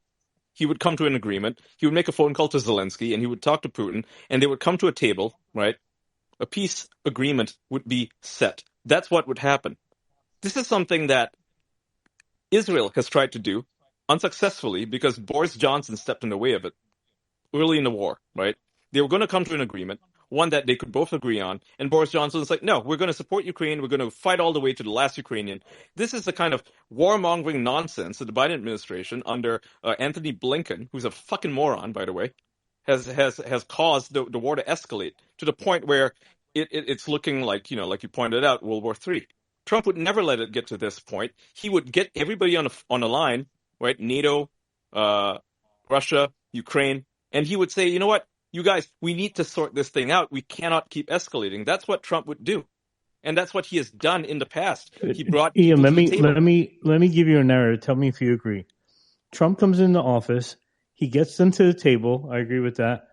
He says, we are going to stop supporting you unless Donbass and Crimea belongs to Russia, and then he pulls out. Do you agree with that narrative? I agree with that narrative, yeah, because that's the reality of the situation. We cannot, be giving Crimea back to Ukraine. That's just nonsense. That's not going to happen. It's unrealistic. But that again is backing down to Russia, just like it's not what happened backing down. Syria. It's about accepting reality. I just want to add, Khashoggi, Khashoggi, or however you pronounce it, he was a journalist, and that was actually the reason he got killed, irrespective of what his sectarian ideals were. Sure. Jim, final thoughts?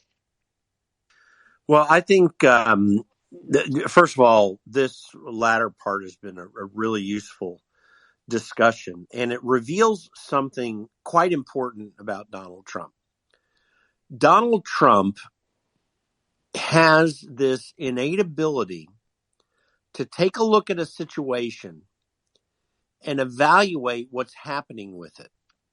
People will argue about how well versed he is in his study of international politics or the military or public policy in general in Washington. And, he's clearly not a policy wonk, but the guy reads, he looks, he thinks, and then he takes a decision. This is one of the key elements to leadership, particularly presidential leadership, is the ability to take in information and then to take a decision. If Donald Trump were president, the Ukraine situation would be vastly different. Sebastian is 100%, and of course he has more expertise on this than I do because of direct contact, but he's 100% correct.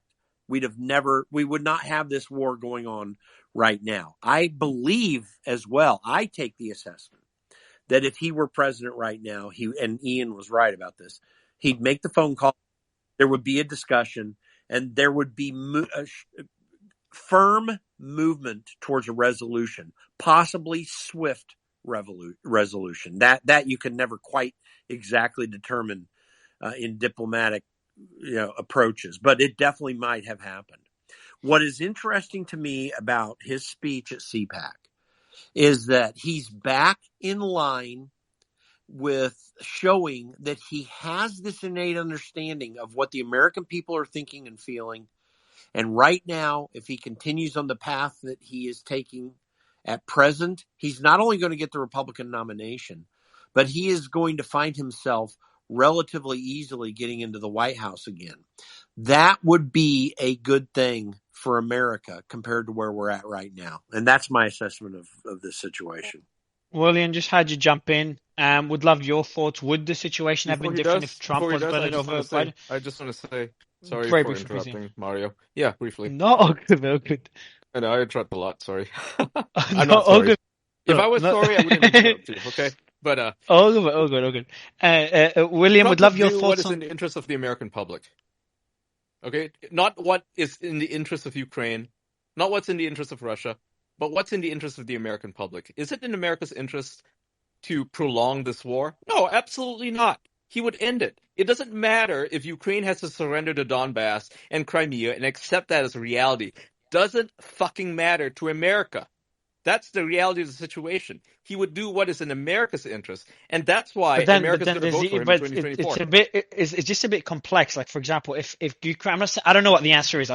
If I pretend to know, I'm an idiot. Anyone, I think no one knows. But if I'm saying if Ukraine accepts to give up territory, no.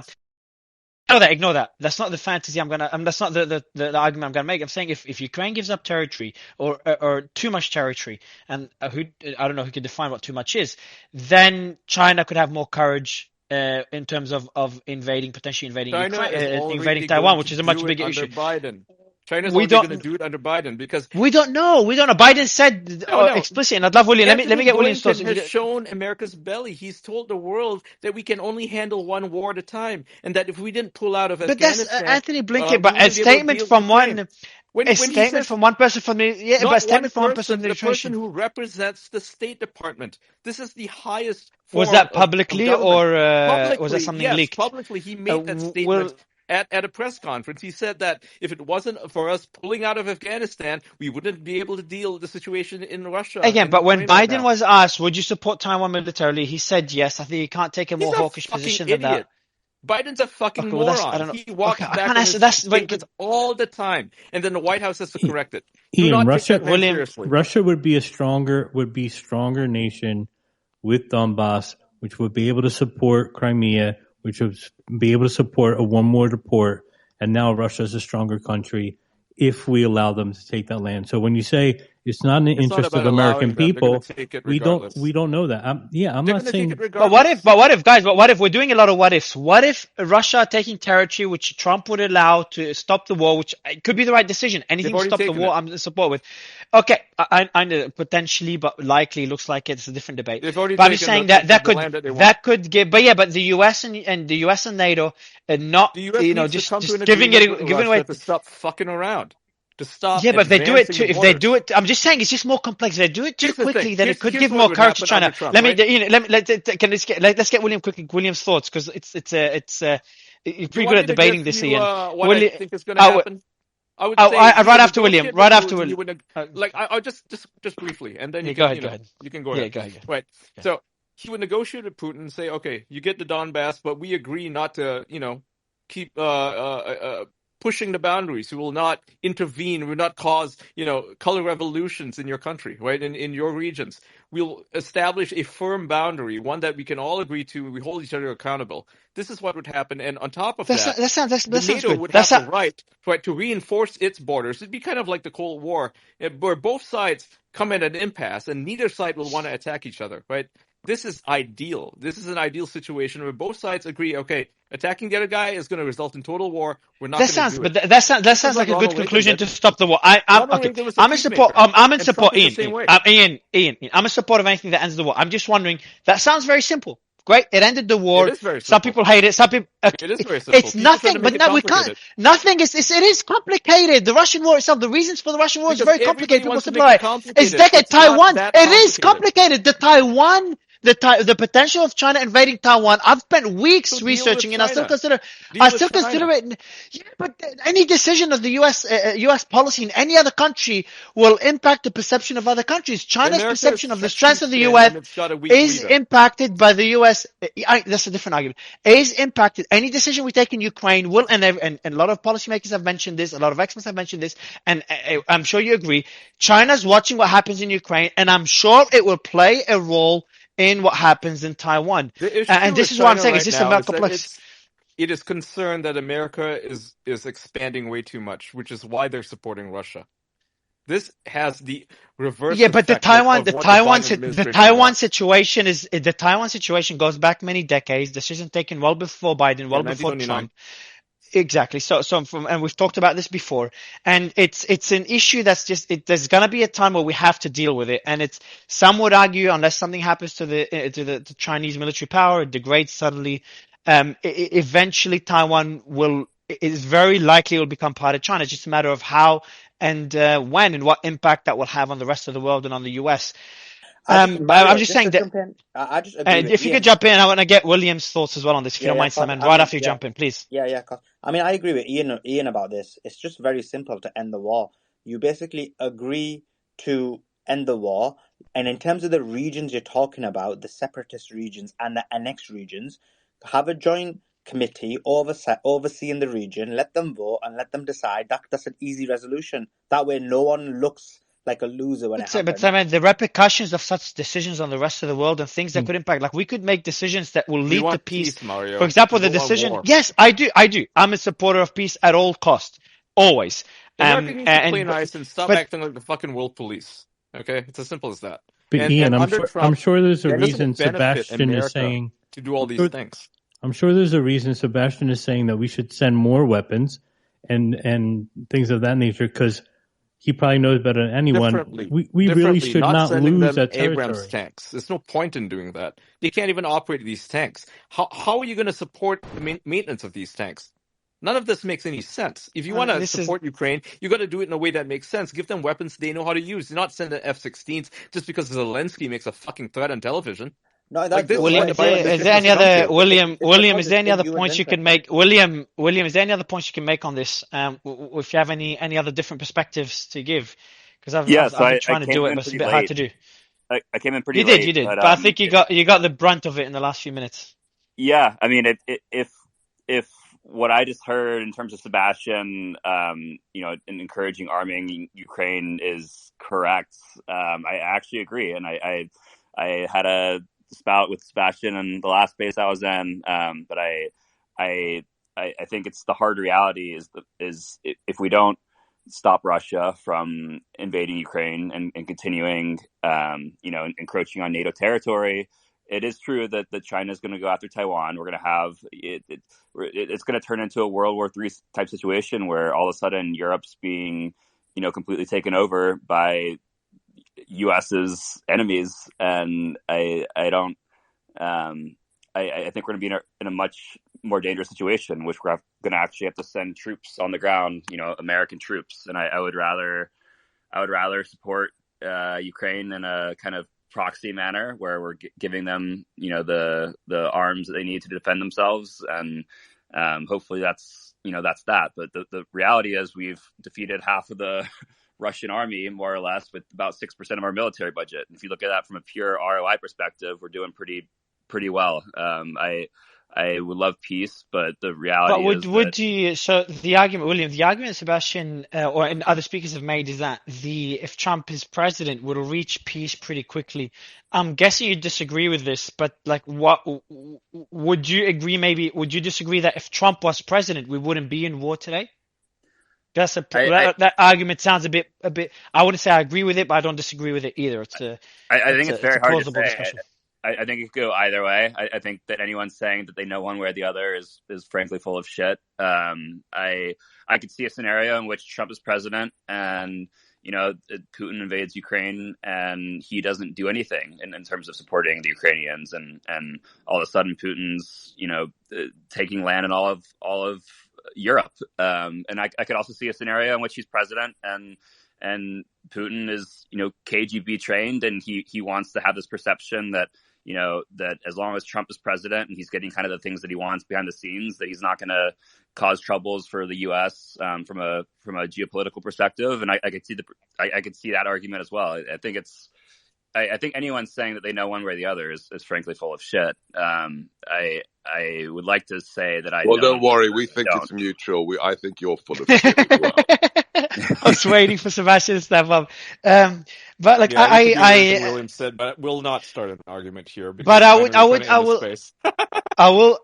also say the following. I'm always learning in those spaces. But one thing I've learned is that anything we're facing now is from decisions taken in the past, and I've made tweets about this. I just don't think it's right to blame every president for everything, or to give a president credit for everything that's happening right now, because most of what's happening right now is from decisions that were made beforehand. And I think the Ukraine war is no different. I'm sure a president today could impact the current state of things, but not as much as we'd think. I just don't think that, Trump. Maybe if Trump was president, we wouldn't be in war because he was unpredictable. I think sending it's a more very plausible weapons to argument. Ukraine is only going to escalate the situation. Because I'm not a supporter of. I'm not a supporter of war, and look, it's a fair argument. I just don't think that it becomes a pissing contest when you start sending more weapons to Ukraine. You're trying to show off your latest toys. China's going to do the same.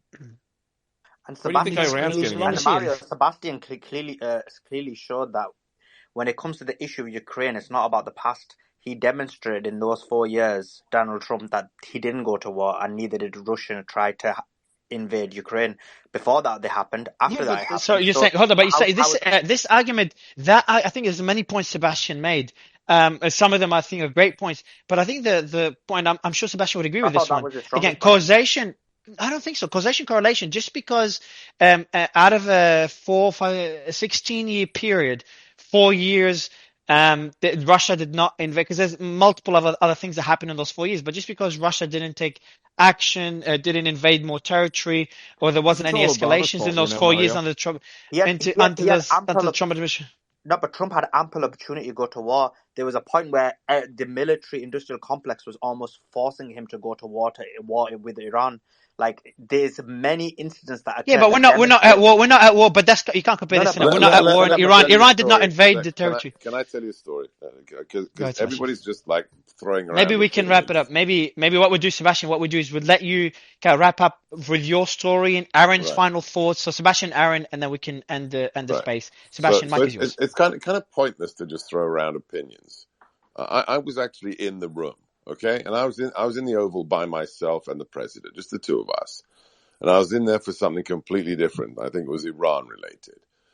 And President Trump was looking at some documents. He was sitting sideways to the Resolute desk, and he just was deep into something. And then suddenly, with no apropos, he just turned to me very sternly, very seriously, and said, "I do not want to send troops to die on the Korean Peninsula again." Now, clearly he'd been looking at latest intel about what Pyongyang was doing. He said, if I have to, in the interest, and this is what Ian was saying, if I have to do it for America, I will do it. But I do not want to send American troops to die again on that peninsula. Now, that's President Trump, okay? That's who he is. And the causation correlation thing, just stop, okay? President Trump has stated repeatedly the following empirical fact. For a generation, he is the first president under whose watch we had no new wars. For a generation, no new wars. He never got us out of Afghanistan. He promised to do that. If you think that's an accident and has nothing to do with who's in the Oval Office, these Twitter spaces are pointless. I've been on here for 6 hours. It's the longest one I've ever done. If you think 20 fucking years of war and then none for 4 is an accident, then you're a propagandist or you're an imbecile. It's that simple. And when it comes to being pro-war and anti-war, guess what? Sometimes war is really, really good and really, really important. Because if we hadn't had a war 250 years ago, every American on this call would be a citizen of the British Commonwealth. That's why war can be good, because war can be liberating to those who are being oppressed. And that's what is happening in Ukraine. And that's what President Trump understands. And so does Putin understand that President Trump is a man to be feared. And that is why we had no new wars whilst he was the commander-in-chief. Sebastian, I've got a question for you. You know, do you remember, well, you will know this, but in 2020 when there was that incident with Iran, you know, in terms of the missile strikes, and based on Trump's words, both in CPAC and in his interview what he did just recently, he keeps on mentioning that he was basically pressured by the military a number of times to try to go to war, but he stood firm. Was that an example of a situation where he was being pushed into war, but instead went for a strategical strike instead? Utterly correct. Utterly. It's like the story I told you with H.R. McMaster wanting to send tanks to Afghanistan. This is what they know. This is what they want. To be bored of Raytheon and, you know, Eisenhower and military-industrial complex. Others because they're just dumb. I mean, think about this. We had like 3 stars and 4 stars coming to the Oval, and the most dangerous thing you could do in President Trump's administration, when asked the question, is to say, because that's how we've been doing it for 20 years. We had one general come in who was responsible for our protection of a certain Asian nation. And he came into the president, and the president asked, so what's our troop deployment levels, and what's our logistics? What kind of rocket batteries and missile batteries to have in theater? And the general said, blah, blah, blah, blah, blah. And then he said, how much does it cost the U.S. taxpayer? And the theater commander said, I don't know, Mr. President. That was not a good day to be that general. That's who Donald Trump is. He is a problem. He is an obstacle to those who are not clever, who are astrategic, believe you can change other countries at the end of a gun barrel, or who think every response has to be some kind of neoliberal post-Trotskyite response. President Trump loves America and wants it to be safe, but he wants to end interminable wars. That's who he really is. Thanks for that. I think that's huge news. Yeah. Go ahead. A proxy war is a contradiction in terms. War is an all or nothing proposition. You fight a war because you have something to die for, that you're willing to die for. I personally have things that I'm willing to die for. It doesn't mean I want to die. Doesn't mean I would be excited about dying for any of those things. But if push came to shove, I would die for those things.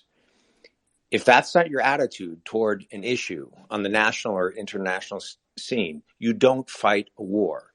We should have learned that over the last 40 years. We're really, since every conflict since World War II, we've tried to fight in a sort of halfway proxy, at a distance way. You could think of, bombing the shit out of Milosevic in Serbia. You never send in the cavalry. You don't finish the job. Well, we don't want to do that because we don't want to put our own troops at risk.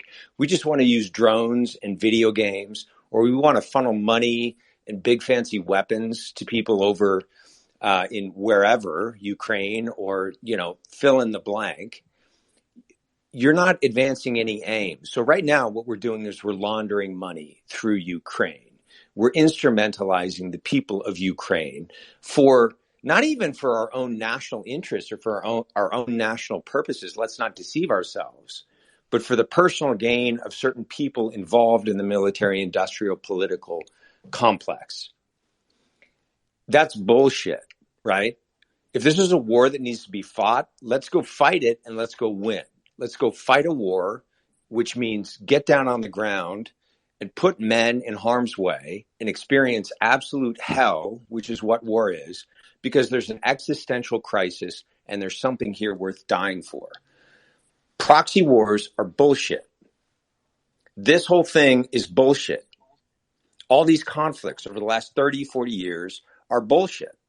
And while I have a lot of disagreements with President Trump's approach to many things on foreign policy, on this matter, he was absolutely correct. He was absolutely correct. And he said no to this kind of nonsense. And now we're right back in it again. And whether it's Democrat or Republican presidents over the last 40 years, all of them have played this game. And it's all nonsense from beginning to end. This is not why you fight wars, and this is not how you fight wars. This is not what war is about. I would hesitate to say that war is good, but a war can be just. A war can be horrifying and bloody and hell, but just and necessary in certain circumstances. I don't know of any Americans on the left or right who think that when it comes to citizens of the United States, the current conflict in Ukraine falls into that category. So if that's the case, what are we doing over there? Exactly. There's a lot of justifications for the escalation of war in Ukraine, the support for it, claiming nonsensically that Russia is going to invade Poland, that Russia is going to invade all these other countries. When was the last time that happened? That has never happened. Not anytime recently. When Russia invaded Georgia in 2008, it stopped after it got what it wanted. It didn't go further. It didn't invade all of Georgia. That never happened.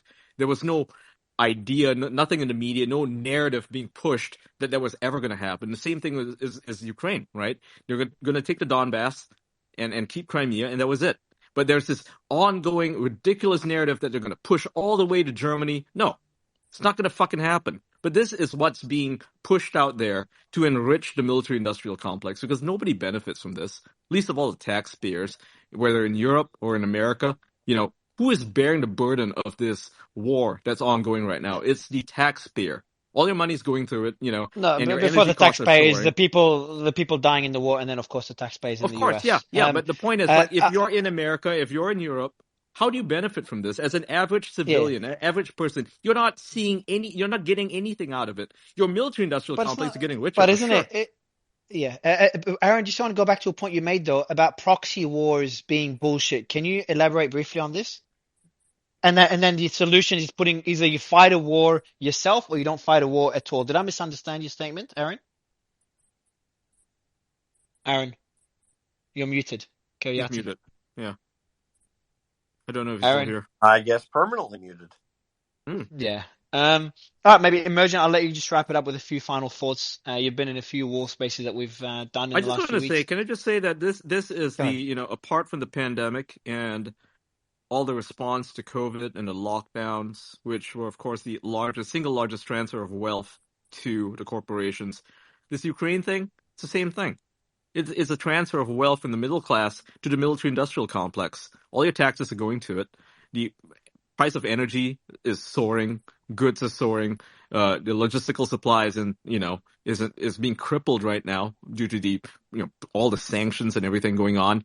So it's all about draining the middle class. That's what's happening right now. This idea that we're supporting freedom fighters in Ukraine and we're supporting liberal democracy. It's like, is Ukraine a liberal democracy? No, it's not. It doesn't have a liberal democracy. It's a dictatorship, right? This whole idea. Hold on, Ukraine is a dictatorship? It might as well be, yeah. They've made parties illegal. Political parties are illegal. The press has to go through a single source, which is the government. They're not allowed to be independent, as much as they like to pretend to be. I think it's very corrupt. You get deported if you say anything that goes against the narrative.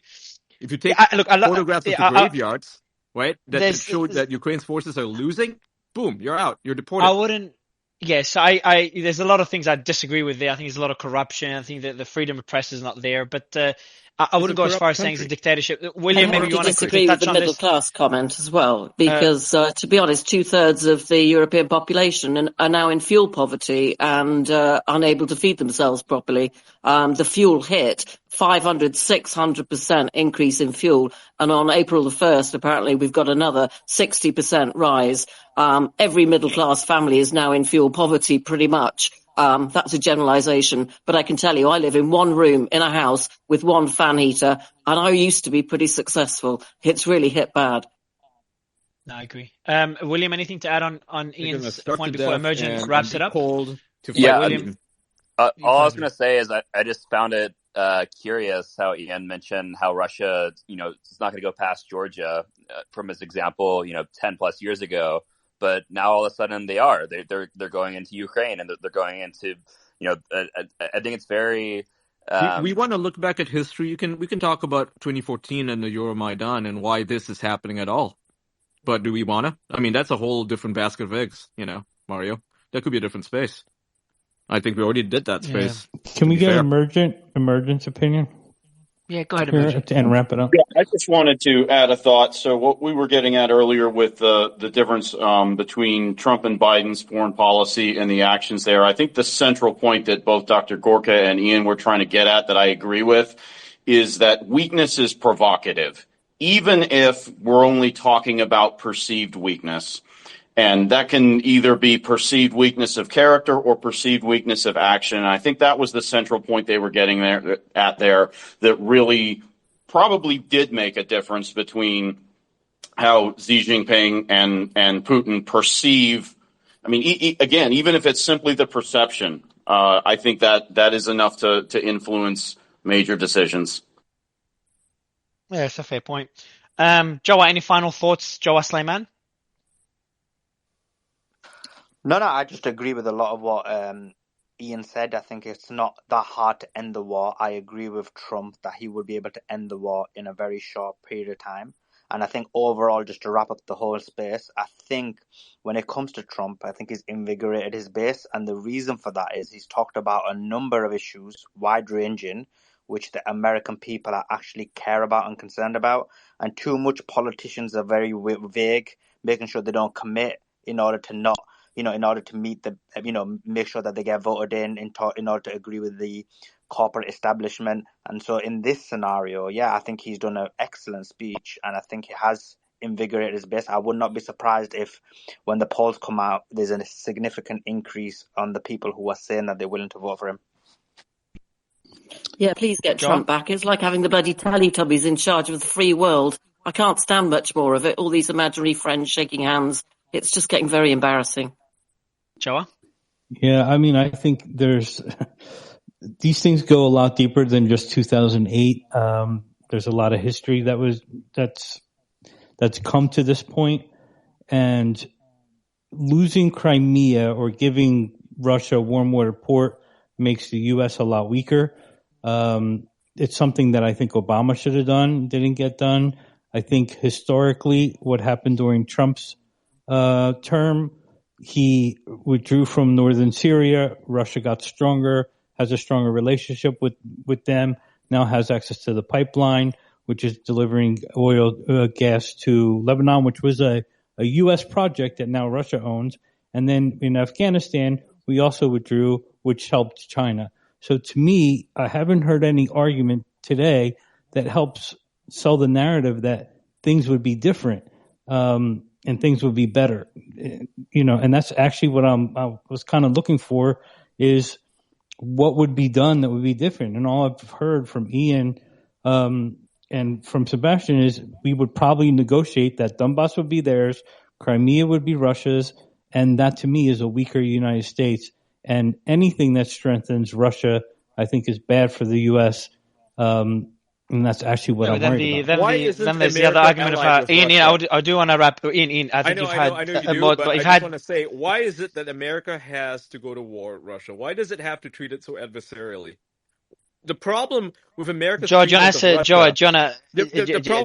treatment of Russia is that it's driving it into China's arms. China is the much greater threat.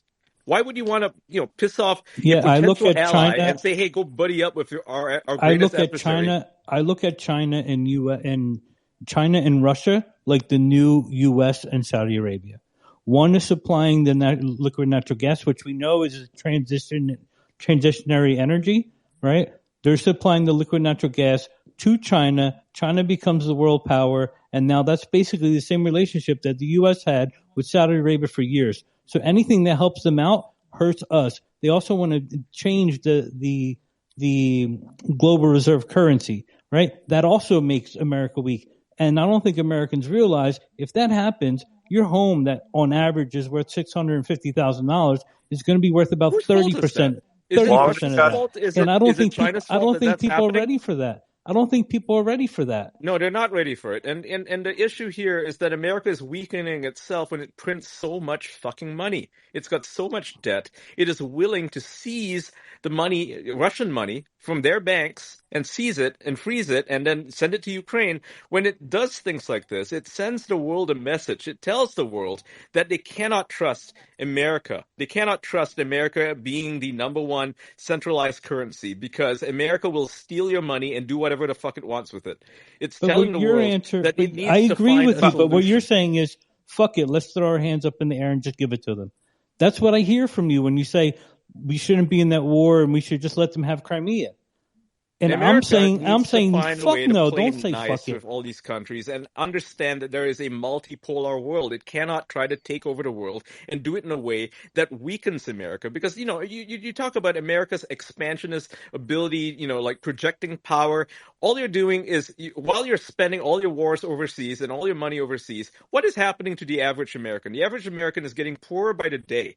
They cannot afford rent. They can't afford proper food. This is what's happening. You have a Ian, that's weak not true. America that doesn't That's like not its fucking true. government, that doesn't It's trust not its own true. government. What do you mean it's not true? It's What do you not mean it's not true? true. What about the Twitter files? What about the fact Do that you nobody trusts the understand? government, or that Congress has a negative percentage when it comes to trust? Ian, Nobody trusts the government you can anymore. go back to the 80s, you can go back to the late 90s. When we do quantitative easing, we increase interest rates because that exports inflation, and then America gets richer. That's what's happened all the time. That's what's pissing off China and Russia, and that's why they want to fight back. And what I'm hearing from you is saying fuck it, and I'm saying no, we're not going to say fuck it. We're going to fight for it. I'm not going to bend over and just give it to them.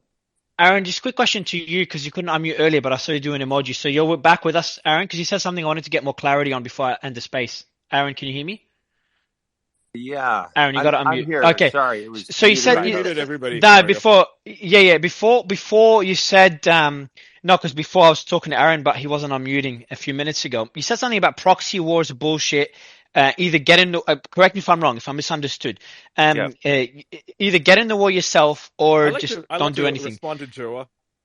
I do want to be, but Ian is otherwise going to go on. You've been trying, but you've been going. Okay, but at the end, the point about debt, right? The point about debt, quantitative easing, all that stuff. It's all well and good when people are buying up your debt, but when you print $5 trillion and no one buys your debt, what do you think happens?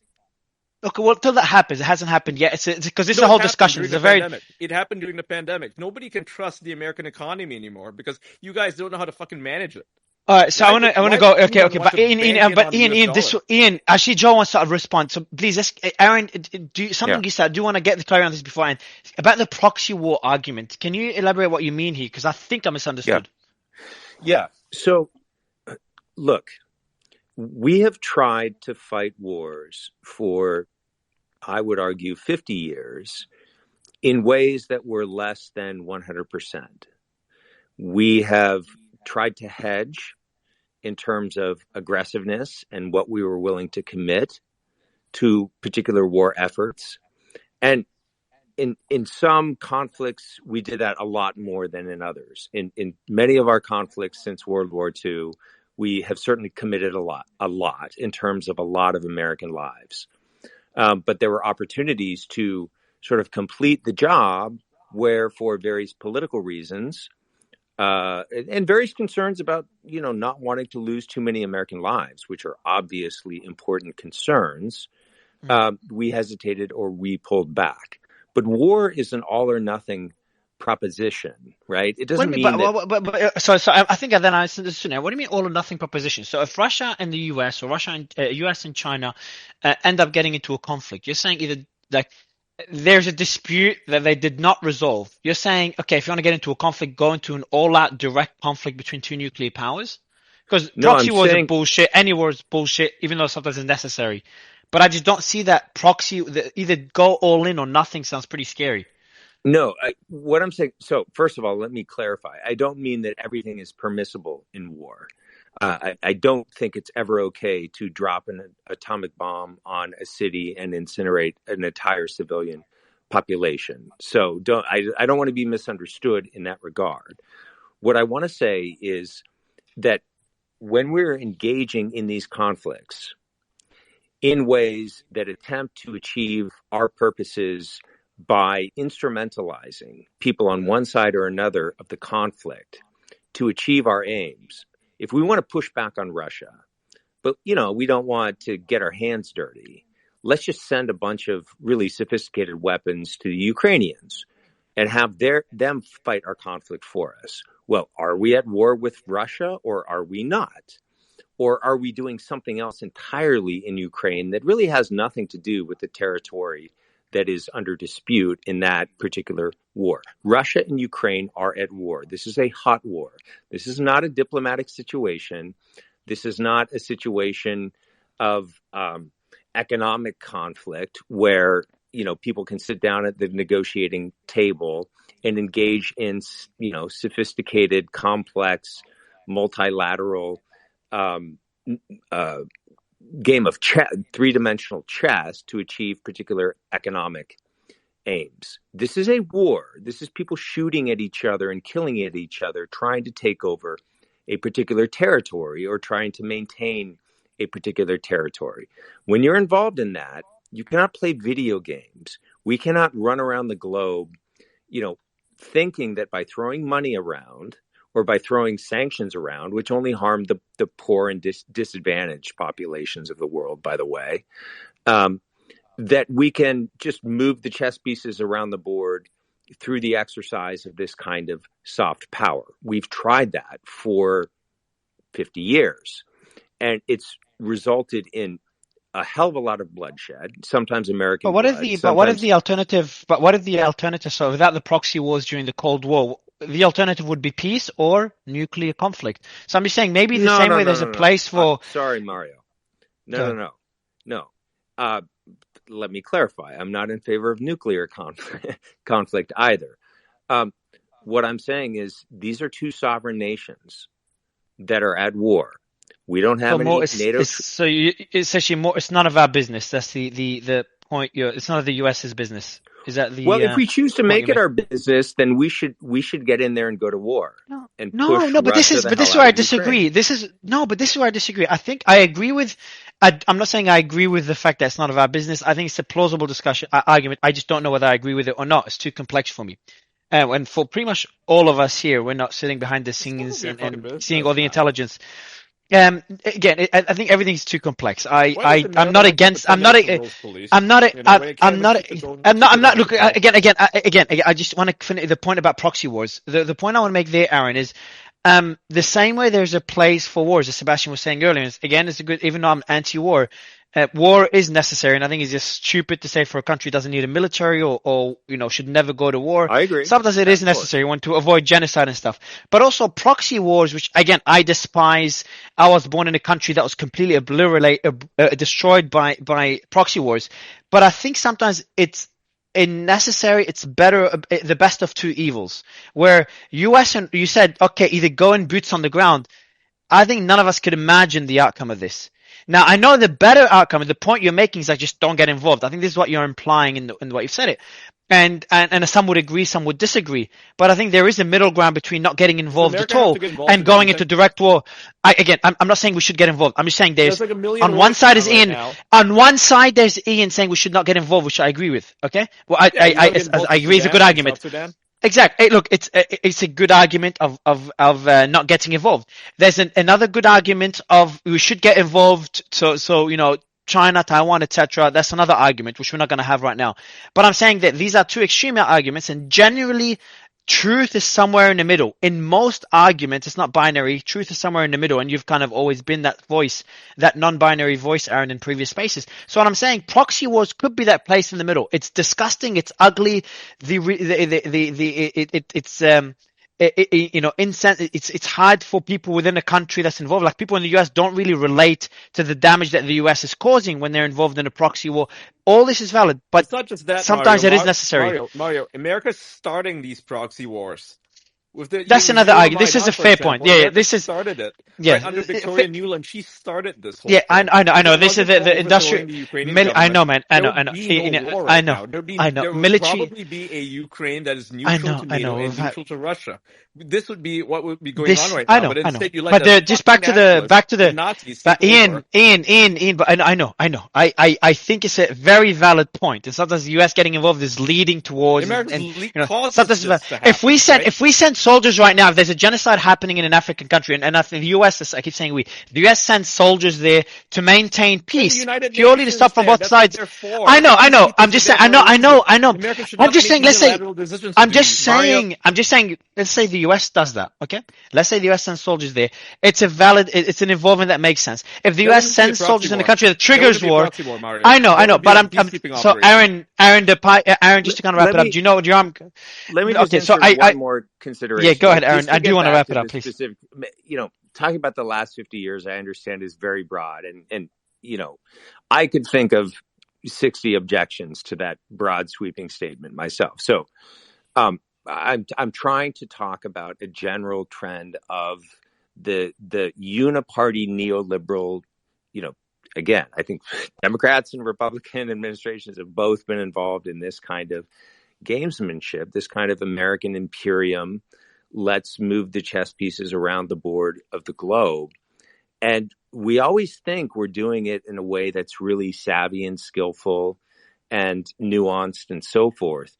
But it keeps making a huge mess everywhere we go. I mean, just look at our withdrawal from Afghanistan, and just look at our time spent. It's crazy across Somalia, multiple administrations. What a mess! What a complete mess we left behind. And what did we accomplish? The whole Arab Spring. What are we accomplishing here in Ukraine? Part of what is behind this, yes, it's not the whole story, Mario, and there's lots of foreign policy, American interest considerations that are very complicated. But Eisenhower warned of the military-industrial complex 50 years ago. There is a machine that is massively wealthy and powerful that needs it's military-industrial political complex, biosecurity complex. I would add that to the mashed together name in the wake of COVID. That needs constant fuel.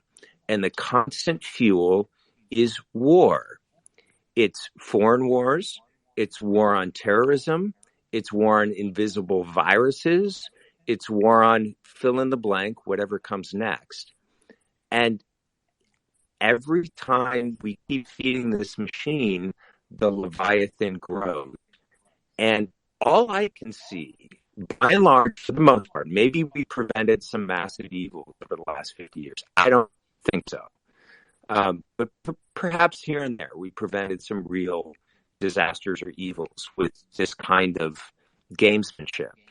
But mostly what I see left behind is carnage without actually accomplishing meaningful political aims that make people's lives better, either here or abroad. You're choppy, Aaron. You're dropping in and out. I hear what he says, though. I think. I heard it. I heard the last one. Okay, I will. 1950s, right? It was overthrown by the CIA, and guess who came into place? The Islamists came into place. This is all because of American gamesmanship. They thought they could get a guy installed that would be, of who would support American interests, because they got a guy killed who was against American interests. He was trying to nationalize their oil, right? And America's like, no, you can't do that. You can't nationalize their oil, so we're going to get rid of you. So they staged a color revolution, got a guy in there that no one liked, and then the Islamists overthrew that guy and took over the country. This is what America does. It fucks everything up. They think they're smarter than everybody else, but they're not. They mess everything up. You look at the Arab Spring. All these countries that got overthrown, they're not better off. In some cases, the regimes that were in power are even more powerful. And in other cases, like in Libya, you have them turning to non-states. This is all Americans fucking things up, right? So America needs to stop messing around with these things, stop staging color revolutions and engaging in proxy wars that it starts to feed its military-industrial political security complex that's been going on right now. And right now, who are their latest targets? Oh, they're going after dissenters, people who are performing Latin Mass. They're going after parents who are speaking out against transgenderism in schools. They're going after people who speak out against CRT. They're going out against even journalists. So this whole idea, this whole notion that America knows what's best, that the people in the deep state, whatever you want to call these guys, that they know what's best because they got their fucking degrees and they're all these Ann Applebaums of the world. They don't know what's best. They're not very smart people. They overestimate their own intelligence and they underestimate their opponents. They think that they can do whatever it is they want with impunity without any kind of response. And the world has said, you know what? Enough. Enough is enough. All right. Well, guys, I think we've been trying to wrap it up for a long time. Sebastian, really appreciate you joining us. Ian, Aaron, Emergent, and of course our co-hosts Slayman and Joa. And William, thanks for joining last minute as well. Whew. Thank you, everyone. And I'll see you tomorrow to see what news. I expected this to be a 1 or 2 hour space, and we're in 6 hours. So hopefully tomorrow will be a lot shorter. Thank you so much, everyone. I'll see you again tomorrow. Bye. See you, Ian. See you, Joa.